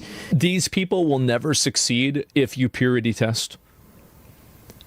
You will never succeed. It's the same as the left wing is purity testing itself to death. Like recently, they've been able to consolidate around a couple of electors, and I think also their collective dislike of Trump. But I don't think there's any real consolidation or any real agreement among them. This is fucking idiocy. Okay, you are a fucking idiot. The left is purity testing over whether or not you put pronouns in your fucking email. Okay, the right is purity testing over whether or not we should have Holocaust deniers among us. Right. What is the difference there? Yeah, what is the difference there? Yeah. Like if the left was purity testing over people who wanted to make pedophilia a sexual orientation, I would say good. Maybe you should do some fucking purity testing. Right. Yeah. Maybe it's time to do some purity testing. The shit that they're purity testing over is ridiculous. I just look, what is he saying? He's saying, oh, we should have literal Nazis in the party. You can't purity test for Nazis. What a fucking idiot. What a fucking idiot. Look, Asmongold, and I said this to you privately, Asmongold is a tourist. He doesn't give a fuck if the Republican Party is in ashes. I don't think a one-party state where Democrats control everything, as someone who lives in a one-party state where Democrats control everything, I don't think a one-party state would be good for the United States of America. So the Republicans saving their brand from this, I think, is important. Yeah. It's just the fucking worst advice ever. No, I agree with everything you said. That's a good point. Because obviously, there is this notion of scale that obviously gets lost on these things. What it means. There's a big difference between, you didn't put your pronouns in the bio, and most black people should be locked up. Jews and other people should be expelled from the country. And Hitler is great, right? There's this huge distinction between those two things. Giant, gaping. We're talking about the Grand Canyon. But there's also something that's important here too, which is that this, I don't know if there's a word for this. It's some sort of like conceptual confusion here, because the purity spiraling from the left was coming, the people enforcing the angle of what is pure were the extremists. It was the far left putting that's out a great point. some level of purity to say, okay, the mainstream left now has to adhere to our extreme version of purity. And this is the exact opposite. This would be the mainstream right saying, well, we have some metric that we don't want to pass, that we don't want to allow the extremists to ferment here. So it's kind of the exact opposite, but he's kind of missing that because he's just focusing on he's just conceptually confused, focusing on just the gatekeeping aspect about it depends who's doing the gatekeeping and for what purpose. Just any Republican politician should stand up and say, we can't purity test Nazis out of the party and see how far you get with that. Right. I'm sure you're going to do great in your congressional race. Minimum due for $7 says, stop saying half opinion. This is just made of BS. If you think half opinions are a thing, you have 1/4 the brain. Sid just makes up his own reality to engage his cognitive dissonance. And Adam nods. Oh my God. Well, first of all, I kind of think it's funny that someone would give us money. No, it's great. Thank you for the $7. I do appreciate it. You know that concept I gave about the half opinion, it has to be correct and true when it triggered this person so strongly into giving us money to attack it. Like, you're on to something when it triggers someone, because then you're hitting something that you're like, okay, I hit something. I'm getting close to some sort of truth that bothers them. So, but thank you. That was funny. Yes. Someone in the chat says, Asmund represents the views of the normie. When you're calling Asmund dumb, you're calling the normies dumb, and there are a lot of them. You have to have that in mind. Yeah, thank you. I mean, I don't disagree with that. Yeah. That's what I said. I think Asmund's strength is the ability to give a specific voice or a specific idea to a vibe that a lot of people feel. Look, and I do think people are reflexively against purity testing. Right. But as soon as you present something like, oh, well, you want to hang out with pedophiles? They're like, oh, maybe I am in favor of purity testing. Right. Their only real agreement is that they don't like Donald Trump, and they want people that are oppositional to him. Doing literal. Yeah, who's he talking about? Yeah, he's talking about the left. That? He's talking about the left. Yeah, the left is like that. Well, and also, I guess to put a point on it too, something that you said, which I think is very important, is, neither of us are Republicans. Asmongold is not a Republican. So it is kind of weird, because I think you're right when you say that they're tourists. Like, if the Republican Party explodes, does Asmund care? Does it have he doesn't any give a impact fuck on him whatsoever? You think his audience cares if the Republican Party explodes? Probably just a bunch of kids. So. They don't give a fuck. Right. Especially, I think that if Ben really wants to overrule Nick Fuentes' influence over, I think, a lot of young people especially. I think that he should engage with what Nick is saying directly and engage Nick directly. I think that talking about it and then saying this is... Says a guy who doesn't engage anyone directly because he's a pushover in any sort of debate. Yeah, that is great advice. Yeah. Right. Well, he knows he can't attack the ideas, so that's why he doesn't want to engage these ideas. He'll lose. So, talking about Asmund or Asmongold, yeah, right, yeah. Well, I already said earlier. I don't know if I want to repeat myself about why it would be precarious for Ben to try to debate Nick Fuentes on, is racism good or is hating Jews good? Like, yeah, well, exactly. Right. Like, I don't know if that's really if you really want to have that conversation, to have those clips circulating, the internet. Well, look, if their position is Israel controls America, I'm sure you can find someone. I mean, debate Dave Smith. Don't debate Nick Fuentes. Nick Fuentes is an open Jew hater. Right. Yeah. Well, that's part of the problem too, is that it's interesting you say that, because one of the tactics that Fuentes could use in that conversation is that he knows like every one of the conspiracy theories like Dave Smith. So he would probably from his end try to turn the conversation away from that he's a white nationalist to just that Israel bad. Right. And if that's of course, and it's going to be weird because then from Ben's point, it's like, okay, but his goal is going to be, oh no, I have to keep going back to the fact that Nick hates Jews as Jews, not because of Israel. And he hates non-white people because they're not white from some sort of genetic level. And to just kind of keep harping on that. And Nick's just going to keep trying to dodge away from that and just kind of keep focusing on Israel and all this other stuff. And if that's the conversation, then yeah, just have that conversation with Dave Smith. You can just argue with Dave Smith about, Israel's influence, or I forget that guy that Dave Smith always cites that he gets a lot of his information from. You could argue with those guys because those guys aren't white nationalists. So you might as well do that. What is so different in saying Israel controls America and Jews control American society? Mm-hmm. What is so different between those? Because like one they're arguing is perfectly fine to say. Well, one, you're saying that you think that there's a foreign country that has an undue influence in controlling the politics of our country.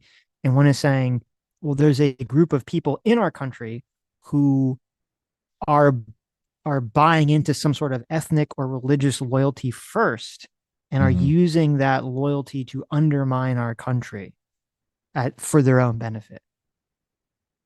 I understand the nuance, but I think most people would just say they hear them the same. They're the same thing. It's hard. Yeah, it's hard to tell because I think you're right. I think a lot of people one feeds the other, definitely. Like when Cenk says in the clip that we watched that he thinks Israel controls America or whatever he said, however he framed it, right? Like, yeah, a lot of people will hear it like Jews control it, but I don't think he means it that way. Like, I don't think Cenk thinks Jews control hilarious. America in some sort of nefarious fashion. He constantly says, "Oh, we have to bow down to the almighty Israel." Right. But the difference is, he'll say, "Oh, there's all these Jews that are anti-Israel," which is true. And then you have someone like Nick doesn't care about that because he thinks that there's some sort of kinship or personality difference instilled in people at birth, depending on their ethnicity. Mm-hmm. So, the person who does this, I think that really, and this is something that people might not want to hear, but I think there's a lot of people out there now that do support Hitler. They do. And I'm not a Hitler fan. I don't like Hitler. But the problem is that if there's a lot of people out there that feel that way, you can't just tell them that's bad, you can't have this opinion, and then they're all just going to change their mind. It's not going to work. You can't play on the optics of an argument and then expect to bully people into submission. That's what woke people did for years, and it just didn't work. And this is me saying this in his best interest.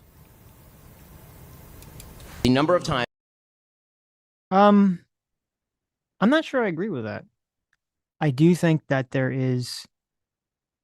I do think the adults saying shut the fuck up to the children, who are the groypers, they are the children. I think that's a valid strategy. I think it's a completely valid strategy. These people and their ideas, while they're prominent online, they're not prominent in the real world. I don't think they're ever going to be prominent. I think a lot of those people's ideas are based on, I don't even think a lot of people have a strict ideological adherence to these ideas. They're just unhappy because, they don't have a good job or relationships or money or something to that effect. And if they do, if they do have those improvements in their lives, I think a lot of this, and also because, all the woke shit that had been attacking white people for the last 10 years. And I think if you can eliminate like those things, I think that would really get rid of it. I don't know if you have a movement that's not based on something logical, that's based on an emotion. I don't know if you can logic people out of something that's based on an emotion. The thing people are worried about, though, is those people gaining any kind of political power. Right. For very good reason. They're worried about that. Yeah. Yeah. Yeah. So the strategy is going to be to keep them out of political power. Mm-hmm. So, and obviously the Democrats want to gain political power at the Republicans' expense. So they're going to make it appear that those people are on the verge of gaining power constantly. Right. Yeah. But also I do think that, and I don't know how Hasman sees himself. I never heard him talk about this. As I said, I do think if you're a large streamer, and if you're a large streamer that talks a lot, like about politics, that you do have a responsibility to get information correct and to try to not make your audience, psychotic. And when he says like he understands that there's always people that like, according to him, he thinks there's always people out there that are loving Hitler now. And the only pushback is like, well, I don't love Hitler, but then I'm just going to keep talking about the issue in a way that the people that do love Hitler still watch me and still like what I'm saying about the issue. And I'm not going to really give any pushback other than say that I don't agree with that opinion. But I'm going to give 15 minutes of pushback to Ben Shapiro. I'm going to give, 20 minutes, 30 minutes of pushback on the people attacking Tucker. When he covered the Tucker Nick Fuentes clips, I mean, so much of it was him just nodding along with Nick Fuentes. Even if he would throw in I don't agree that, it's all Jews, right? But then it's 90% nods and then 10% of I don't agree with this extreme thing. And then you just move on.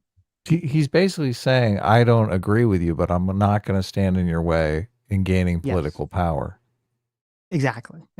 Which, I mean, okay, dude. Right. Okay. Against the left. On a show. Was that not on a show? I thought that was on a show. A lot in there.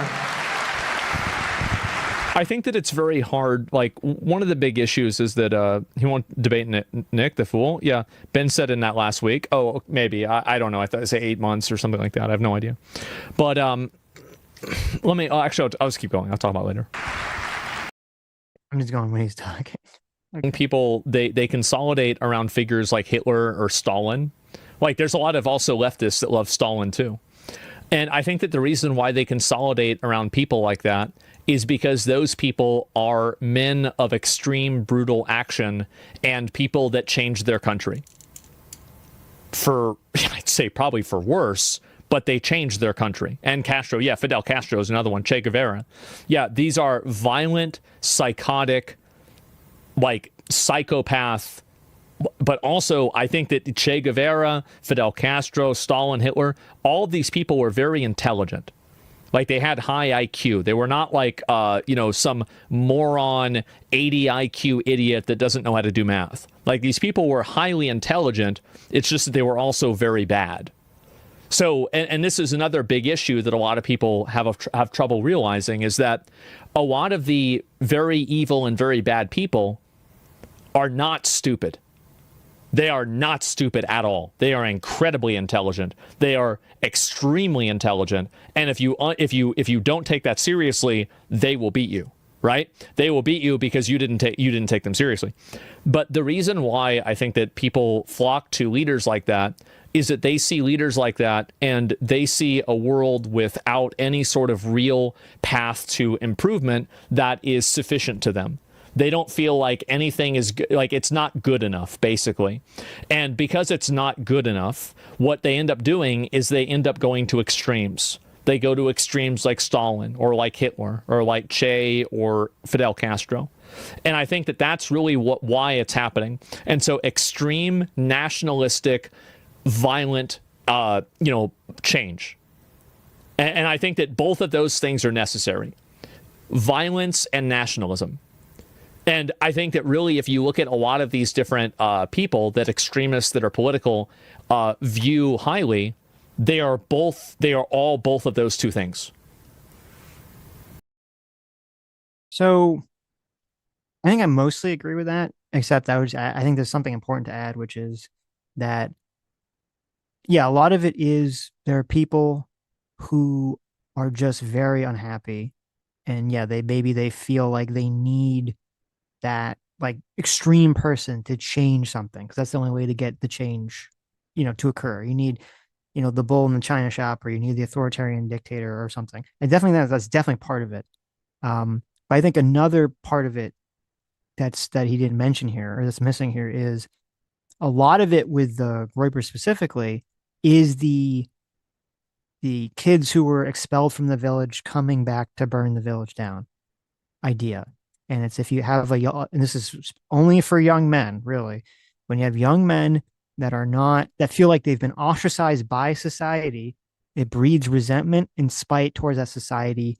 And it's like the most, human thing in the world, that the people, when they breed resentment and spite towards something, they want to come back and destroy it. They want to get revenge on it. Yeah. And a lot of, I think, the supporters for Hitler and for Mao and for Che and for all these groups, it's not a coincidence. It's young men who are being fed this feeling, or fed, I mean, they probably feel the feeling already, but they're being fed like a quote, an answer for that feeling by the authoritarian, that, you have this feeling of you're being shut out by society when we need to like destroy society and remake it so that you won't feel that way anymore, that you'll have access to resources and status and all these things that you don't have. Yeah. They've seen a lot of their marginalized peers get a free pass for as much racism as they want. So exactly. Right. Exactly. Yeah. Okay, you guys can be racist. Look, I can be racist too. That's the way they're looking at it. Right. It was kind of funny. Yesterday, I was showing Sam the song "America" from West Side Story. Mm-hmm. And I don't know if you've never seen West Side Story. Basically, you have it's a modern day retelling of Romeo and Juliet, only it's in like 1950s New York, and the two gangs are the Jets, which are like the white native New Yorkans, and the Sharks, who are like the Puerto Rican immigrants, and the kind of the conflict that arises from that.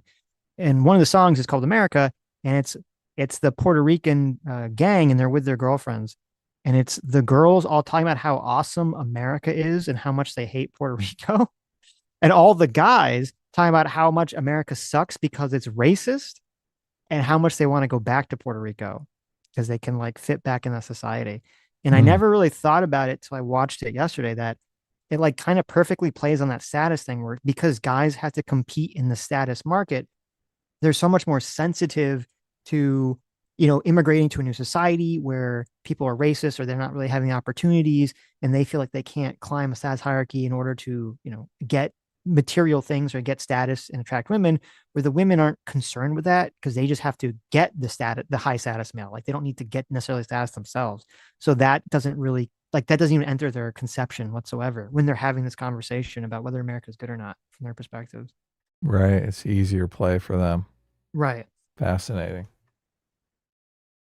I'll be right back. Was that attacking me, and I don't think Tucker cares about people attacking him. I mean, like, again, we're professionals. We're in a business where people comment on what we say publicly.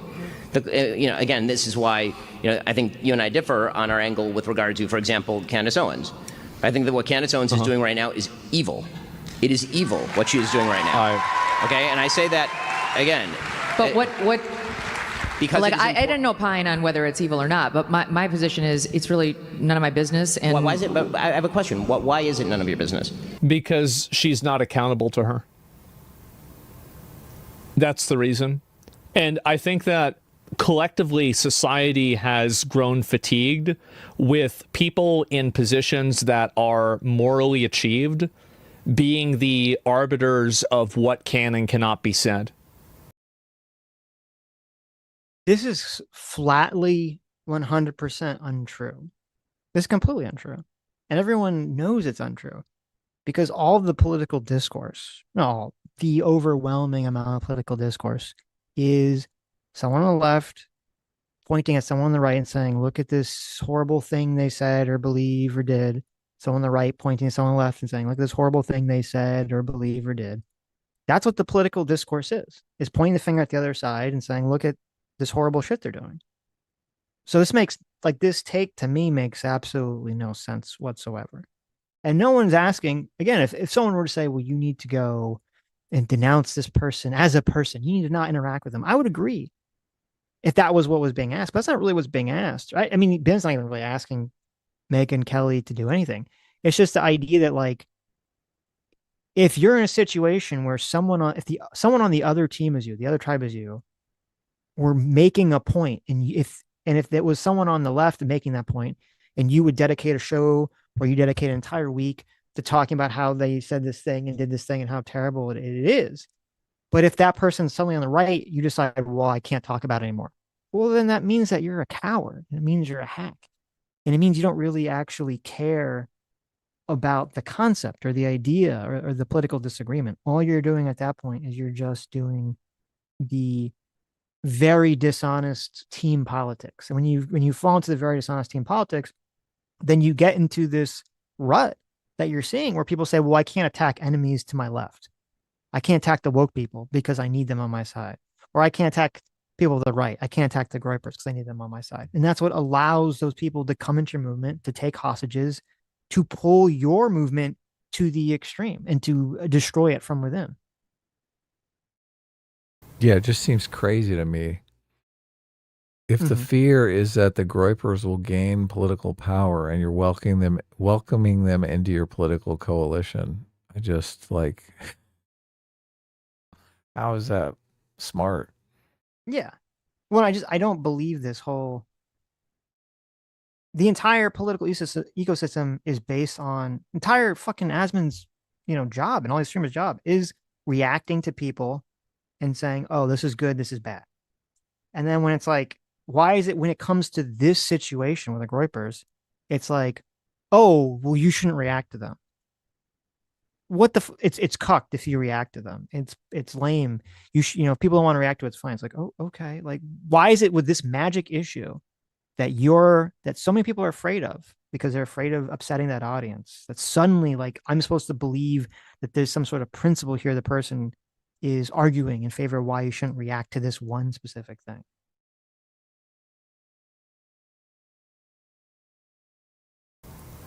I think this is a general sentiment. I think this sentiment extends to the support of Zoran Mandami. I think it extends to the support of Nick Fuentes. I think it extends to the support of Donald Trump. I think that it extends to the support of someone like Jay Jones even. People are past being morally policed. And I think this is something that's happening with extreme left-wing and also extreme right-wing people. It's very evident. I mean, you comment on these things for a living. I'm not mother of the internet. No, but if this were on the left and somebody were accusing Charlie Kirk of his wife having murdered him, I assume that you would. It's ridiculous and retarded. I mean, let's be honest, it is. Talking about it. Is that what Candace is accusing? That's what it seems so. It seems so cucked. I hate to say it. It seems so cucked when Asman frames this because he doesn't agree with the white nationalism. He doesn't agree with the Hitler shit. He doesn't agree with the Candace positions. And yet when someone like Ben calls that all out, he spends this huge amount of time just attacking Ben. It's like, why are you attacking? You're on the same, you agree supposedly with all these same positions. So why don't you make a case for that? Why don't you argue for that? Why are you spending all this time and energy attacking Ben in this situation? Doing work for the Groyper movement or the Candace Owens crew. Because he doesn't like Ben Shapiro. Erica of? Yes. Of murdering her own husband? She's accusing TPUSA insider. It does. It sounds fucking retarded.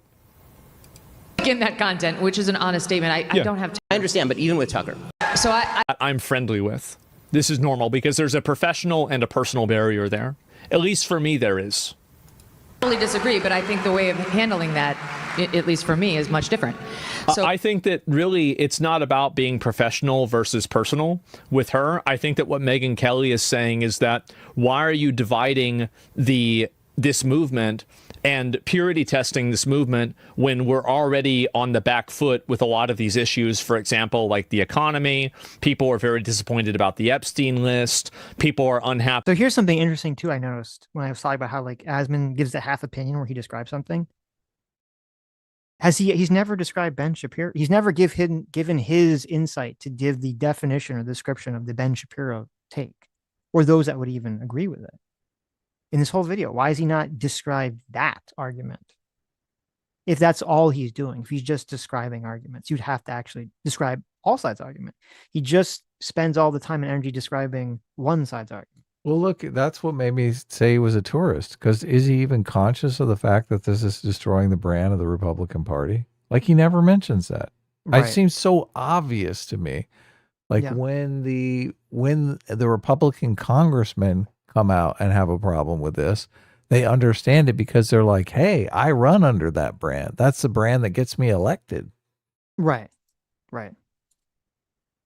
About the fixation around Israel and around the Middle East in general. And so this is an interesting question. So again, thank you for the $2 minimum or $5 minimum due. $5 says, who exactly is stopping the big moral political talking heads like yourselves and Shapiro from conducting an interview or debate the correct way? So it's actually, it's an important question, even though you mean it in a very dismissive way. You might have noticed this. People probably have noticed this. You can see it very commonly with your family members, right? I see this with my parents. Maybe you guys see this with your parents too. Your parents, there'll be some issue that your parents are arguing about, right? Now, one of them is correct, but neither of them will budge. And then they'll ask you, or maybe they'll ask a sibling, or they'll ask someone else to be like the third voice. And once that person weighs in, your dual loyalty. Well, no. But then maybe then whoever's wrong in the conversation will say, oh, okay, I guess, they'll change their mind, right? Like once they hear what their child says instead of their partner, then their mind changes. Oh, right? okay. Right. I'm sure people have experienced this, or you experience it in your workplace too. Like people can be arguing and then they can't come to some agreement, but then someone else can come in and they can say literally the same thing. And the person will immediately be like, oh, okay, I guess you're right. Like they'll just change on a dime. They'll immediately change their position. And the reason for this is that unfortunately, people are often far more persuaded not by an argument or by any sort of logic or reason. They're persuaded by the person. Like they kind of categorize in your mind who the person is and what they mean and how persuasive they are in the conversation. And this is why I said with Steven Crowder that I think Steven Crowder is so useful by entering into this conversation, because of who Crowder is and how people view him. They're not going to instantly dismiss him as like, oh, well, he's just some neocon. He's just some, pro-Israel shill, blah, blah, blah, blah, blah, blah, blah, right? He kind of exists in that space. Where if, Ben Shapiro has some debate with Nick Fuentes or some other group or whatever, it doesn't really matter what he says. He has because of who he is as a person, it has absolutely no pull or no sway or no influence on that crowd whatsoever. Where with Tucker, that's not the case. With Tucker, I do think he had sway on some people in that crowd. And more importantly, Tucker does act as like a gatekeeper, essentially, to prevent certain ideas from coming out, where once the idea is already out, which I guess it is now because Tucker has opened the gate, it doesn't really, I guess, matter if Ben Shapiro comes in and does some debate, or as he did on his show, he plays the clips of Nick Fuentes being super fucking racist or whatever. It's like, okay, well, you're just kind of doing pickup work at that. You're just kind of trying to minimize the damage at that point. So that'd be the answer to the question, but I know you can't actually process complicated ideas, but I do appreciate the money, so you can keep donating if you want. So really, it's not. What was the super chat was basically saying that Ben Shapiro should debate Nick Fuentes. Is that what? Yeah, they're just saying why doesn't Ben Shapiro and people like us just do the debates? Mm-hmm. So really, it's not about being friends with this person. It's about consolidating. The real thing too, it's annoying. Like I know the person who's doing this, they're just a griper themselves. So they're they're not a person who's coming at this from any sort of honest or objective way. Just doing it for their own purposes. Power and looking at a greater evil. You know, there's like the old saying, me against my brother, or me and my brother against my cousin, and me and my brother and my cousin against the world. I think that that's really what Megyn Kelly is advocating for, not necessarily agreeing with Candace Owens, and it's not something that's a personal or a professional guideline. Like, I don't even know why Ben would say that. That's clearly not what's being, that's not the conversation. I saw things go. Well, it's annoying because it's like, why is he? Why didn't he say that for Ben's case when it came to the Israel thing? Say, well, that's not the conversation. It's not really about Israel. It's about white nationalism.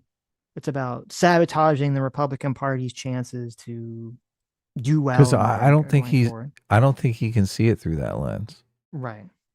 I think he sees it through the lens that Israel controls America. Mm-hmm. I think he believes that. Right. South between you and Tucker, at least from my vantage point, when you disagreed on Israel, that was obvious.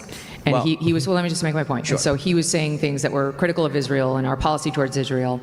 And then you did one show where real facts, because he felt personally. And yes, not Tucker as a person. Tucker that he did in January.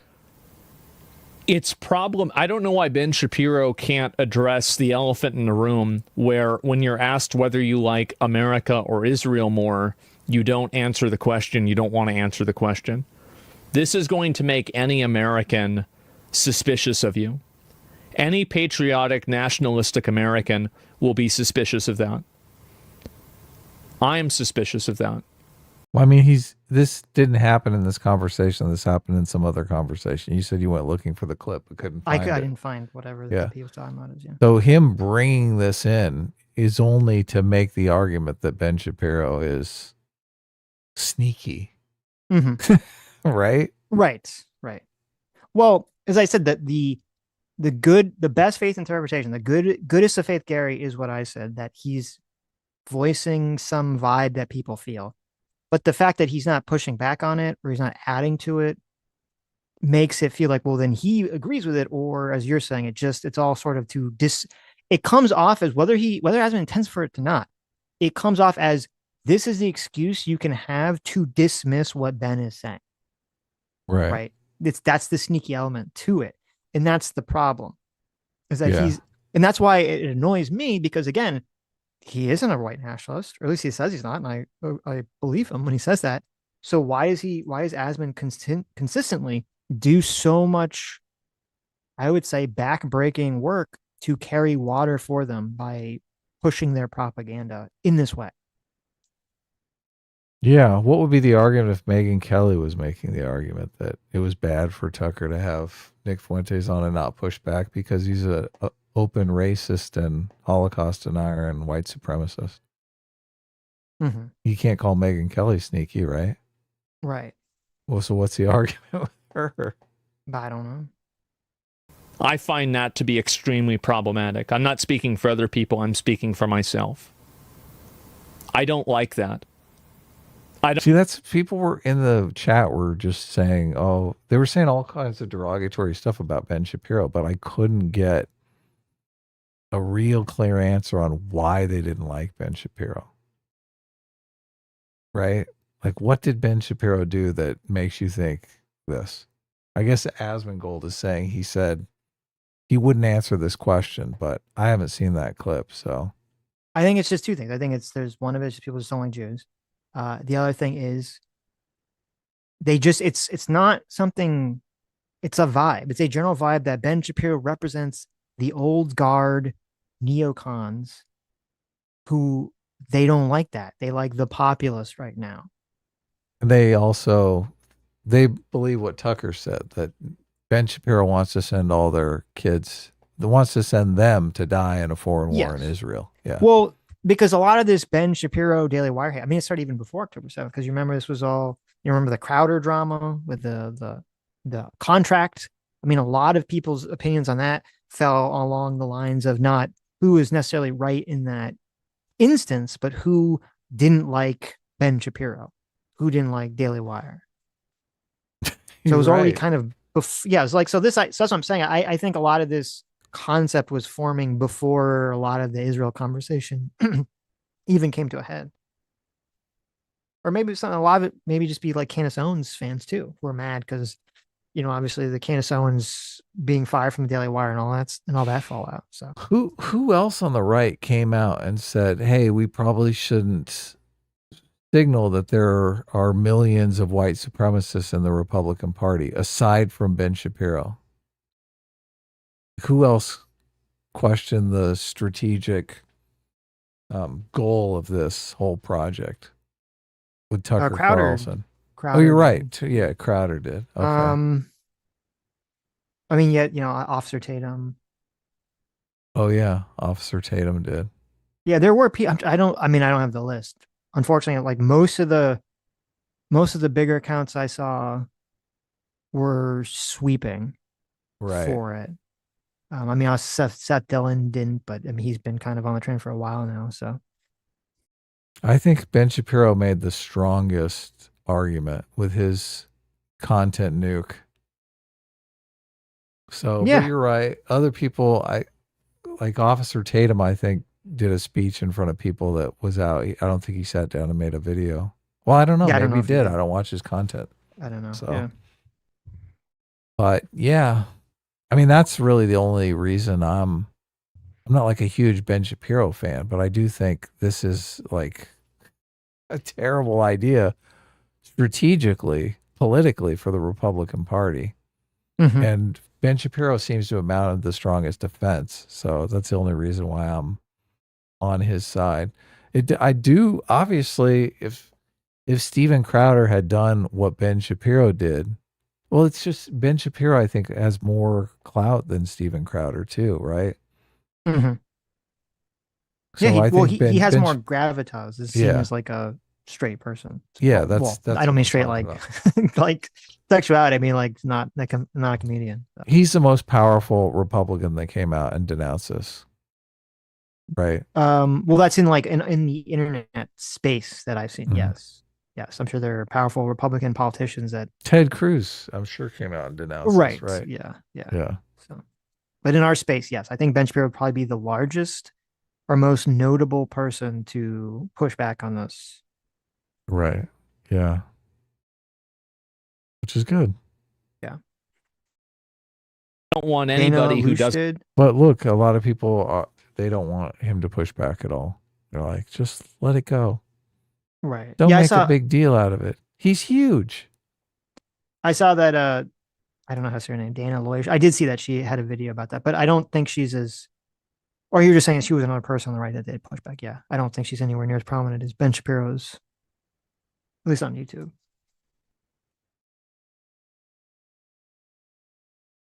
Doesn't think America is the greatest country in the world with no reservations to be giving me advice on American politics.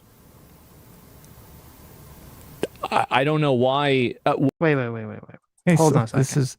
Hold on. Wait a minute. Hold on there, partner. Wait a minute. That to be extremely problematic. I'm not speaking for other people. I'm speaking American will be suspicious of that. I am suspicious of that. I find that to be extremely problematic. I'm not speaking for other people. I'm speaking for myself. I don't like that. I don't want anybody who doesn't think America is the greatest country in the world with no reservations to be giving me advice on American politics. Okay, well, this is a massive fuck up that he's saying it. Because that's Nick Fuentes. That's Tucker Carlson. They're all on the America bad train. How can you only levy that charge at Ben Shapiro when I never even heard Ben Shapiro even fucking say anything remotely like that. That's crazy. That's a crazy, terrible, terrible fucking take. Well, Nick Fuentes would say he's America first, obviously, but right. But that's not what Asman even said. He said that the people that don't think America is like the greatest country, which Tucker and if you were to take how many times you're right, people Tucker criticize definitely. America, okay, and you were put that on a list, I can guarantee you that Ben is going to be at the bottom of that list, and Tucker and Nick are going to be at the top of that list. Yeah, I guarantee. Yeah, I totally agree. Now they're going to frame it because they're not stupid. They're going to frame it in this sort of like, well, I'm just criticizing America. It's kind of funny because this used to be like the left's way of framing it. I'm just criticizing I want to improve it. America, right, to improve it, right? Or I want to go back to some mythical America that maybe existed or didn't exist or something. But in terms of people that are shitting all over America, current America, and really I'd even argue, what America stands for in terms of being a country rooted in individual rights, Tucker and Nick even more so don't really care about any of that. I don't know why. Why is this so hard? Yeah, why, Sid? To then say that I wanted his children to die in a foreign war. Well, why is it so hard for him to levy that against Nick and Tucker? Well, because they're only huge. levied at Ben Shapiro. Because it really just makes it feel like that it's just because those people aren't in Asman's audience. What the fuck? Okay, so those are different. That's a rhetorical. Well, yeah, but the thing is that Tucker is following a logical chain of actions where if you are advocating for America defending Israel, it's a simple question. Would Ben Shapiro want, if Israel was attacked, would he ever want American troops to go over to Israel? And if the answer to that is yes, then I think Tucker's accusation is correct. Theoretically, hypothetically. No, it is not. I'm sorry, it's not. An attack on motivation is a very different thing from an attack on an idea. Okay, urging Israel to we disagree on. It's an inversion of the way that Americans see this. So you're seeing this as Israel. Oh, this is the part that you were talking about. Yes. The United States to be directly involved in Israel's conflict is not true. No, I know that, Ben. I've been urging Israel to get off of American aid for literally as long as I have been active in politics. But I'm making clear what his point was. But my point is that that's not his point. And again, none of this. So we disagree. We disagree on. It's an inversion of the way that Americans see this. So you're seeing this as Israel getting away from America's aid, whereas I think a lot of Americans, such as myself, see it as us getting away from aiding Israel. And so there's even... This is part of why I don't think Asman is stupid. Because this is a very intelligent thing to pick up on. Like, oh, wait a minute. Look at the framing, right? The framing wasn't America should stop giving money to Israel. The framing was Israel should stop taking America's money, which those could have different connotations. Yeah, the connotation is Israel first. Right. Or the connotation could be, because the connotation you say, well, America stopped giving money to Israel, the connotation of that is America shouldn't be spending its money on Israel, where the inverse of that, Israel should not take America's money. It could be. Now, we don't know because you didn't say it here, but you could think that the connotation of that is Israel shouldn't take America's money so that Israel is not beholden to America and America's whims and America's controls and all these other things, right? It could be the inverse of that. And that's what he means, definitely. Right. And that's so what Ben Asman Shapiro means. Right. Maybe that's what it means, right? But so Asman picks up on that and is able to articulate that. So that's what I'm saying. Like, Asman's not stupid. The fact that he picked up on that and was talking about that is very intelligent. It's just I wish that intelligence was directed towards actually pushing back on the Groyper shit, as opposed to just continually reinforcing the Groyper narrative again and again and again, even though he doesn't support it. Which to me, just like, if he just supported it, then okay, I'd just be like, okay, well, he's just, I just morally disagree with him. But the fact that he doesn't support it and keeps pushing it makes him seem really cowardly to me. I would The like to inver- ask him why he thinks America gives Israel that money. I would like to ask Asman that. I think his reply would be something to the effect of Israel is forcing us to give them money. I'm not sure if what would be the answer to that he would give. Version of the way that the problem is even perceived. And I'm You know what? Let's hear it again one more time. speaking from aiding Israel. So you're seeing this as Israel getting away from America's aid, whereas I think a lot of Americans, such as myself, see it as us getting away from aiding Israel. And so there's even an inverse. So why are we aiding Israel? Mm-hmm. Why are we giving that money to Israel, Asman? Why do you think that is? Is Israel peer pressuring us? Are they telling us we're going to release the Epstein files unless you give us that fucking money? Well, what's going on here? What do you think's going on? Who do you think wins? See, I think it's good for us. We're like, take the money, right? Mm-hmm. Take the money. You know, you want to. Well, I'm going to give you a deal. I'm going to give you an offer you can't refuse. That's how the money goes over. And that's basically what Ben Shapiro is saying. Yeah. Well, I mean, the reason that we give Israel money, and we give a lot of other countries money, is because we're extracting something from them. Yes, we're buying some policy prescription that is Yeah. likely going to hurt help the elites in that country and hurt the average person.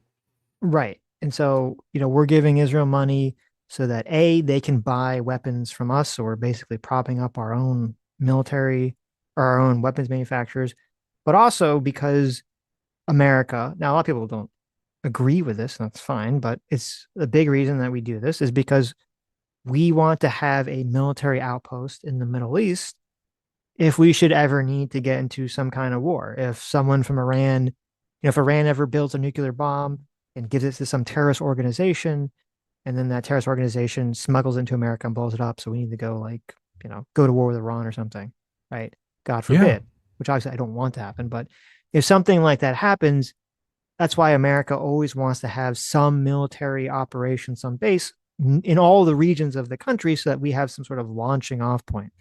And I mean, I think a lot of people, maybe they don't understand that because nowadays we think of like, oh, well, you just bomb them. It's like, well, no, you need to have like a place where you park your boats or park your ships, Your or park bombers, your airplanes, and you refuel, and you have to have a place where your soldiers can sit and they can eat and they're not getting fucking bombed, right? In enemy territory. Like you need to have supply lines. You need to have all these, like, you can't just like fly your jets everywhere all the time, right? You can do that when you're just going to drop a bomb and then fly back. But if you're going to do some sort of actual serious operation, you can't do that. You need to be nearby. Now, people are very anti-war at the point, which I'm fine with that. That's fine. So maybe they don't like that, but that's the reason. I think that's the reason that we do this. And that's why we give so much, money to all these other countries and why we establish these ties. And we want military intelligence. We want to share espionage information That's with a great point too, yeah. We like having, they're the locals there. Obviously, they're going to get more information than we are going to get. Yeah. Though I do worry. Now, I don't have any, unlike Candace, I don't have a leak about this. I just have a vibe on this. I do worry that it's possible that our intelligence agencies and apparatuses in terms of sharing could be so involved with sharing with Israel that maybe it's like you never really want to break away with them because we know too much. Like we both know too much about the other side, possibly in terms of like the deep dark secrets that neither side really wants to break the friendship because it's kind of like, oh, they got all our secrets and we got all their secrets. A lot of dirty laundry. Right. Yeah. We have a lot of their dirty laundry. They have a lot of our dirty laundry. That's just my vibe. I don't know if it's actually true, but yeah. Version of the way that the problem is even perceived. And I'm speaking generally from my own perspective, but that's the way that I see it. The interpretation of what Tucker has been doing for the past 2 years. And it's very difficult for me to believe that Zoran Mamdani, because the other one is there's a lot of American evangelicals that want to regularly visit Israel Yeah, that are well, that's- voters Right. in That's America. the voting base reason is because the Republican Party's biggest voting base is evangelical and Christians who love fucking Israel. Yes. So, yeah. yeah. So that's another reason we want. Again, it is. Is there something that Zoran has done that is explicitly anti-Semitic? And I ask this as a genuine question because I haven't seen anything that he's said or done that has been genuinely anti-Semitic. Yeah, I do agree with this. I think this was Ben's weakest point in this entire conversation. Yeah, totally. Yeah. He said he wouldn't. Yeah, where is it? It is kind of shocking stuff. So here's what Tucker Carlson wrote in his newsletter today, or what his newsletter says under his name. He said, "Is the incoming mayor a fan of Israel? Does he want the left defending?" He's the mayor of one city. He shouldn't be giving his takes on international politics, period. Why is the mayor of New York City Wait. Didn't he no say opinion he with would Hamas. arrest We've Bibi Netanyahu if he came to New York? I believe he said I believe that, he did so. say that, yeah. Yeah. And also, I don't know if you saw, it was really weird. He went to Puerto Rico, like right after he won, and he went to some temple, or not temple, some like a mosque, I guess, where the imam had made like kind of sus comments where it sounded like maybe he was supporting October 7th. It was kind of like vague and unclear. It's like, okay, why did you do that? Like right after you won the election. It's very interesting, but okay. I mean, I know there's a lot of Puerto Ricans in New York, but it's kind of weird. Never seen anything to suggest he falls into. Hold on, let me go back. Yeah, where is it? It is kind of shocking stuff. So here's what Tucker Carlson wrote in his newsletter today, or what his newsletter says under his name. He said, "Is the incoming mayor a fan of Israel? Does he want America to fight its wars? Not particularly. But a Jew hater? That's a different conversation. We've never seen anything to suggest he falls into that ugly camp. If we're talking about fighting the left, defending Zoran Mamdani, who literally said that Hamas, he has no opinion whether Hamas should disarm, who posed..." He shouldn't. He shouldn't have an opinion. He's the mayor of one city. He shouldn't be giving his takes on international politics, period.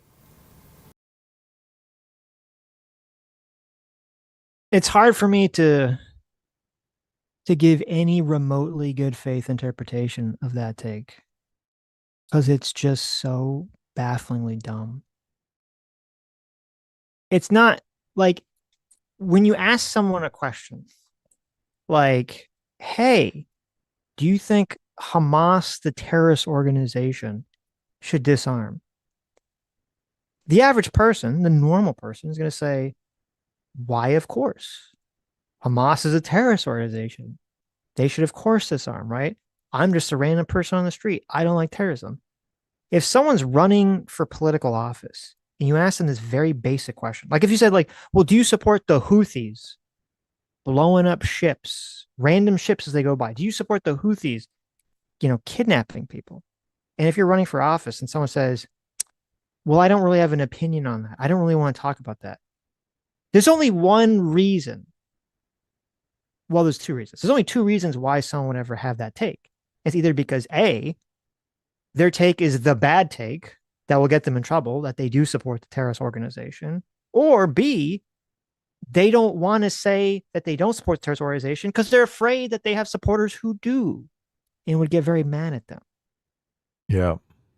And so if you're going to ask a mayor, someone who's running for mayor, a basic moral fucking question about whether they support a obvious terrorist organization and they don't want to answer it, that's very fucking important. It's not important in terms of like, well, they have some sort of policy that affects Israel or something. They don't. It's important in terms of like, what is the morality of the fucking person I'm voting for? And that's so fucking obvious that it's kind of insane. This is to me like I don't even know what the good faith interpretation is. This is an insane take for him to say that it makes sense for a person to give this answer at all. I mean, we criticized Hassan. I'm pretty sure Asman criticized Hassan when Hassan gave that answer. He gave the same fucking answer. You did, in one of the videos yeah. that we watched. where people were like, well, do you, should Hamas, should they be replaced? And he's like, well, I don't, I'm not Palestinian. I'm not Palestinian. I can't really have an opinion on that, which is an insane fucking take. And we all knew that it was a bullshit take. And I'm pretty sure Asman knew it was a bullshit take and said it in his response to Hassan saying that. But now, for some reason, because Ben Shapiro is bringing it up, we're going to side with Zoran Mamdani doing the Hassan maneuver because, well, it's better than siding with Ben Shapiro. Yeah, I'm pretty sure I saw a clip of him responding to that and saying, I don't throw my lot in with terrorists. Yes. Very strong denunciation when it was Hassan. So it's so fucking wild when people get completely trapped in like this. I don't know what the fuck this is. This is just the debate brain, anti-Ben Shapiro brain or what's going on. But this is fucking dog shit. This is a dog shit. I mean, a lot of his takes in this video have been like really bad, but this is like really a dog shit take. That'd be like if you ask someone who's mayor, okay, I'm not so wait, it is important. Wait a minute, like, God, this is the more I think about this take. When I first listened to this video, I like missed this. The more I think about this take, this is so fucking stupid. Because part of like imagine that you have a person running for mayor, and there's some question about like the guy is Muslim, okay, and there's some question about like, well, he's not just Muslim, but he seems like he has very extreme views, as Mamdani does. Mamdani's father has made comments about that seemingly were like pro suicide bombing. Mamdani himself, when he was doing his little rap video, was kind of like supporting terrorists. So there's a reasonable question. You can't say, oh, it's just Islamophobia, Sitch. There's a reasonable question about what Mamdani believes in his, his faith or what he believes in terms of, radicalism and stuff like that. Imagine that someone's running for mayor and they have these questions. They're sort of like, okay, are they really like in favor of radical Islam? And you ask them like, hey, how did you think that October 7th was justified? And in response to that, they say, I don't have an opinion on that, or I don't want to talk about that because that happened in another country and I'm running for mayor here. It's like, whoa. Fuck you, buddy. Fuck you. You're hiding something if you don't answer that fucking question. And we all know what you're hiding if you don't answer that fucking question. You're hiding your power level. You're hiding your fucking power level. So don't give me this nonsense. Oh, well, no one can have an opinion about anything that's going on in the rest of the fucking world if you're running for office in America. That's a stupid fucking point. Mm-hmm. Why is the mayor of New York City giving his takes on international affairs at all? What are we doing? What's the next one? Donnie, who literally said that he has no opinion whether Hamas should disarm, who posed alongside the 1993 World Trade Center unindicted co-conspirator, who would not disown global... Does that mean that he agrees with them? ...globalize the Intifada, who suggested that... I thought that he originally said the globalized... This is insane. Adam Gold should pose with some pedophiles.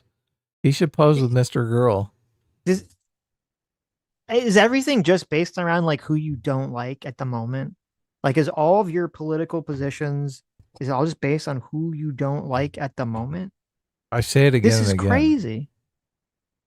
The number one epistemology is, who am I friends with the person? Did the person tell me? Okay, then it's automatically true. If Ben Shapiro was not, if there's a completely different context, and I don't know, I have to go back and see it. Asman's coverage of like the Zoran Mamdani Hassan thing. But when Zoran Mamdani was like palling around with Hassan, I'm assuming Asman looked at that and said, wow, what does that say about Zoran Mamdani? I don't think he just said, well, that's fine. Who cares? I'm sure he did. He hates Hassan. It's totally We're in a bitter battle. That doesn't mean, it literally means nothing. If Zoran Mamdani is palling around with Hassan Piker and doing high fives, he has to denounce him on stage, right? But if he's doing stuff like that, none of it matters. It doesn't matter. The Intifada, I forgot how to pronounce it. I didn't like his initial answer, but he revised it and he was just explaining what it meant to these people. I don't know if he was necessarily supporting it directly. Enchilada? I know it's not enchilada because if it was, I would support it too. Whenever there's a New York Police Department boot on I know for a fact it's not enchilada. But Mamdani of the New York Police Department working with the IDF. How is that anti-Semitic? This is the same type of logic that if you enforce crime in minority areas, it means that you're racist. This is the same type of logic, just inverted. I mean, I don't agree that it was anti-Semitic. I think it's anti-Israel. I'm not sure I understand his argument that he's making there, but Jews, okay. and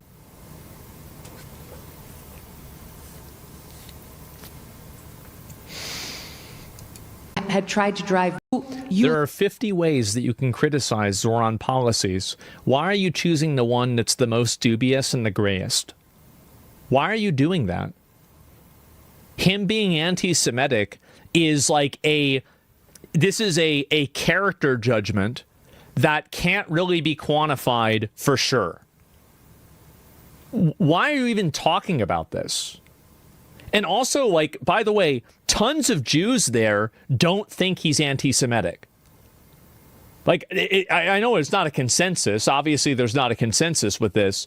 But there's a lot of Jews that disagree with Ben Shapiro, too. It's not like every Jew hates fucking Zoran Mandami. And I think that really... I think that people like Zoran Mandami will consolidate and grow in power the more that they are misrepresented and mislabeled, in the same way that Trump and also Nick Fuentes have. So I was going to say that I agree with everything he said there. Because I do in terms of Mamdani. I think what he's saying is completely true. I think calling Mamdani an anti-Semite is stupid. It's not politically effective. I don't even know if it's fucking true. So I agree with all that. Well, it's definitely true, but well, I don't know. I don't know if it's true. I know he fucking hates Israel's guts, right? I don't know if hates Israel because they're Jews or whatever. I don't know. I haven't seen enough about him to give they're colonizers. That's why he hates them. Right, but that could be just because they're white people. So he could just be a fucking racist against white people. But then at the end, he throws in Nick Fuentes into that. What has Nick Fuentes been misrepresented about? Mandami will consolidate and grow in power the more that they are misrepresented and mislabeled, in the same way that Trump and also Nick Fuentes have. How has he been mislabeled or misrepresented? Yeah, I don't. That's strange. Is he going to tell us? Love and who you've been protecting, at least in my case and Charlie's case, for 2 years, who you've been completely defensive of. And Charlie and I both felt, and because we talked about this on my show, like, what's happening here? Why are they dropping charges of anti-Semitism against us when we love Jews and we're both open Semites? We're Zionists. I'm not. I'm certainly not. I'll tell you that. And new footage wasn't a debate. Ben is so clearly morally and factually right. Yeah, I don't know about that one. And Asmongold says Jews get out of the Middle East. Not welcome here. I mean, that's what it means to be not a Zionist. So yeah, Jews get out. Jews get out. He didn't say, unless I don't know. I had to go on the stream. He didn't say.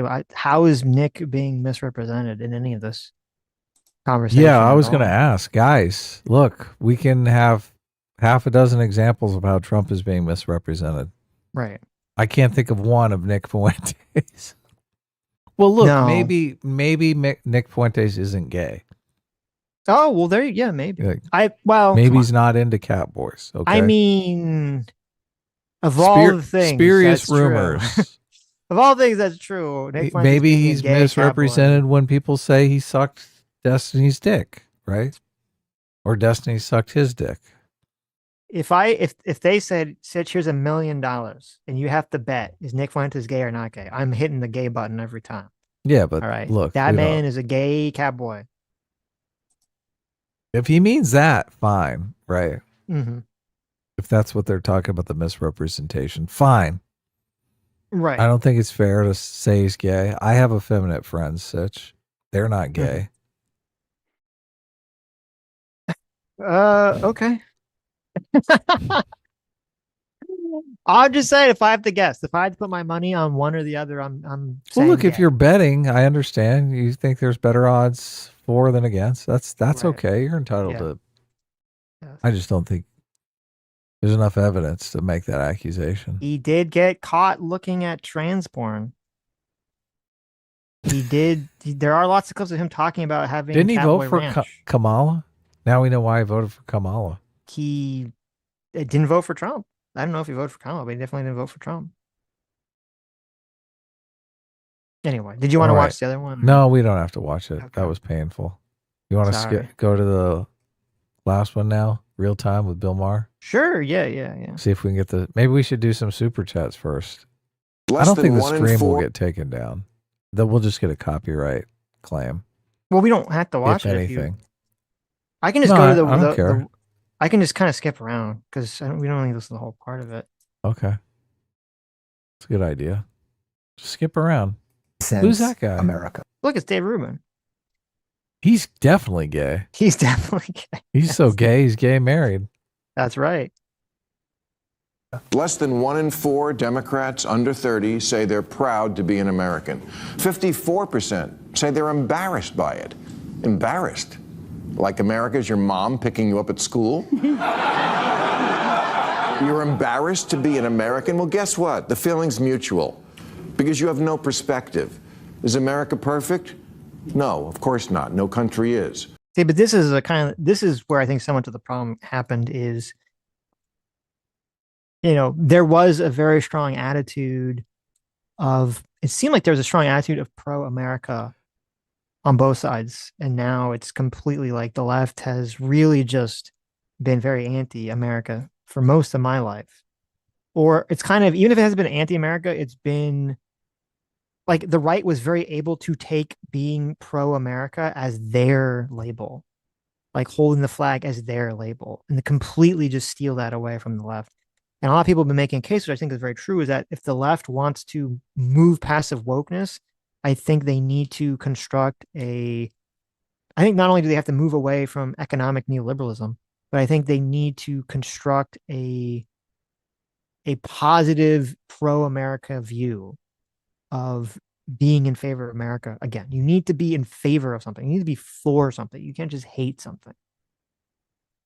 They have had some Democratic national conventions in my lifetime where they did go super pro-America. Mm-hmm. And I noticed it. I was like, okay, well, maybe the Democratic Party's actually back, but I haven't seen that. Right. I mean, we saw Kamala's convention, right? I don't remember there being a lot of pro-America speeches. No. Yeah. Is the catchphrase that's really catching on these days, as if worldwide suicide bombing and cosplaying Islamic revolutionaries is the answer to our problems? At an AOC Bernie Sanders rally in Idaho last month, someone threw a Palestinian flag over an American flag, and the crowd erupted in approval. What should have happened after that is one of the adults on stage should have told their young, loyal followers, this is not a symbol of freedom. This is. Damn right. Yeah, that's the problem. Yeah, AOC and Bernie Sanders are such fucking cucks that they won't stand up for this and say, don't fucking do that. You could support that you don't want those people to die, but fucking America, don't do that shit. Because one of the things that drives me crazy and drives a lot of people crazy, it makes absolutely no fucking sense, is that when you see the people that are like protesting against the deportations or ICE or whatever, and they're like waving Mexican other countries' flags. flags, Yeah, Mexico or something, you're like, what the fuck? It's like, go back to Mexico, bitch. Yes. You're not winning anyone over here. Yes. You make me so in favor of mass deportation when you do that. It's like, oh, look, you missed one. Oh, he's an American citizen? Well, why is he carrying a fucking Mexican flag? That's fucking insane. Like those people should be sent to, I think there's a new rule. Even if you are an American citizen, if you're at one of those denaturalize waving other country's flag, you should be sent to that country. Okay, I'm in favor of that rule because it's crazy. Well, look, if they're immigrants, denaturalize them, send them, kick them out. Even if they're not immigrants, can we? It's just so infuriating. It's so infuriating. How about you send them to boot camp? I'll let you send those people to boot camp against their will. How about that? Yeah. Don't send listen, Trump administration. Don't send people to CCOT because they have tattoos. Okay. That's not fair. And I don't think those people deserve that. Send them for waving other countries' flags at protests. Right. That's what you should do. That's the new rule.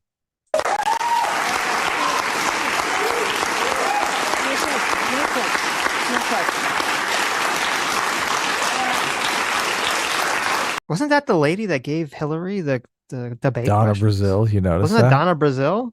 The cheater. What is she doing there? The Democratic cheater. What the fuck is she doing there? She's like, that's right. God bless America. All right, interesting. I mean, she's clapping to it, so that's fascinating, I guess, right? Yeah, she's trying to rehabilitate her reputation. Fucking Donna Brazil.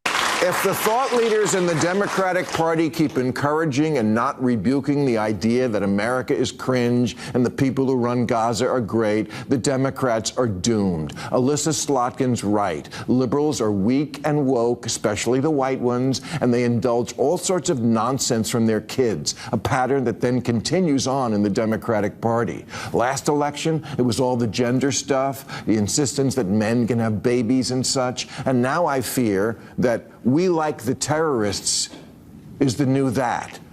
Liberals need to push back on the dumb ideas that come from their children.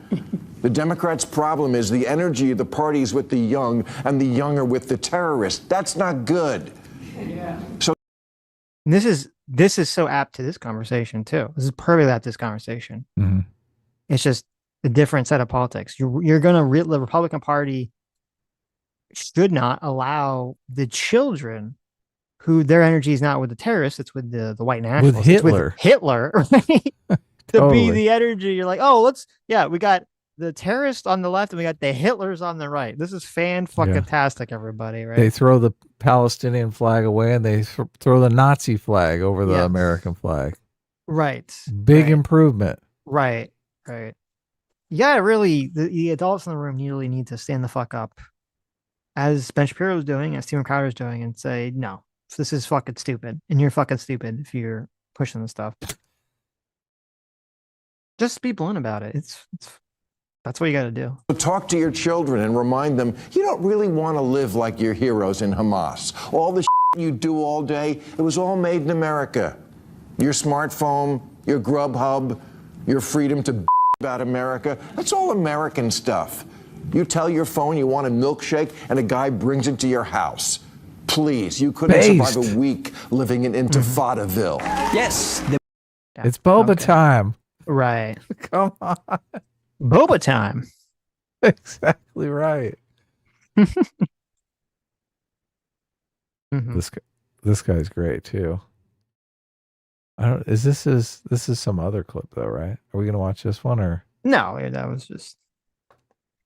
Hold on. Most beautiful symbol of freedom. When the people of Hong Kong stood up to China, they waved the American flag. Why? Because it's not just a beautiful flag. It is a symbol of hope and liberty. Today's divide in America. See, that I can get I can get on imagine? board with people in other countries protesting waving our flag. Okay, now that's that I can get on board with. Yeah, totally.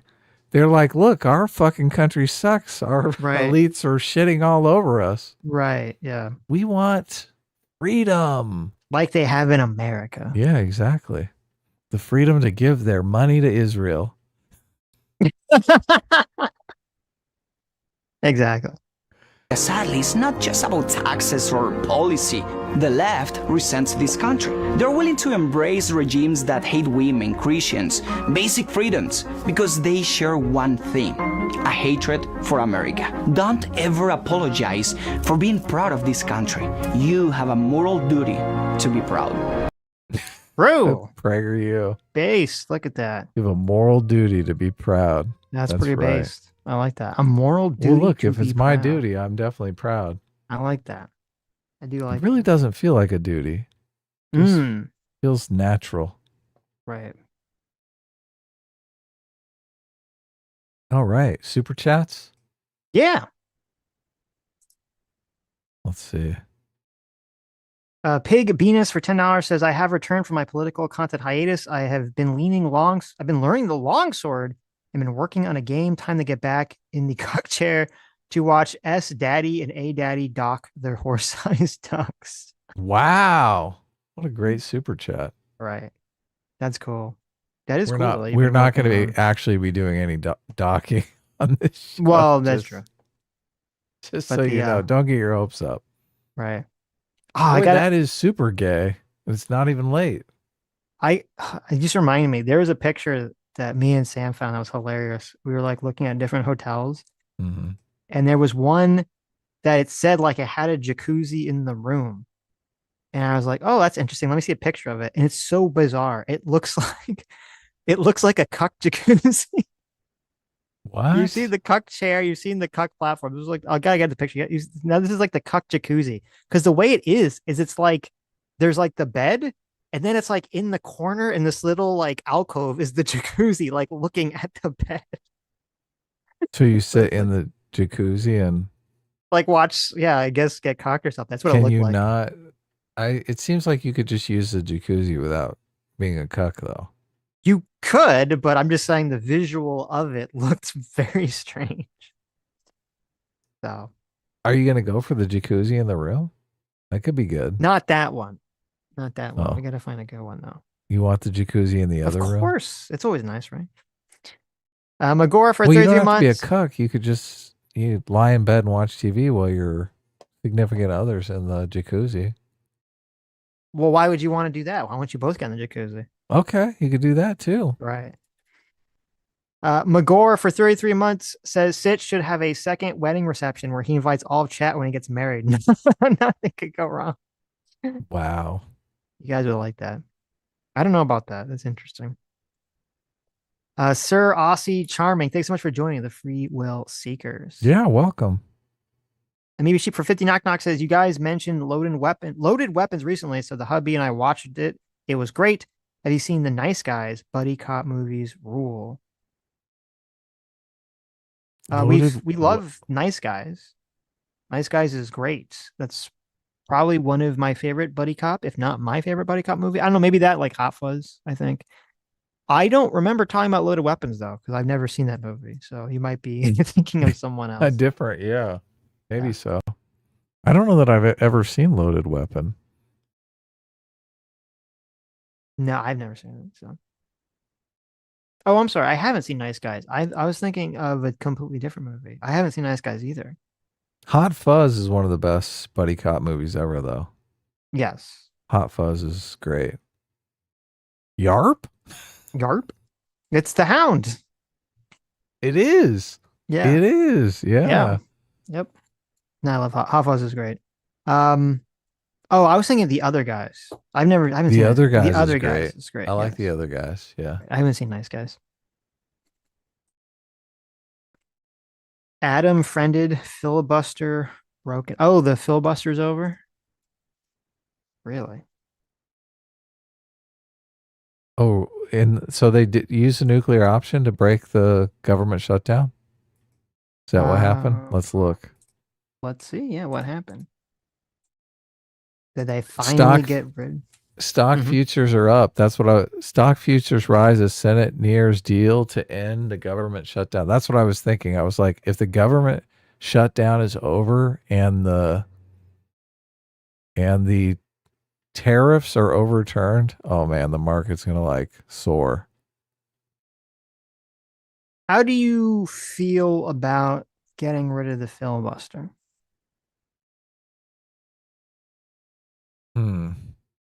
I haven't really thought much about it.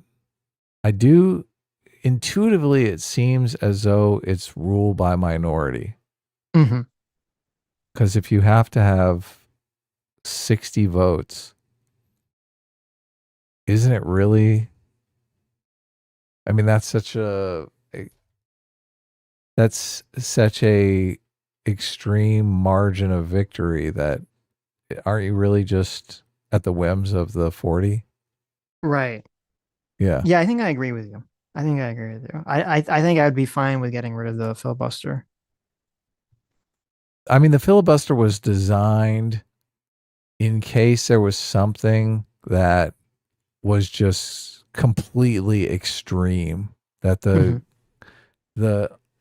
party that was out of power could go to extreme measures to prevent that thing from happening.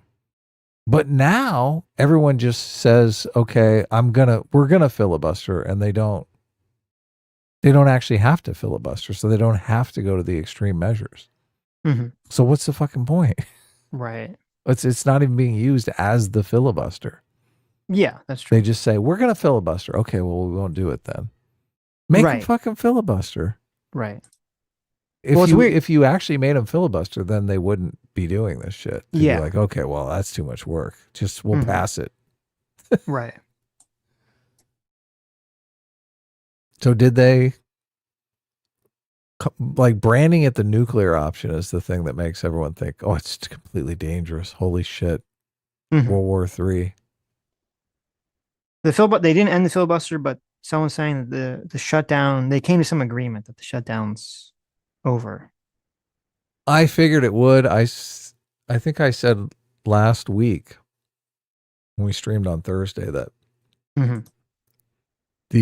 I had read that the Democrats were just keeping the shutdown in place because it gave them an electoral advantage in the 4 elections they had going. So as soon as they won those elections, and they did, there'd be no incentive to maintain the shutdown. Right, that's true. Yeah, so that's true. They're like, okay.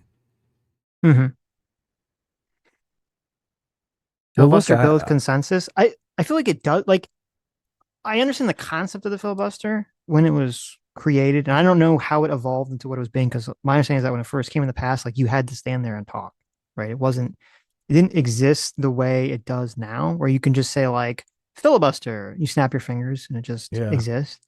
I don't think that's the way it really works anymore. It seems like on both parties, all the filibuster does is it's just whoever is a party not in power just uses it to stymie the other party from doing anything. That's part of that's why I think you see so much of Trump having to use executive orders, is because everything just gets filibustered. And I don't know. I understand the intuition in favor of it. Like, if people actually were going towards building consensuses and making deals, but it just does not seem like that's the way our politics works currently anymore. If it did work that way, I'd be in favor of it. It just seems like now it's just people use it to just stop the majority party, which right now is Republicans, from just doing anything. So here, let me read the Streamlabs. Sells Temp for $6 says Sunday show. People, for whatever reason, have a lot of trouble accepting that some things just happen and that crazy events have mundane answers to them. Same thing with 9/11 or JFK. That's very true. People always want it to be something cool or special or, narrative, which I understand. People like cool stories, so they want that to be projected onto real life to some extent. Yeah, they want to believe the system's lying to them. Yeah. Well, I think people are just uncomfortable with realizing how incompetent almost every organization is, including governments. That's part of why it's always, I think, hard for a lot of these conspiracies to take place. Well, I mean, the Republican argument is that all these institutions are incompetent. It's right, but then generally right, but then the further right argument, the further right conspiracy argument, is that all these institutions only pretend to be incompetent. Are hyper-competent. Hyper competent, right. Used to trick you. We're all living in the they live world, controlled by the globalists or the Jews. Unfortunately. Carlson for $5 says, if you wake up scared, covered in scratches, do you own a dog? Hey, Tucker, is man's best friend possessed by ghouls? Who are you gonna call? Hassan Piker. Oh my god! I guess I was supposed to sing the whole thing. But yes, thank you. Dr. Dealer for $2 says, bad news, Mr. Netanyahu. Charlie Kirk is going to start turning against us, which we know because we read his mind. We have to take him out. Can you imagine if a talking head thought we're bad? We'd be ruined.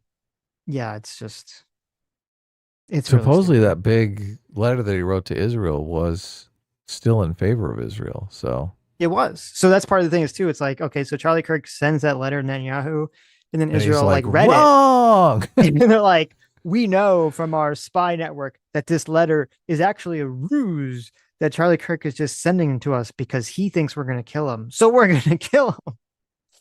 It's like, so all right. ridiculous. It's okay. Sells temp for $6 says both sides, or for $10. Thank you. Says both sides, but right more so read way too far into the 2024 election and thought young men became mega conservative when we're mainly concerned about prices. Dems won young men by 14 points, by 14 and 10% in Virginia, North, and New Jersey. With a big shift like that, I don't see the Groypers ever getting offline to become electorally important. So this seems like a really dumb error on the right's part. Yeah, I would agree with that. I would agree with that. I think the price thing is going to be a big problem because prices aren't really going down. And I was looking at some charts and they were saying that a lot of consumer spending is like going down too. So yeah, I fast think food's taking a giant hit. Oh yeah.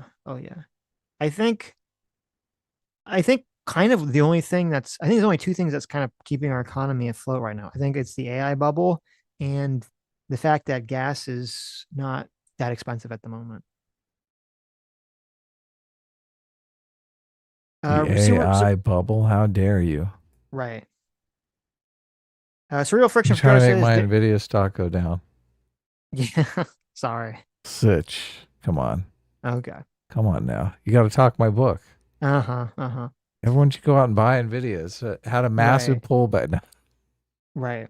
Actually, don't buy Nvidia. It's overpriced right now. It's too late now. Yeah. It's funny because Christian Baller was the one who was like, Nvidia is under 100. Should I buy it? And I was like, yeah, I'm going to buy some. Cerebral friction for Jar says there are many attributes under the term racism. As far as the term hate is concerned, it doesn't apply to Nick or I. We're not hateful racists. We're racists that love everybody. 100% not ironic. Continued. I mean, listen, I don't know anything about you as a person, Cerebral friction. I think you're insanely naive if you don't think Nick is hateful. There's a clip, we fucking played it on Sunday, where Nick is saying on stage, talking about how these people want you dead and we're going to kill them first. He's talking about Jews. He's saying that the Jews want you dead and they control the government and we're going to kill them first. You're telling me that he's not a hateful racist? You tell me when someone says, hey, if you're telling me that, well, hold on. You're telling me the guy who's like, we need to tell women to shut the fuck up. We need to hit them around so they shut the fuck up, that most black people should be in prison and the Jews should be kicked out of positions of power and we'd be in a utopia. And you're telling me that's not a hateful racist? That's just a nice, kind racist? What are you talking about? What does that even mean? That's an absurd fucking statement. I'm sorry. That's a fucking dumb, absurd statement. That seems hateful to you? Yeah, it does. It does. Saying that women should shut the fuck up and be slapped around, that black people should all be, or mostly all be in prison, and that Jews should be expelled from the country. Saying that these people want to kill you, so, but we're going to kill them. You're telling me that's not hateful? What are you talking about? I don't even know I literally don't know what you even mean by that. I don't know how you even can conceptualize that. Like, there's some massive bending over backwards at that point. Sal's Temple for $2 says, also, I swear it's like TYT turns on an IQ dampening field the second they mention Israel. It's like a black hole that sucks in and forces all other topics to orbit around it. Yeah, well, that's sadly but true. Cerebral Friction for another $6 says, what Nick essentially is a white nationalist option for people who are not hateful. Okay, I'm going to continue. I'm going to pause. Who said that? Was that Cerebral Fiction? Yeah, we're going to come back to that. We recognize the reality of race and inequality, but recognize our common humanity. It's just disingenuous to call Nick hateful. I've been watching Nick every night since 2020, and you guys consistently since the no bullshit stream. I love both of you. I even love Sitch more than Adam. Well, thank you. One of my favorite Jews. Oh shit! Holy cow! There you go. How dare you? Look, you just made an enemy, man. One of my favorite Jews is Michelin Review, who debunks white nationalist theories. You may not understand the appeal of white nationalism. It comes in many forms. I disavow much of it, but I promise you it's a major blind spot for you guys too, and label everything that comes out of it as hateful and untrue. So I understand 100% the appeal of white nationalism. Like, I completely understand the appeal of white nationalism. Having any sort of ethno-nationalism is a very easy, evolved intrinsic tendency that people want to gravitate towards. People want to gravitate towards tribalism, and ethno-nationalism is a very baseline form of that. It completely makes sense to me. And then, of course, you can tie in the whole like, well, no, we're just noticing pattern things. Like, I get it. I completely understand the appeal to it. That's not the question. And I literally don't understand. You're saying that I have a blind spot. You must have the biggest blind spot in the world if you're saying that you've been watching Nick Fuentes for 5 years and you're going to try to tell me that the guy isn't hateful whatsoever. Well, he's got an advantage if he's watched so much and he's seen a bunch of Nick not being hateful, not doing hateful things. He's going to break it down, and the hateful things are going to be a very small percentage of his overall body of work. No, and right. And that could be the problem, is that, yes, you're going to say like, okay, well, I watched him and I would say like 90% or 95% of his content, he's saying everything in a joking manner. And he's only saying things in a hateful manner 5% of the time. It's like, yeah, but that is what is the underpinning of the philosophy. When you break into this sort of like, these people need to be destroyed. These people, like, how can you feel, unless it's a grift, how could you feel in your heart of heart that there's a group of people out there who want to subjugate you and destroy your people, but you're not going to be hateful about it? Oh, well, listen, there's a group of people out there and they hate me because of my skin color, and they want to destroy me they want to destroy my lineage. They want to destroy my country. But I love those people. I'm not hateful. Like, what? That's who has that position? That is an insane position to have. I understand someone having the appeal of white nationalism. I don't understand and think it's even possible for anyone to have the appeal of what that would look like whatsoever. So I'm sorry, but if you want to send me some fucking clips that you think show that you're not hateful, you can do that. But I think this is some sort of insane level of cope. Maybe you're not hateful, but to project that onto Nick or the movement at large, to me, is batshit crazy. I'm sorry, but it's just completely batshit crazy. When you see the comments and everything that comes out of this community nonstop. Well, they send a lot of hateful comments our way, obviously. Of course. Yours are not hateful. Thank you for your compliments. But the only people that have false flagged our videos, you got to take down. Well, and they accuse both Sitch and I of being Israel shills, and right. Yeah.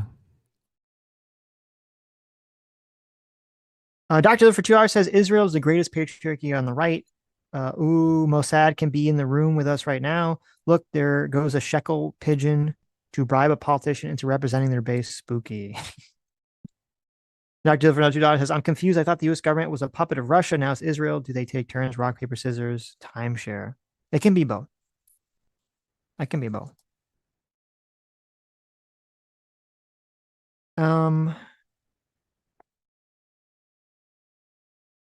John Smith for $5 says Nick Fuentes is a fig. Well, I think that was supposed to be a different word, but thank you. Oh, that's the Steven Crowder thing, right? That was, yes. Yeah. Lives in Deswalt for $5 says, I think I've become diabetic as a direct result of how adorable David and Vanessa are being in chat. Well, isn't that adorable? They're too sweet. Is that what you're saying? They're too sweet. Yeah. I saw some of that going on. Aren't they? This is like a international relationship, isn't it? Isn't David Canadian and Vanessa is American? Are you saying that we're allowing some dirty foreign Canadian to come into our country and steal our women? Well, yeah, now that you put it that way, that sounds horrible. Jeez. Guys, there's no American man can step up. How dare you? I'm fine with interracial relationships, but not international relationships, okay? Especially with Canada, jeez. America first. There you go. The question is Vanessa going to become Canadian? Oh, that hurt to say. Oh no! Or Listen, at is least make David become or is American. David going right? to become American? Make him become American. It's risky though, because David could get deported. Now there's like a huge. Right. He could end up in CCOT. This relationship could have a tragic ending, right? Mhm. David comes to America without his papers in order, Hmm. ends up deported to CCOT, so just so the Trump administration can get their numbers up. David, do you have any tattoos? Yeah, that's a real We- question, we- David. Do you make sure you don't have any tattoos? Okay. We need to make sure you're safe. Are you white, David? Make sure you don't have any Hispanic blood in you. All right. He says, I'm taking your finest women from you. We should take his wrench. I can't believe he would say such I a can't thing. believe. I know. Terrible.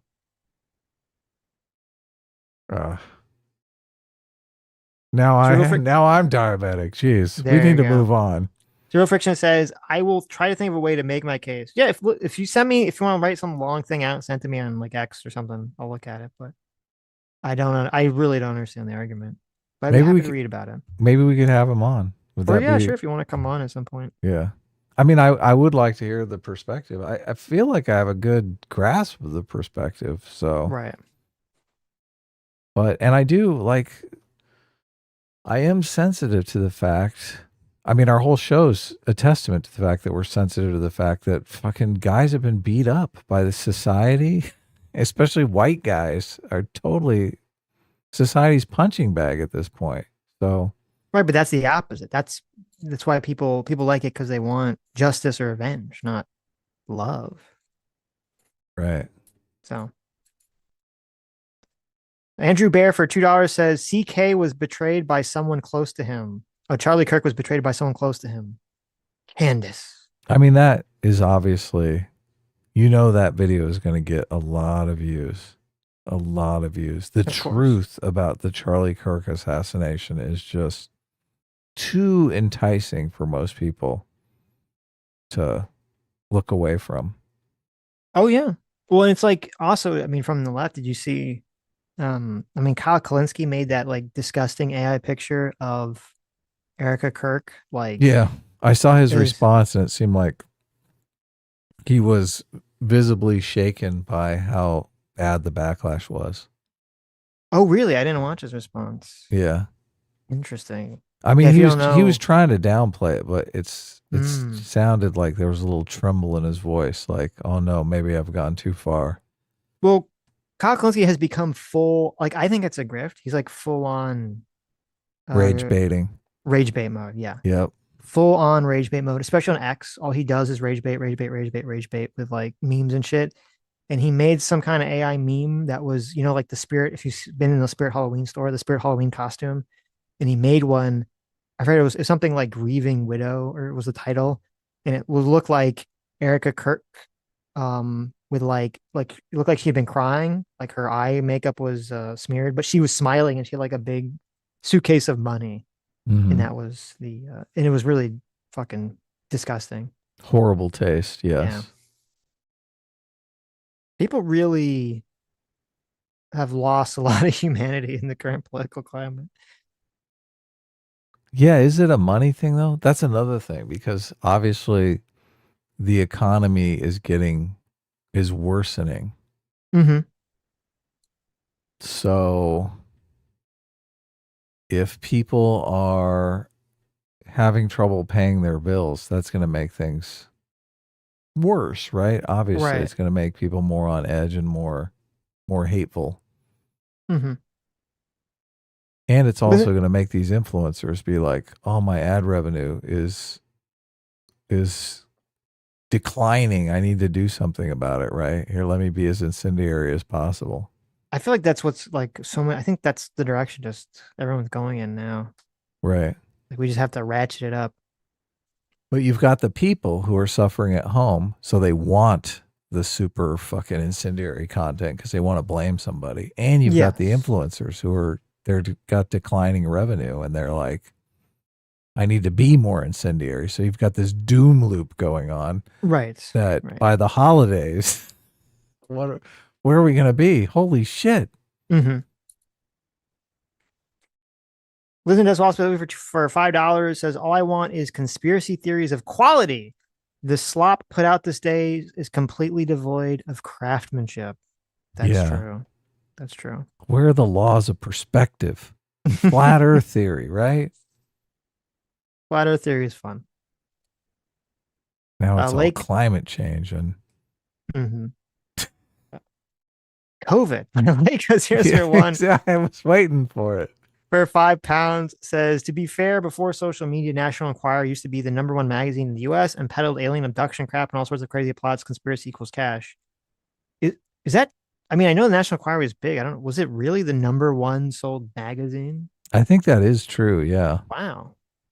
Okay, I didn't know that. Pulling down on all those grocery store aisle checkouts. Right. Yeah. Yeah. Look, they were doing the same exact thing, weren't they?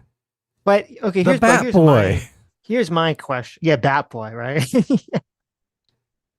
That's how you know we're old. Those seem innocuous, though, right? Nothing dangerous happened from Bat Boy, right? Well, that's what I was wondering, like with the National Enquirer, because I always assumed that people that bought the National Enquirer, because listen, I would be at the grocery store with my mom, and she'd be doing the groceries at the checkout, and I would take out the National Enquirer and I look through it because I'm bored and I'm staying there and I want to know what Bat Boy's up to. Okay. So if you don't know, like I'm bringing up a picture of Bat Boy. Get a picture of Bat Boy. They had Bat Child found in cave. National Enquirer had this reoccurring character called Bat Boy, which was always this image is just so you can't look away. It was like it was like a meme before it was a meme. They had this picture of this like weird bat kid, and it was like I guess it sold really well because I feel like every issue. Oh my god! I feel like almost every issue would be Bat Boy doing something, right? Bat Boy fighting communists. No, it was like Bat Boy seen like cavorting with Castro, and there'd be like a picture of Bat Boy with like a cigar. Bat Boy saves child from burning building. Like it's a million fucking. Oh, you're right. There's a Bat Boy music. That's amazing. Half human, half bat, locked in medical lab. Yes. They found this Bat Kid everywhere. This Bat Kid was fucking everywhere back in the day. Bat Boy fights in Iraq. Yes. No way. Everywhere that there was a place for Bat Boy to be, he was there. All right. You don't understand. This guy was fucking all over the place. Bat Child escapes. Yes. Wow. Yes. But that's the thing. I don't think anyone, I would hope no one read National Enquirer and thought Bat Boy was fucking real. Okay. I think everyone, or it wasn't actually National Enquirer, it was Weekly World News. I didn't It was, yeah. Yeah. Bat Boy sighted in New York subway. Right. Uh-oh. So I don't know how many people thought any of this shit was real. I assume they all thought it was fake. They thought it was fun. It's all just memes and shit. I've thought about Bat Boy in forever. Jeez. Yeah, look. It is big. It is big money. Yeah. Candace Owens knows. Candace Owens. The logical conclusion of Bat Boy is Candace Owens. See, that's the meme. Okay. That's the meme we have to make. Who would kill Charlie Kirk? Bat Boy. Bat Boy killed Charlie Kirk. Oh yeah, that's the fucking meme. Text messages point to Bat Boy. Candace Owens. We need that picture. Candace Owens pointing to a picture. Bat Boy killed Charlie Kirk. This is who killed Charlie Kirk. He found it, everybody. Candace Owens uncovered the truth. It was Bat Boy the whole fucking time. Okay.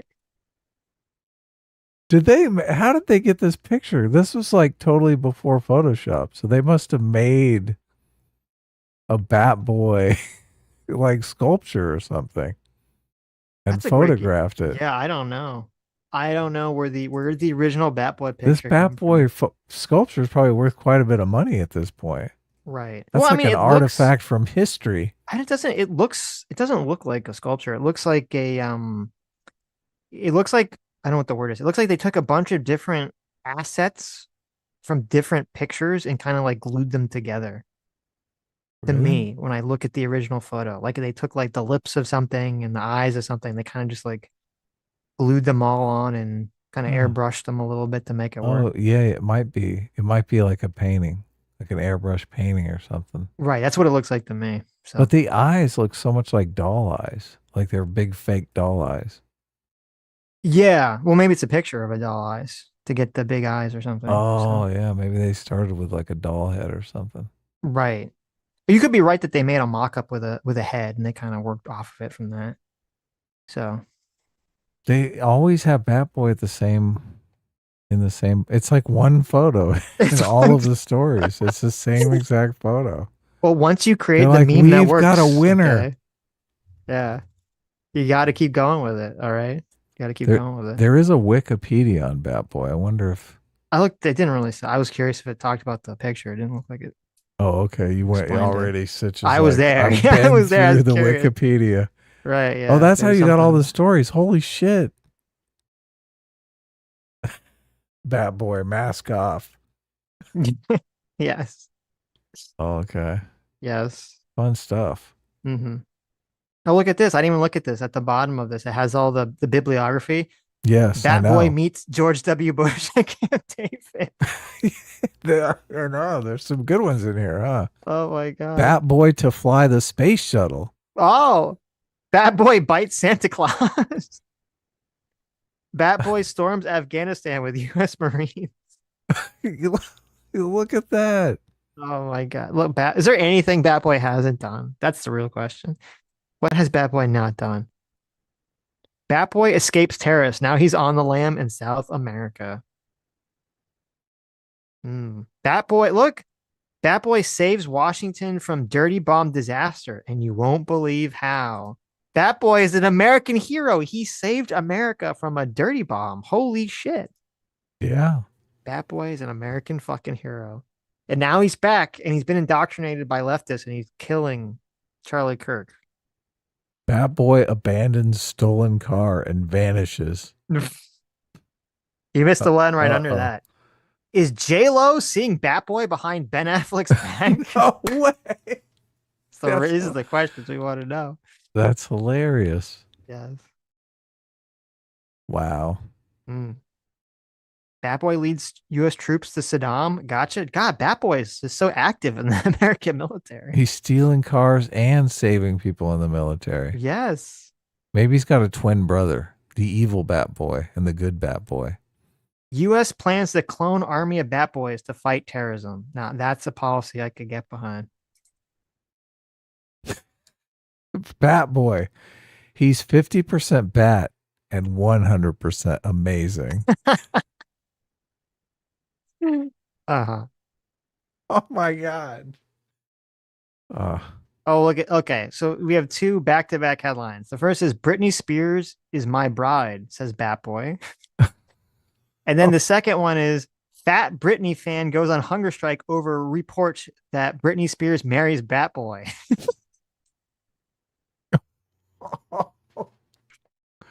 She's mad about it. What the fuck? Look at this headline. Britney was all the rage in 2004. That's true. Is James Carville and Batboy kin? Oh my God, they're throwing James Carville under the Shots bus. fired at James Carville. Oh no. Kids saving up for plastic surgery to look like Batboy. Of course. Of course. What is this from 2007? Candidate visits Batboy's home. Mitt Romney promises to protect spelunkers from monsters. Wow. Wow. Even in 2007, Batboy was involved. Okay. Interesting. Okay. Right. But the case is all run cold in 2007. Must be the 2008 housing crash that finally did Batboy in. Obviously, Batboy's racist. So once Obama became president, he fled the country. Oh yeah. Yeah, he couldn't have a black president. So I wonder what Batboy's opinion of Nick Fuentes is. Oh, Is she loves Batboy a him. groiper? That's why he shot. That's why he killed Charlie Kirk. Nick Fuentes has to be against Batboy though, obviously, because he's definitely the product of an interspecies marriage, right? Right. That's a good point. Yeah. Now, did Was it a man having sex with a female bat, or was it? It had to Did be the a male bat, give, right? Did the bat give birth, or did a woman give birth? It have to be a male bat because I don't think it could work any other way. Mhm. Like size wise. You can't tell how big Bat Boy is from that little picture. That's He true. could like fit in the palm of your hand. That's a good point. Who knows? Oh no, there's a picture of him like biting Saddam's neck. Oh yeah. He's child size. I guess we see the scale there. He's boy size, yeah. J-Mac or Surrogate Father for $50. Thank you so much. Says, if you guys were going to pilot a mech, what legs are you running? Bipedal, reverse, quadruped, treads, or hover? You going light, fast, strong, heavy, or somewhere in between? Final question, what are your preferred weapons working on something? Oh wow. That's a tough one. I definitely want a mech that flies, though. That hover. Well, I guess is this hover? Well, do they all fly? It's just like, what do the legs look like? Yeah. I mean, I would go bipedal just because it's cooler. You're taller. You got to have some flying action, so you need some kind of jetpack or something like that on it. Mm-hmm. You got to have all kinds of laser weapons and laser cannons. I mean, you're in a mech suit, right? Mm-hmm. Well, no, it's like a giant mech. Yeah, right. Yeah. Yeah, I think in terms of like just the way it looks, I think the normal bipedal looks the best. Mm-hmm. I think when I played Armored Core, I would always choose the reverse chicken legs because I just thought they look funny. You could bounce around on them, but I think just in terms of like cool factor, bipedal looks the best. I like light fast. I'll go with light and fast. That's always cool. That's always fun. Preferred weapons? I don't know, man. There's a lot there. Maybe like the little laser sword and the lock-on missiles, like the lock-on shoulder missiles. Are these from a specific game that you're highlighting? Well, I'm thinking of it from the game Armored Core. I don't know if that's what J-Mac is. I played a about, game or if that he- had mechs in he's it, but I talking about don't in remember. general. I don't remember what the game was. But I gotta have laser Right. cannons, obviously. I remember I didn't. And I want It was some so funny. trip I didn't mines. actually. I don't think I actually owned Armored Core back in the day on like PlayStation 1 or 2. I don't know which one it was. I just had like one of the Pizza Hut demo discs that had all the demos on it because my parents would never buy me video games because they're like, it's a waste of money and you're rotting your brain. So I would just play all the little demos. I'm painting some that you fleshy get for free mechs. from like Blockbuster or Pizza Hut like for hours. I guess you're cutting in and out. Do you hear me? Oh, I can hear you. Yeah. Oh, okay. You were cutting it a little in and out when you were talking there. Oh, okay. Anyway, I brought up a drawing. we've been on too long. The internet's cutting out. I brought up a speed drawing of me.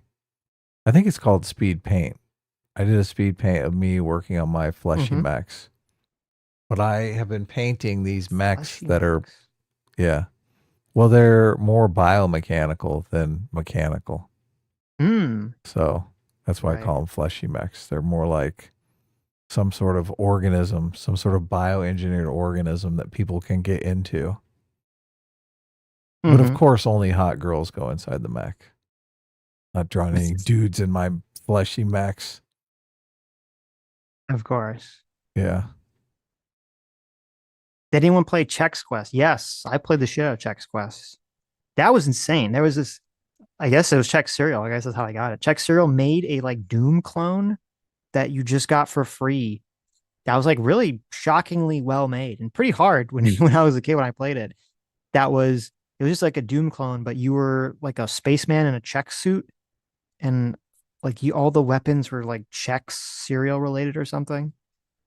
You probably find at one of those like I forget what they're called. There's like the sites that have all the old games on it, but Chex Quest was awesome. It's a clone of what game? Doom, Doom. Okay. like the original Doom. I don't know that I ever played Doom. Well, I mean, you're familiar with Yeah. No, I've with seen it it. though, right? Yeah. So But yeah, if you type in Chex Quest, you can see it looks. I mean, it looks like like trash by today's standards. But when I got it, in the '90s, whenever the fuck this was, for free, it was pretty. I was like, this is amazing. That was that was when things were based. When a cereal company would make a free fucking video game for no reason other than that it was goofy. That you ran around and blew up aliens with a laser gun. Yeah. Looks a lot like Half-Life. Yeah, well, yeah, they're all the same now, but Basically that one engine. mm-hmm.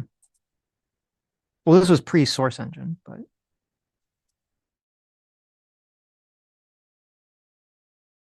Liz and does possibility for $2 says a yay and a rabbi walk into a bar. Yeah, exactly. It's a good setup for a joke. PC for $5 says, not Israel got to Tom and he hid the secret Discord messages from Mossad.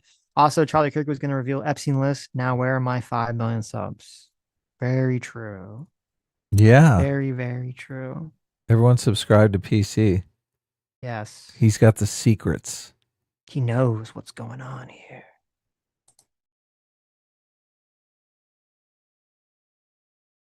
Hypnotoad for $10 says, Nick was almost finished 2 years ago. It was because people like Medicare, Null, and even Ralph are slamming him in his base. You have to engage him at his level, not on a professional level. Yeah, maybe. I don't know because I didn't track the exact numbers of it, but I know like Medicare. I don't know what was going on with Ralph, but I know with Medicare, he was always making fun of Nick and calling him gay and shit. And a lot of people were calling him like a fed and all this other stuff. So maybe it really was just Kanye and Destiny. People would always levied that accusation at Destiny. I don't know if it's the case, but maybe it really was, kind of that double whammy kind of brought him back in. Lives in Deswell possibility for $5 says both sides acting like they're in a cult, but there's no drugs and pussy, so we get only the downsides of cult behavior. That's a great point. That is an excellent point. There's no reason to be in a cult if you're at least not going to get drugs and pussy, guys. Come on. Yeah. Grow the fuck up. Jake Nastanza for $2 says Republicans own the shutdown. They control all three branches. I mean, you could say that. But can you just say not that if about you need 60 votes in the Senate, though? Obviously, right? Like well, if every single Republican votes for the continuing resolution, but they need 60 votes to pass it, then I don't know how you don't blame Democrats. The framing of who's quote to blame doesn't actually make sense because, theoretically, you just say, well, the whole point is that they're supposed to compromise, right? So that's like the real thing. Well, why are they not compromising? So when you say who's to blame, what you're really saying, or not you, kicking stands up, but like when people in public say like who's to blame, what they're really saying is who is asking for something that they think is reasonable in the budget and who is not being reasonable in the budget. And that's generally going to follow the partisan lines most of the times, right? So if you support the ACA subsidies and whatever else the Democrats wanted, then yeah, you're like, well, then the Republicans shut down the government because they're not compromising and they're going to let everyone's healthcare costs go up and blah, blah, blah, blah, blah. But if you don't support that, then you're going to say, well, the Democrats shut it down. They're holding the country hostage, blah, blah, blah, blah, blah. So it's not like there's like a definitive answer of who does the shutdown. Because it's a compromise-based system. So that means, it takes two to tango. Unless one side, like if there's a situation where one side was willing to make some sort of deal and compromise that seemed like it was along the lines of what one side wants, and the other side just says, no, fuck you, we're just going to shut it down because they just want to shut it down. Then I would say, okay, I think it's fair to just say, well, they're the ones doing the shutdown. But if you don't like Republicans and you want to blame them, then a $2 super chat's a good way to do that. That's true. Al for $10 says Adam Charles Murray's book, The Bell Curve, was considered a very racist book when it was released in the 1990s. The difference is that Murray's racism is high IQ, while Nick's racism is low IQ. I don't think Charles Murray's book was racist, and I've read the book. So I do think that it was considered very racist by a lot of people on the left who wanted to make out every Republican as a racist. So Yeah, I mean, I've heard. I didn't read the bell curve because it's like horribly boring. But I applaud you for making it through it. I didn't think Hey, it was that boring. I thought it was wow. actually pretty Well, interesting. you probably listened to it. I remember I tried to read I it once, did, and I was yeah. like, yeah, I was like, I Jesus. read. Come on, get the fuck. Right, I know. I tried to read it, and I was like, this is terrible. And I believe the whole race part is it's like some minuscule part of the book too. Anyway, it's not really Yeah. the main focus of the book. Um, but I don't know. Yeah, when I've heard Charles Sweeney talk, I mean, I don't think he's racist. You could believe and he could be wrong about this, and I think he probably is wrong about this. But you could believe a person could believe that yes, that the IQ race score differences are like factually true. You could believe that and not actually be racist. So, Could you believe that it's genetic and not be racist? well, I mean, your IQ is highly genetic, so you couldn't believe that. Yeah, but could you think it was genetically tied to your skin color, your race? I don't know. It's a good question. Yeah, I it don't, is. yeah. I don't know either. Right, I'm not that's an sure I interesting know the question. answer I to have to that think question. about that. Yeah. Because even if it is, I mean, obviously your skin color is tied to your genes. Of course. Yeah.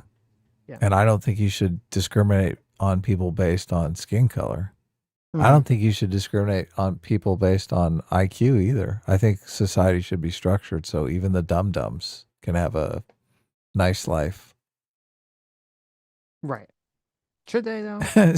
I knew Sitch was such an elitist. Holy Should shit. they?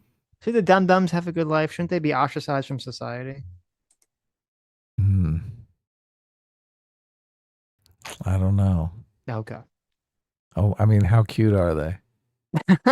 That's only the attractive ones, right? Only the cute girls. Only the cute ones, yeah. Cameron 502 for 2 hours says MAGA has been giddy over the shutdown. That is true. That is true. Yeah, they think obviously that a lot of the Democrats are not getting their welfare. That's why I think also when people talk about the like the optics of who's going to be the blame, I think it always falls on the Republican shoulders. I believe every time it's happened in modern history, it's always been the Republicans get blamed, is because of that. The Republicans are the ones that always talk about shrinking the government and spending too much money, and they're the ones that are generally happy about the shutdown. So it's kind of hard for them to say, "Oh yeah, we're so excited about the shutdown," but it's the Democrats' fault. It's like, oh, okay. You could be right. It could just be their reputation. Yeah. Their reputation leads people to just blame them regardless. If Yeah, that's the case and Democrats figure that out, then we're fucked because they're going to be shutting down the government all the time, right? Well, I think that's part of why they did it now. It's because they looked at historically, I believe, when I looked into this a few weeks ago, historically, Republicans always get the primary blame for the shutdown. Wow. No. They just got to keep it going long enough for them to gloat. But I guess, yes, it's over now, right? So there's some kind of deal or something. Maybe. Yeah, I don't know what the deal is though, so I guess we'll find out. Michael Arnold for $10 says, I don't know if you've seen or remember this interview from way back when, but it might be worth a watch to compare to the Tucker Fuentes situation. Hitchens interviews Tom and John Metzger in 1991.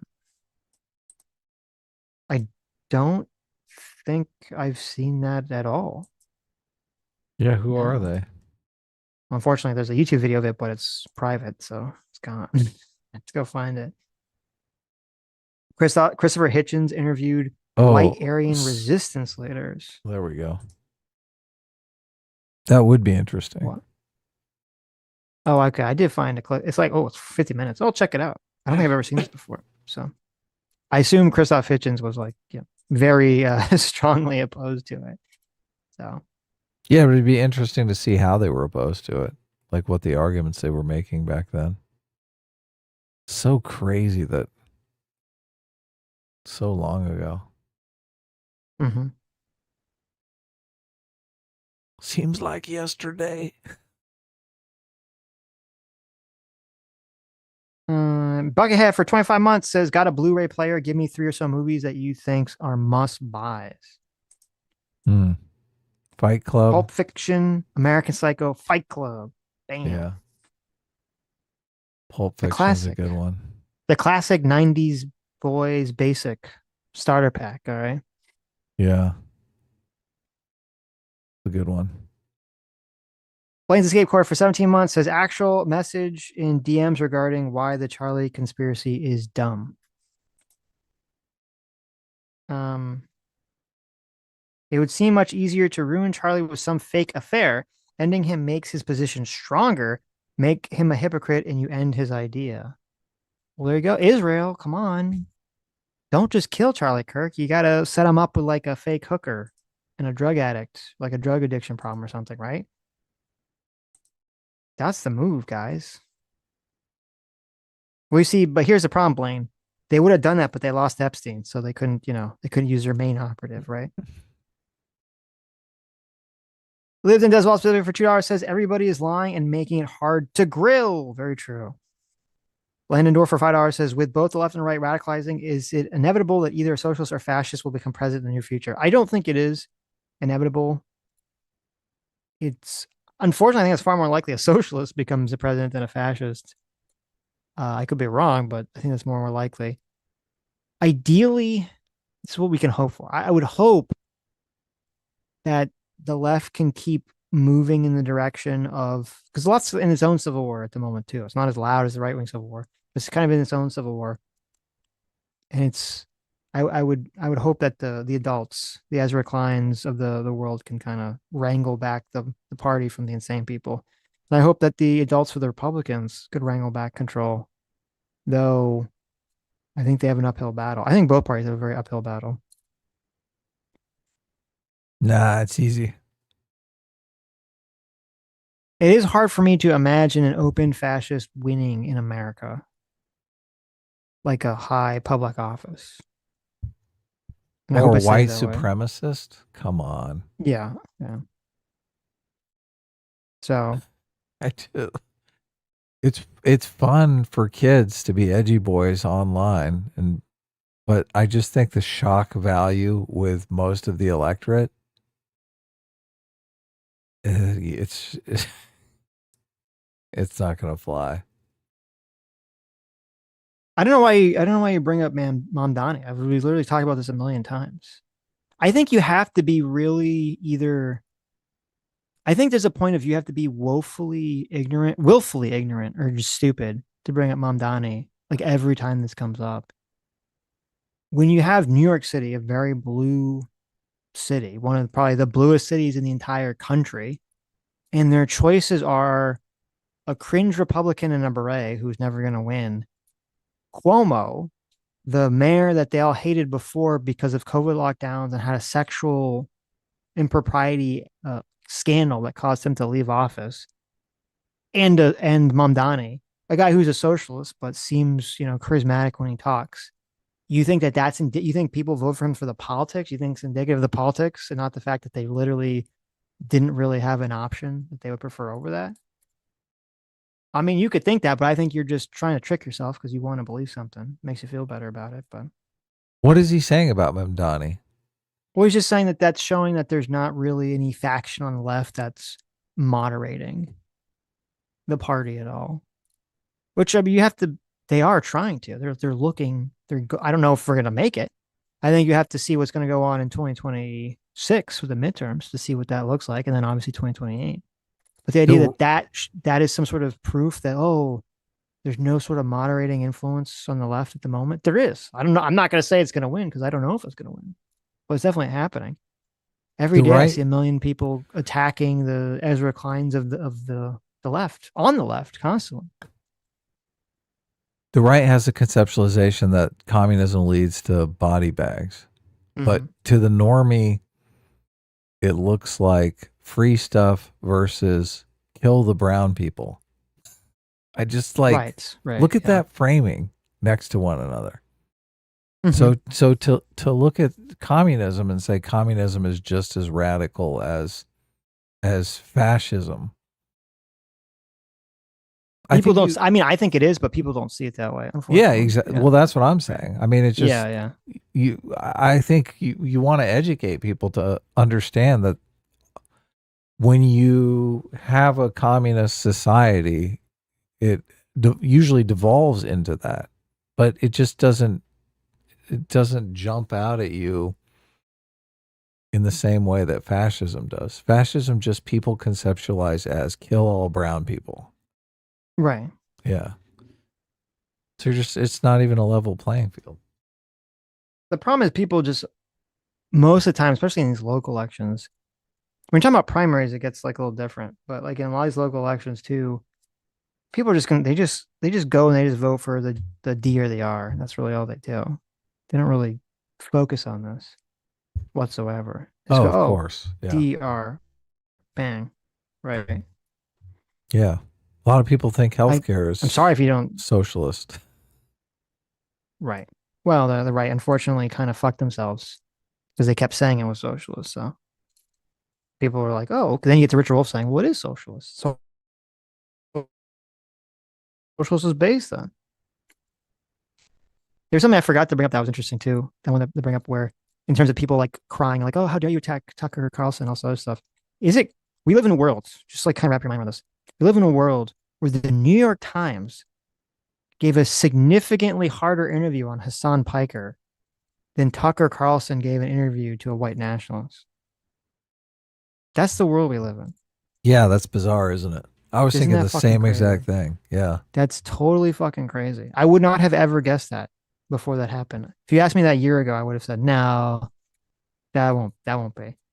The New York Times gave a harder interview to a socialist than Tucker Carlson gave to a white nationalist. That's the world we currently inhabit at the moment.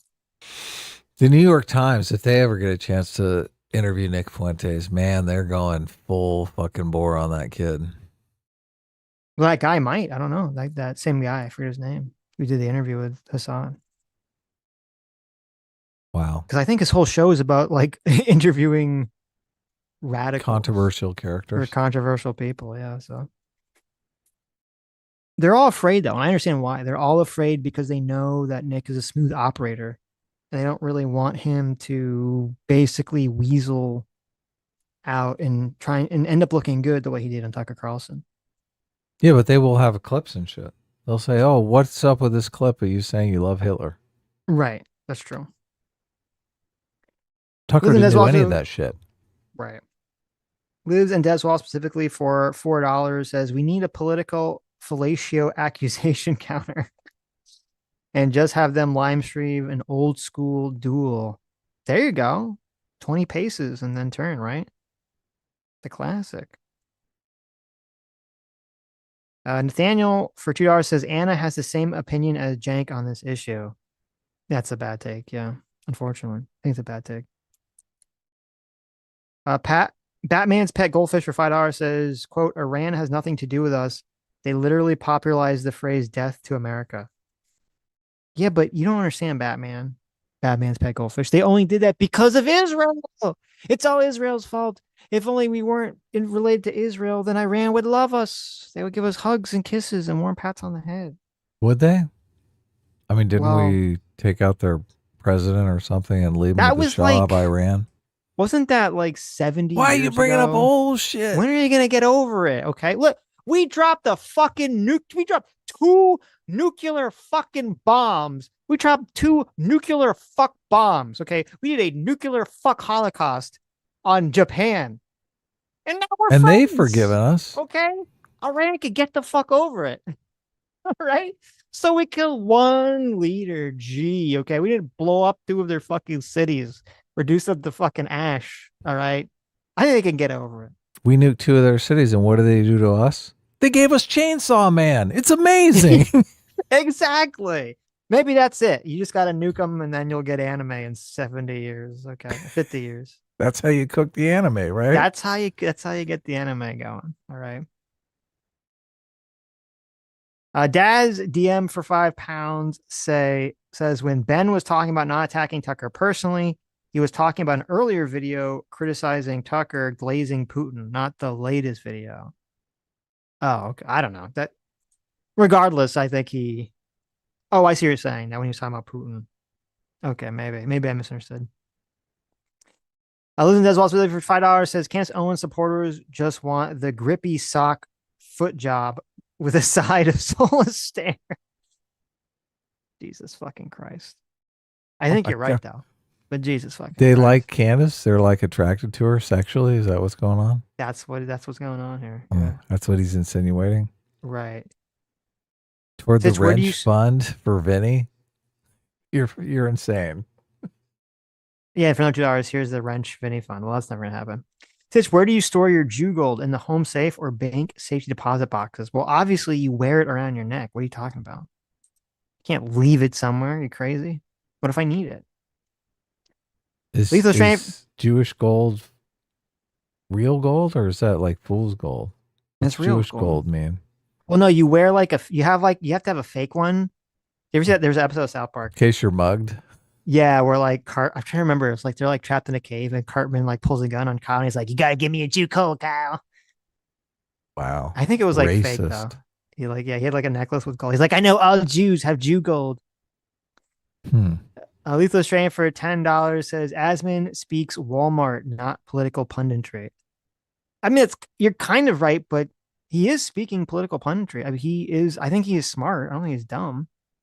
I think he's just using his intelligence in a way that I think is cowardly in this moment. Everyone can have a bad day. Maybe tomorrow. Every he'll time he come out. talks about Fuentes, he has a bad day. So I don't. Oh, okay. It's a continual pattern. Tomorrow is a new day. Right. That's true. You can always change. Maybe he'll come out and say, this is fucked up. Well, he did say in the other video, that the one you sent me, he did say like, well, I don't agree with like the Hitler shit. Well, he's still just, I don't know, just he seems like if someone says like, oh, I don't agree with like the Hitler stuff, and then they spend 10 minutes attacking that side that's attacking Nick Fuentes, it's like, okay, he just kind of gets lost in the sauce at that point.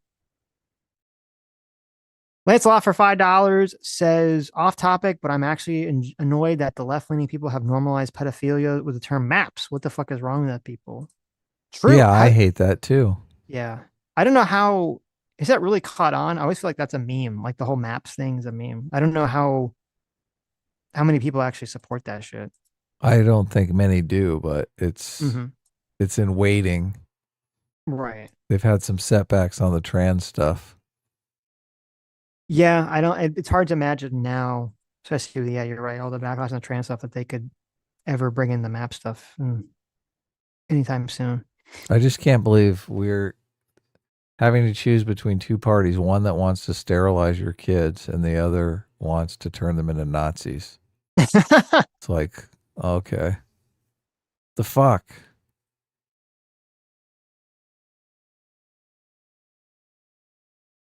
Bad situation. Anyway. One wants to sterilize your kids so they can't have sex, and one wants to turn them into a Nazi so they so sad.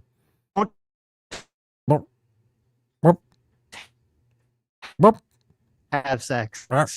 Oh. I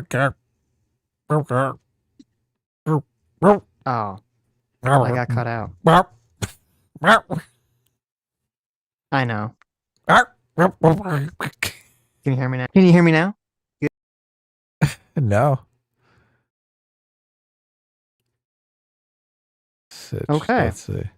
Can you hear me now? I can. Yeah, you're back. Okay. I don't know what's going on. That's just my internet just cutting out. We might have to get new internet or something because it seems like it does this late at night for some reason. I'm plugged in. Downloading all of her animes on. Sam is downloading all the gay shoujos. Kazaa. Yes. Right. Kazaa. Is she watching Netflix in the other room or something? She's watching. She's got like 10 different She's got Netflix open. She's got Crunchyroll open. She's got Apple TV open. Really? She got YouTube. She got every single. My wife does it. My wife will be like watching a show on her phone and on the TV at the same time. How is that even possible? Okay, your wife's got like some problem. I'm like, really? Have you seen? There's like that video of the kid. He's got like the giant iPad and the He's got his like phone and he's like playing two different games at the same time. Like the ADD is so strong. Yeah, no, that's what it is. It's like fear of missing out or something. Right. Right. Well, anyway, I guess I got cut off. You missed my joke. I said, the left is sterilizing your kids so they can't have sex, and the right is Right. turning them into Nazis so they won't have sex. Right. So there's just a lot of lack of sex going on right now. Yeah, that's the big problem, huh? Yeah. These people just need to get laid. Ladante Latranta for $5 says, I hate that people call it purity testing. I'm right leaning and I hate Nick. It's not a purity test to throw a snake out of your garden. Very true. No one will call it purity testing if this was some anti-Trump person who was like us, like very clearly on the left. But just because some reason it gets associated with the right, they're like, oh, okay, it's purity testing. Mongolian leprechaun surfer man from Saturn for $10 says, hey, Sitch Adam, I just want to correct you guys on how to pronounce IA. It's actually pronounced Ia. You guys should look up some of her music. It's really good. I recommend God Only Knows. Oh. Okay. God only knows. I'll check it out. Okay. Like the Beach Boys song? I like music. I like music. I got to watch this white supremacist interview and now some music video. Did you watch that Elon Musk music video? Yeah, I thought it was visuals of cool that and are- cringe at the same time. Yes. Oh, really? Yeah. Huh. Like it looked cool, but I was like, conceptually, this is cringe as fuck. Oh, the Elon's Musk is like totally cringe. So Yeah. Yes. But the cat girls were amazing. That's true. That's true. Isn't God Only Knows the Beach Boys song that they play in BioShock Infinite? When there's like that scene where you walk by and there's like the barbershop quartet and they're singing that song. And you're like, what the fuck? IA. I don't see any song by IA called God Only Knows. I only see the Beach Boys. Oh, I see it. If I type in God Only Knows IA, it comes up. Oh, really? Yeah. It's like an anime girl. It's a Vocaloid character. Oh, there we go. Yeah. Yeah. 11 years ago. Yep. Cool. Jägermeister 79 for $5 says, and any interview or debate with Nick would or should be a one-sided interrogation with nothing but the straight questions. Are you a Nazi? There you go. Are you a Nazi? Are you a Nazi? Mm-hmm. Are you a Nazi? And every time he says no, you slap him in the face and you say, are you a Nazi? Slap. Are you a Nazi? Slap. Are you a Nazi? Slap.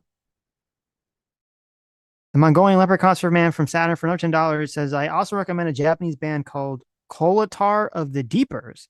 They are known for their shoegaze music, and it's out of this world. Some of the best music I've ever heard. Wow. Coulter of the Deepers. That's a big endorsement there. That is a big endorsement. I'll check it out. Check it out. What is shoegaze music? I've never even heard of this genre. Shoegaze is a sub-genre of rock music from the late 1980s, originating in the UK, characterized by ethereal, distorted walls of sound created by heavy guitar effects, reverb, and fuzzy distortion. Oh. Interesting. Okay, I'll check it out. Nux HB6 for $5 says, since you brought up West Side Story, thoughts on the song G Officer Krumke? Lyrics seem to hold up and can be applied to modern talking points. Yeah, that's a great point. I didn't think about that. God, West Side Story has a lot of relevant political points. If you've never seen West Side Story, G Officer Krumke is a song where the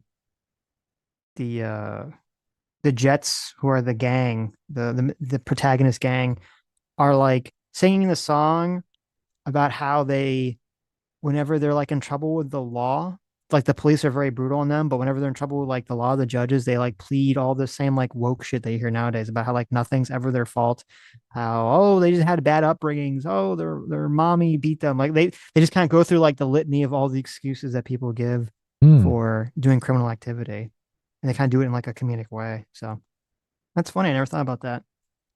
So the cops are anti-crime, but the judges are like, let them go.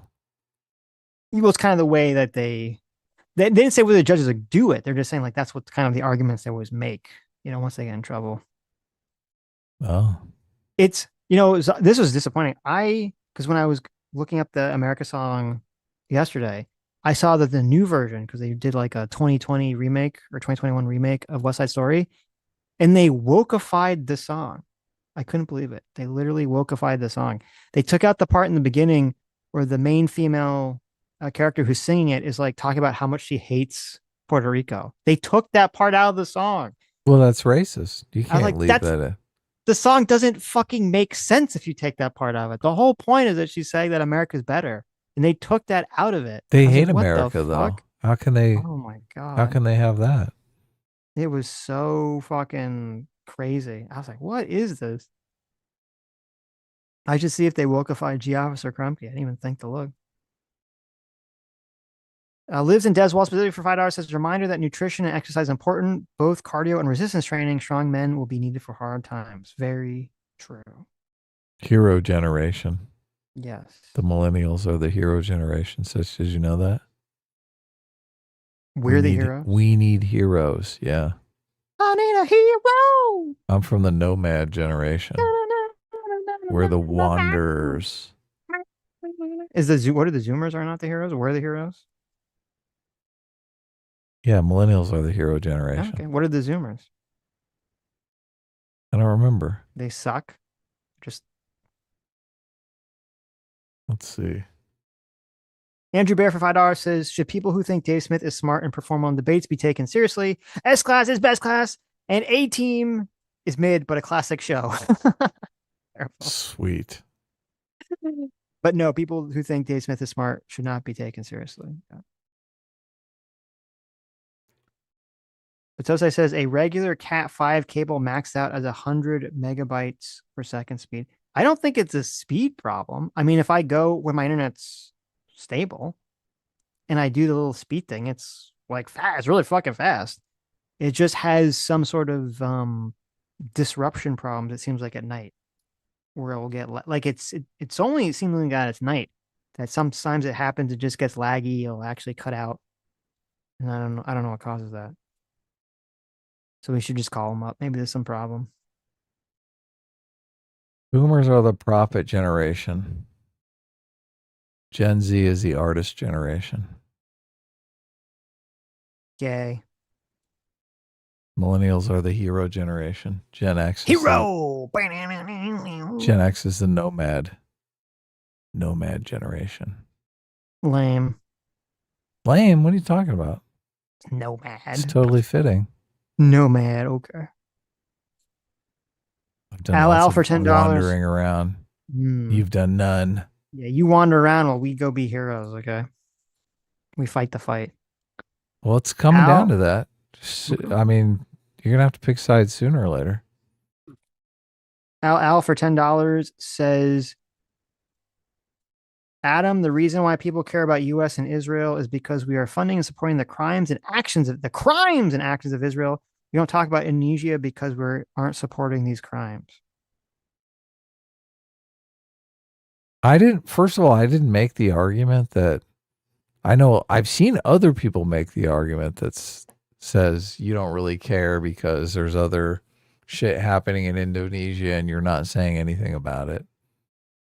I'm not making that argument. I get that you don't want your tax dollars being spent on a genocide. I've heard that argument many, many, many times. So, but there are other people who also pay taxes who want to see their money support Israel in a war that they feel was thrust upon them by a terrorist attack. Mm-hmm. So, why can't people just conceptualize? Look, Al, I'm sure you're a bleeding heart who wants to see your tax dollars spent on poor people. Well, we spend some money on poor people. Why don't you just imagine your tax dollars going to those poor people? Mm-hmm. And I'll imagine my tax dollars going where I want them to go. Right. Why don't people do that, Sitch? You can't think of anything you'd like your tax dollars to go to? Because it offends my sensibilities. Don't you sleep? If you can choose, like, just to imagine your tax dollars going to something that you support, or imagining your tax dollars going to something that you totally despise and find disgusting. Why would you choose the latter? So you can give yourself an early heart attack or a stroke or something. Why would you want to stress yourself out like that? Why, Sitch? Why? Because I'm angry. I'm not going to take it anymore. I just imagine my tax dollars going to good things. Oh. Okay. Yeah. Lancelot for $5 says, I cannot understand how Asman can say, quote, guys, his opinion isn't relevant to the discussion. Asman, he's soon to be mayor of one of the largest cities. Yeah, that was a fucking crazy take. It doesn't matter. Someone asked a very clear moral question. Doesn't matter. Sammy says, Sitch, my tax dollars should go towards buying my girlfriend more sushi is the correct answer. There it goes. Sammy just wants a tax rebate so I can buy her more sushi. Where your tax dollars go? The sushi fund. Al for $12 says, Stitch. Thank you. Stitch. No one takes. No one knows your name, dude. Look, you got my name right. Even capitalized it. Yeah. Says, no one takes anti-Semitism seriously, just like racism. We're fighting a losing battle. Opinion surveys are against Israel, especially young people. The both of you are making unpersuasive arguments. So we'll just Argums, yeah. Just to answer the question. There's definitely the what's the word I'm looking for? The power of calling someone racist has definitely waned significantly because of its overuse. That is definitely true. If you don't think and if I don't know if you're like a grape or something now, but if you don't think people care about racism or don't take it seriously because of that, you will be in for a rude awakening if or when the Republican Party gets slammed with a Nick Fuentes stick and gets annihilated by it. And we'll get annihilated when Nick Fuentes is talking about how the Jews are behind everything and Hitler is based. You're not going to believe me, and it's fine because you're too online. You're too online. You're too isolated to some age group or something in some friend group, and you won't believe me, but you'll see. So that's all I can say to you. You will see that you are completely incorrect and have been living in some kind of shadow game in a cave somewhere. The same way people thought that Kamala was some sort of hyper competent, fantastic politician who was easily going to win, and that Biden didn't have any health problems. Well, look, hey, why did Biden run for president in 2020? What was Biden's main argument for running for president? Donald Trump is racist. Was a fucking Nazi. Yes. He saw the bulging veins in Charlottesville. Right? Who won that election? Who won that election? Joe Biden won that election. Joe Biden won that election. Imagine that. Holy shit. Mm-hmm. Joe Biden won that election. His argument was Donald Trump was a Nazi. Right. I just, what do you, and Nick Fuentes is a whole lot better evidence than Charlottesville ever was. I don't think Trump addressed the Charlottesville stuff in any sort of compelling way at all. I don't think he made a good defense against it. I think his attitude was very similar to your attitude. Nobody cares about this shit. Guess what? Mm-hmm. They do care. Right. I just keep telling yourself nobody cares and this is no big deal and Nick Fuentes is completely meaningless. Okay. Yeah. Okay. The MAGA Republicans. It's coming back again. The MAGA Republicans. They're Feel all free to- vipers. Feel free to drop us a $50 super chat when you're inevitably proven incorrect. I welcome it. The Oceanist for $5 says Trump was constantly called to denounce white supremacy, and he did, but Zoran can't answer these simple questions, and it gets called Islamophobia. Yeah, it's kind of. I never in a million years would imagine Asman making the weird lefty defense. Oh, well, he doesn't have to answer that. Like, that's fucking. I never saw that coming. I must have not seen that very end of that clip because I didn't. That was like the first time seeing that, and I was like, holy shit, that's just crazy. That's just a fucking crazy point.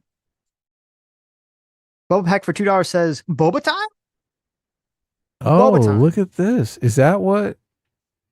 Are you into Boba? Boba Peck? Is that why your name's Boba Peck? I do like me some Boba. I need to just buy the little boba stuff because it's always so overpriced if you try to buy it out in like the world. Oh my god, are you? Yeah, I know. It's like It's $8 for a boba time. I know, it's crazy. $8 for a boba tea. Now, That's fortunately, what I it can't is even. in Los Angeles. Well, it's like because I know like my visit in LA, there'd be a boba tea shop around every fucking corner, and since it's LA, excuse me, since LA, they all had dairy-free milk.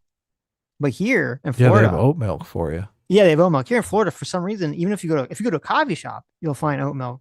But for some reason, the boba tea places haven't caught on. So I can't even get boba tea here because they all have normal milk. Really? And my Jew lactose genes won't digest it properly. But I just buy. But it's a good thing because I shouldn't spend money on it because it's so. You're right. It's like $6 to $8 for something I know cost them like 5 fucking cents to make. It's such a ripoff. But they make it so easy with the app. I have like the app on my That's the phone. problem. I just need you just need to buy the shit, like the little boba pearls. Where can you get the boba? You can buy that? Yeah, you can buy it at like an Asian market or probably off Amazon or something. Huh. So I think they're called boba pearls. You can just look them up. I like think the you have to strawberry like ones, but they're you have to different like than actual boba. you have to like boil them first. You have to cook them, I think, or something. You have to do something to them, and then figure out whatever tea that they use, which or whatever one you like. So I should just do that because it's a huge fucking waste of money to buy boba tea out in the world. It's so fucking overpriced. That's insane. I think boba tea, $7 boba tea. I think boba tea is probably more expensive per the amount than almost any other fluid other than printer ink. There's like printer ink and there's boba tea. It's like, why the fuck is this shit so expensive? This costs them nothing to fucking make. It's so overpriced. Boba's complicated to make. I don't believe you, Hayden. I don't believe you. I don't believe it's complicated to make. Maybe like to make the little tapioca balls is complicated, but They just raise the price up until the market demand falls off, and unfortunately, people love their boba. right. They do. They do. What are you talking? What? Boba is an insect larva. What are you talking about? No, it's not. It's like tapioca balls. What the fuck are you talking about? No, they're not a bug. What? Tapioca pearl, also known as tapioca ball, is an edible translucent sphere produced from tapioca. Tapioca is not a bug, is it? Did you ever watch Kamala Harris being interviewed by Jon Stewart? Oh, recently? Yeah. It's so cringeworthy. It was super cringe, yeah. Yeah. Kamala Harris thinks she's coming back. She's fucking out of her goddamn mind. Yeah. Tapioca's not. What are you're fucking trolling me? Tapioca's not from a bug. What you fuck? You're crazy. The what? Those little bobas are made out of bugs? Get the fuck out of here. No, that's what Hayden Dell said. They're from tapioca. Some kind of I've eaten a lot of those bugs. No, I would imagine making the balls themselves could be intensive, but I don't think the boba tea shops that you buy from, listen, unless you're going to some sort of fucking primo boba tea shop, they're not making those little balls. They're buying them and already pre-made in a fucking bag. Okay? Do you have boba time? We have boba time here. That's a big boba shop. There's like one every block. I don't know the answer to that question. I've seen boba tea places. I don't know if it's You don't know where you don't know where I don't you know get if it's your that boba? brand. Where your boba fix comes from? You don't know? Well, I don't get it because I can't because none of it has. It's always they don't have any dairy free. You don't do the substitute oat milk? They don't have it, Adam. I'm telling you. Oat milk is supposedly bad for you. Says who? It's got a bunch of chemicals and stuff in it. Everything's got chemicals in it, Adam. Not milk. Milk is like straight from a cow. What are you talking Well, I about? can't fucking drink milk. I don't know what to tell you. I don't have an option. Well, I do like the oat milk. The You oat got to milk listen. is Unless you're drinking fucking it, tasty. Oh my god! unless you're drinking it unpasteurized. Okay, you got to drink it unpasteurized. You got to eat straight from the cow udder, straight from But the cow's tap. it's deceiving to look at oat milk like it's milk. It's closer to soda pop. No, it's Yeah. not. It is. I don't believe this. Loaded with sugar and chemicals. Stop. It is. You might as well. Well, I don't know if be I don't drinking a think it has soft drink. protein in it, so it's probably not like it's not as good for you. If you can drink normal milk, you should drink normal fucking milk. If I could drink normal milk, I would drink normal milk. I'm not. Adam's a weirdo. He's choosing not to drink it. I can't. I'm not a big milk fan. I drink half and half. So I guess used to love milk. Oh God. I love half and half. Half milk, half cream. Okay. And I love cream. You gotta ask your girlfriend about Ollie Pop. What's that? It's like it's a soda that's engineered to have all of this fiber. And Oh my God. I tried drinking one of those. It like fucking murdered me. Holy shit. What do you mean it murdered The you? combination of the carbonation and fiber oh God, I was like, my stomach was so bloated. Yes, these things have. Some of them have as much as 9 grams of fiber in them, which I'm just like, what the? They just in a soda pop? How's that possible? It's good. You should like if you want to drink It's pretty soda, delicious. No, the Yeah. ginger ale is delicious. So I don't remember. There was 2 brands because I tried one. One was Olipop and one was another one. I don't remember which one was which, but because I remember I drank the orange one and the Sprite one, and it was good. I mean, it tasted good. I have shitty digestion, so that's why I was so gassy. But if you have like a soda fix, I think they're kind of expensive though. they compared to are. normal They're like soda. $2.50 a piece. Right. They're super pricey. But if you really want to drink soda, first of all, you shouldn't drink soda. You should drink water. But if you really want to drink soda or tea or coffee, if you really want to drink soda, like you can get those Olipops are good just because most people do not get the amount of fiber they need in their diet. And so it's nice to get that. It does have a lot of fiber for what it is. So, Yeah. and I don't think it has that much sugar. I've had the root beer, the ginger ale. The root beer is good. I mean, it tastes just like a root beer. Yeah. Sam says there's a type of root they use to add the fiber. It may cause bloating. 'Tis the nature of the root. Oh, so maybe it was the root that was setting me off.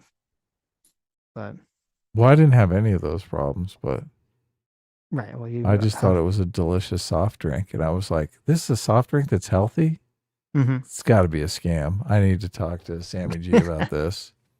There's got to be something's going on here. No, it's not a scam. It's not a scam. If that type of, I guess if it doesn't bother you, then that's good. I got the super pasta too, and I like that a lot too. Yeah, that's good. Which Sammy it's said all the like, time. How do they do it? It's like 28 grams of fiber or something like that. There's one that has like a lot of protein too. Yeah. Yeah. So. And it just tastes like regular pasta. Tastes like spaghetti. And it will fill you up much better than normal shitty spaghetti, which is just empty carbs. Right. Yeah, no, it's good. Sam says the healthy sodas that say they have probiotics in them are usually scams. They tend not to have enough to get past the stomach acid. Oh, really? Those are the probiotics. Because I think don't they call the fiber ones like prebiotic or something if they're trying to be fancy? It just has fiber in it when they say prebiotic. That's different. So fiber ones, yes. The Olipop, I do believe they call probiotic though. No, They they call do, it you're right. Prebiotic. Prebiotic. Yeah, yeah. What is that? What? Okay.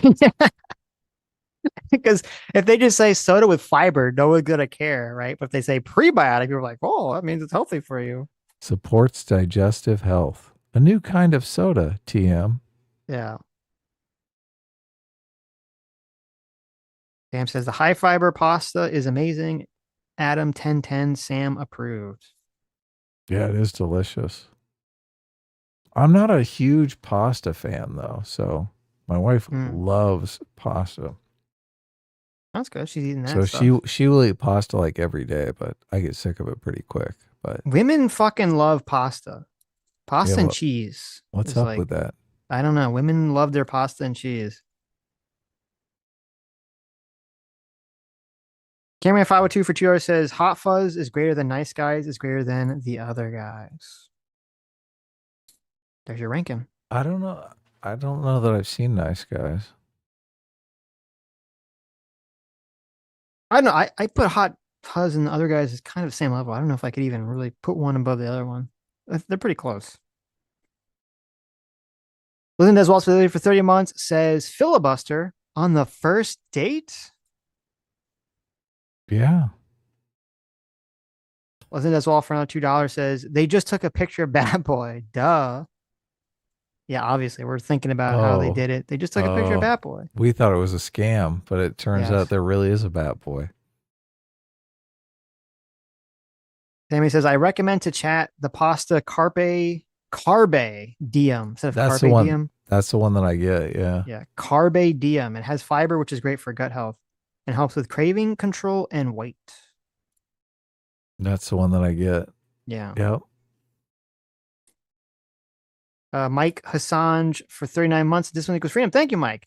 Says Bat Boy, now 36, seen walking out of a synagogue wearing a skull cap. Some believe member of the IDF, suspected of conspiracy to kill Charlie Kirk.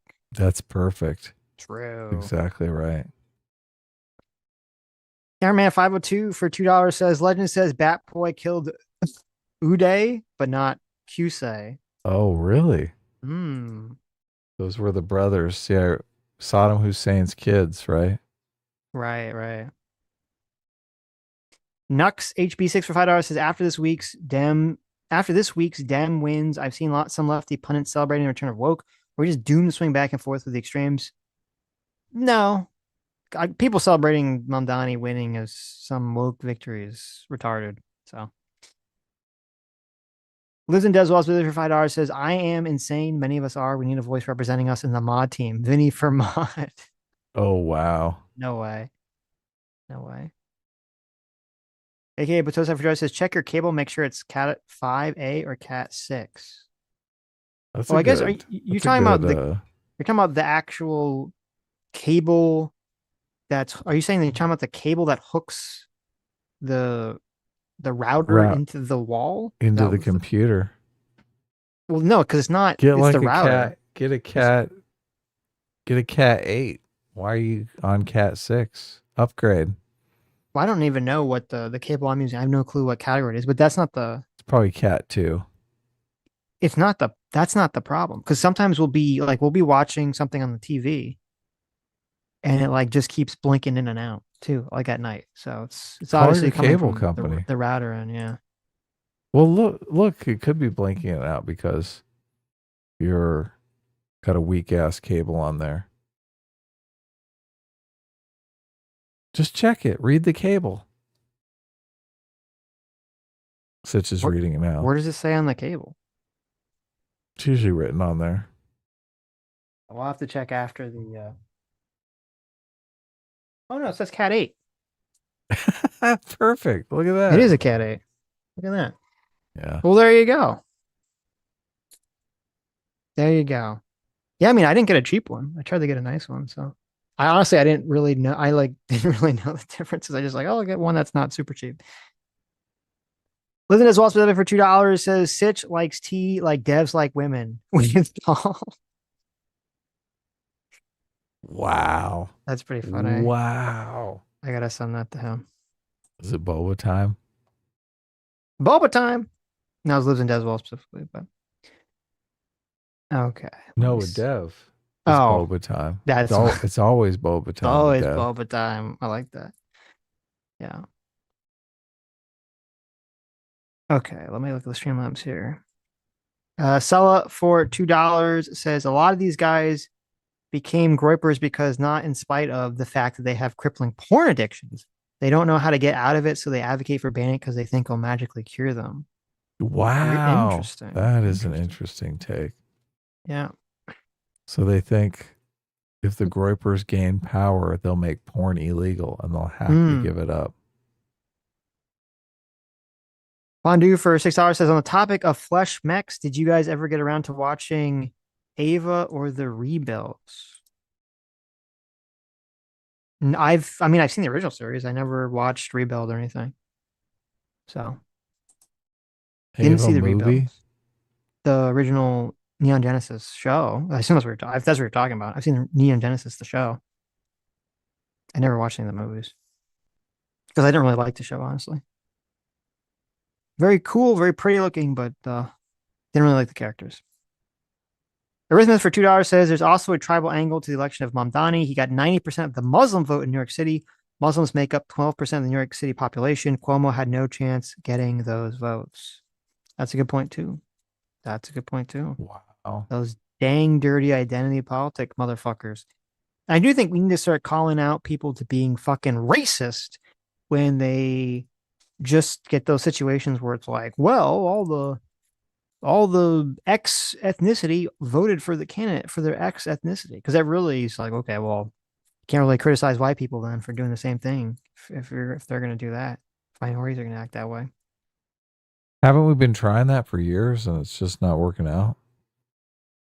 What? Trying to tell them to knock off the identity politics. No, I don't think publicly. Publicly, no one shames you. Like, there's not a story. It's like, oh, 90% of the Muslims voted for the Muslim because they're racist. Like, that's not really a story. So people need to think of it that way. Frame it that way. Yeah, it's true. I don't think they ever would, though. They're going to say they're marginalized and they're forced to stick together to fight the evil Islamophobia from the whites. That's the way they're going to frame it. They're going to be like, look, they have to do this just to protect themselves from your racist ass. Well, the right's going to have to pick up the mantle. Left's not going to do it. But yeah. I like the whole Mamdani was like, oh, my aunt, after 9/11, she couldn't wear her hijab. And then it turned out that he did have an aunt or she didn't live in America or something. And I was like, oh, it wasn't my aunt. It was some friend, like, cousin. It's like the story just kept changing. Like, oh, okay. He pulled a Gavin Newsom. Yeah. I'm on the phone with Biden right now to talk to him about this. Good, let me talk to him.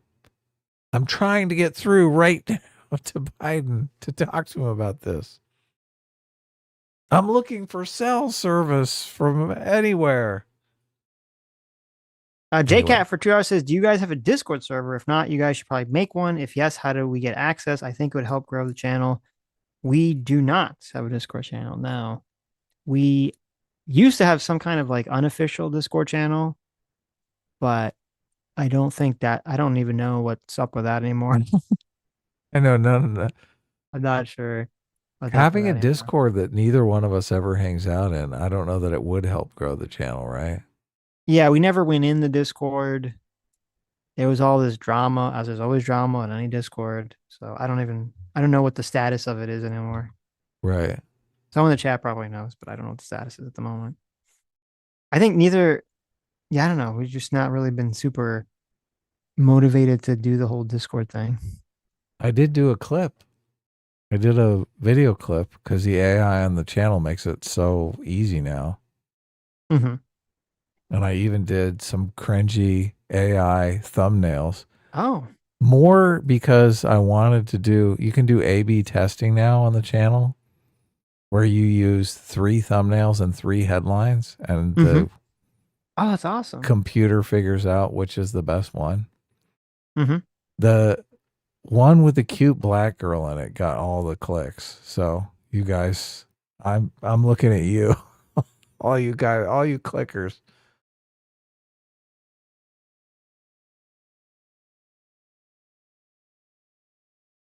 Sitch is immediately going to look at the clip. Anyways, no, I did it? see the clip before we started. Oh, I saw that you uploaded it before we started. So, but you didn't see the A/B testing. I know I saw the thumbnail, whichever the one you ended up sticking with. Yeah, So, I went to Grok and I was like, Give me a thumbnail about a DEI debate that's guaranteed to get clicks. So, anyway. Anyways, thank you all for coming. Oh, Thank you all for your generous super chats. are you going to play the harmonica? Thank you all for coming. Thank you all for incredibly generous donations. You who made that stream, you are the true heroes. You are the true free will seekers. You are the true isekai protagonists that would be reborn in an isekai world and would make sure to end the obvious racism against those beast people. They did nothing wrong. Everyone wants to have a cute cat girl or maybe even a cute cat boy if you're into that. And we'll see you all on Tuesday. We'll be covering, not politics, we'll be covering politics on Thursday. On Tuesday, we'll be reviewing on the media channel the new Predator movie, which I haven't seen yet, but we'll see on Monday.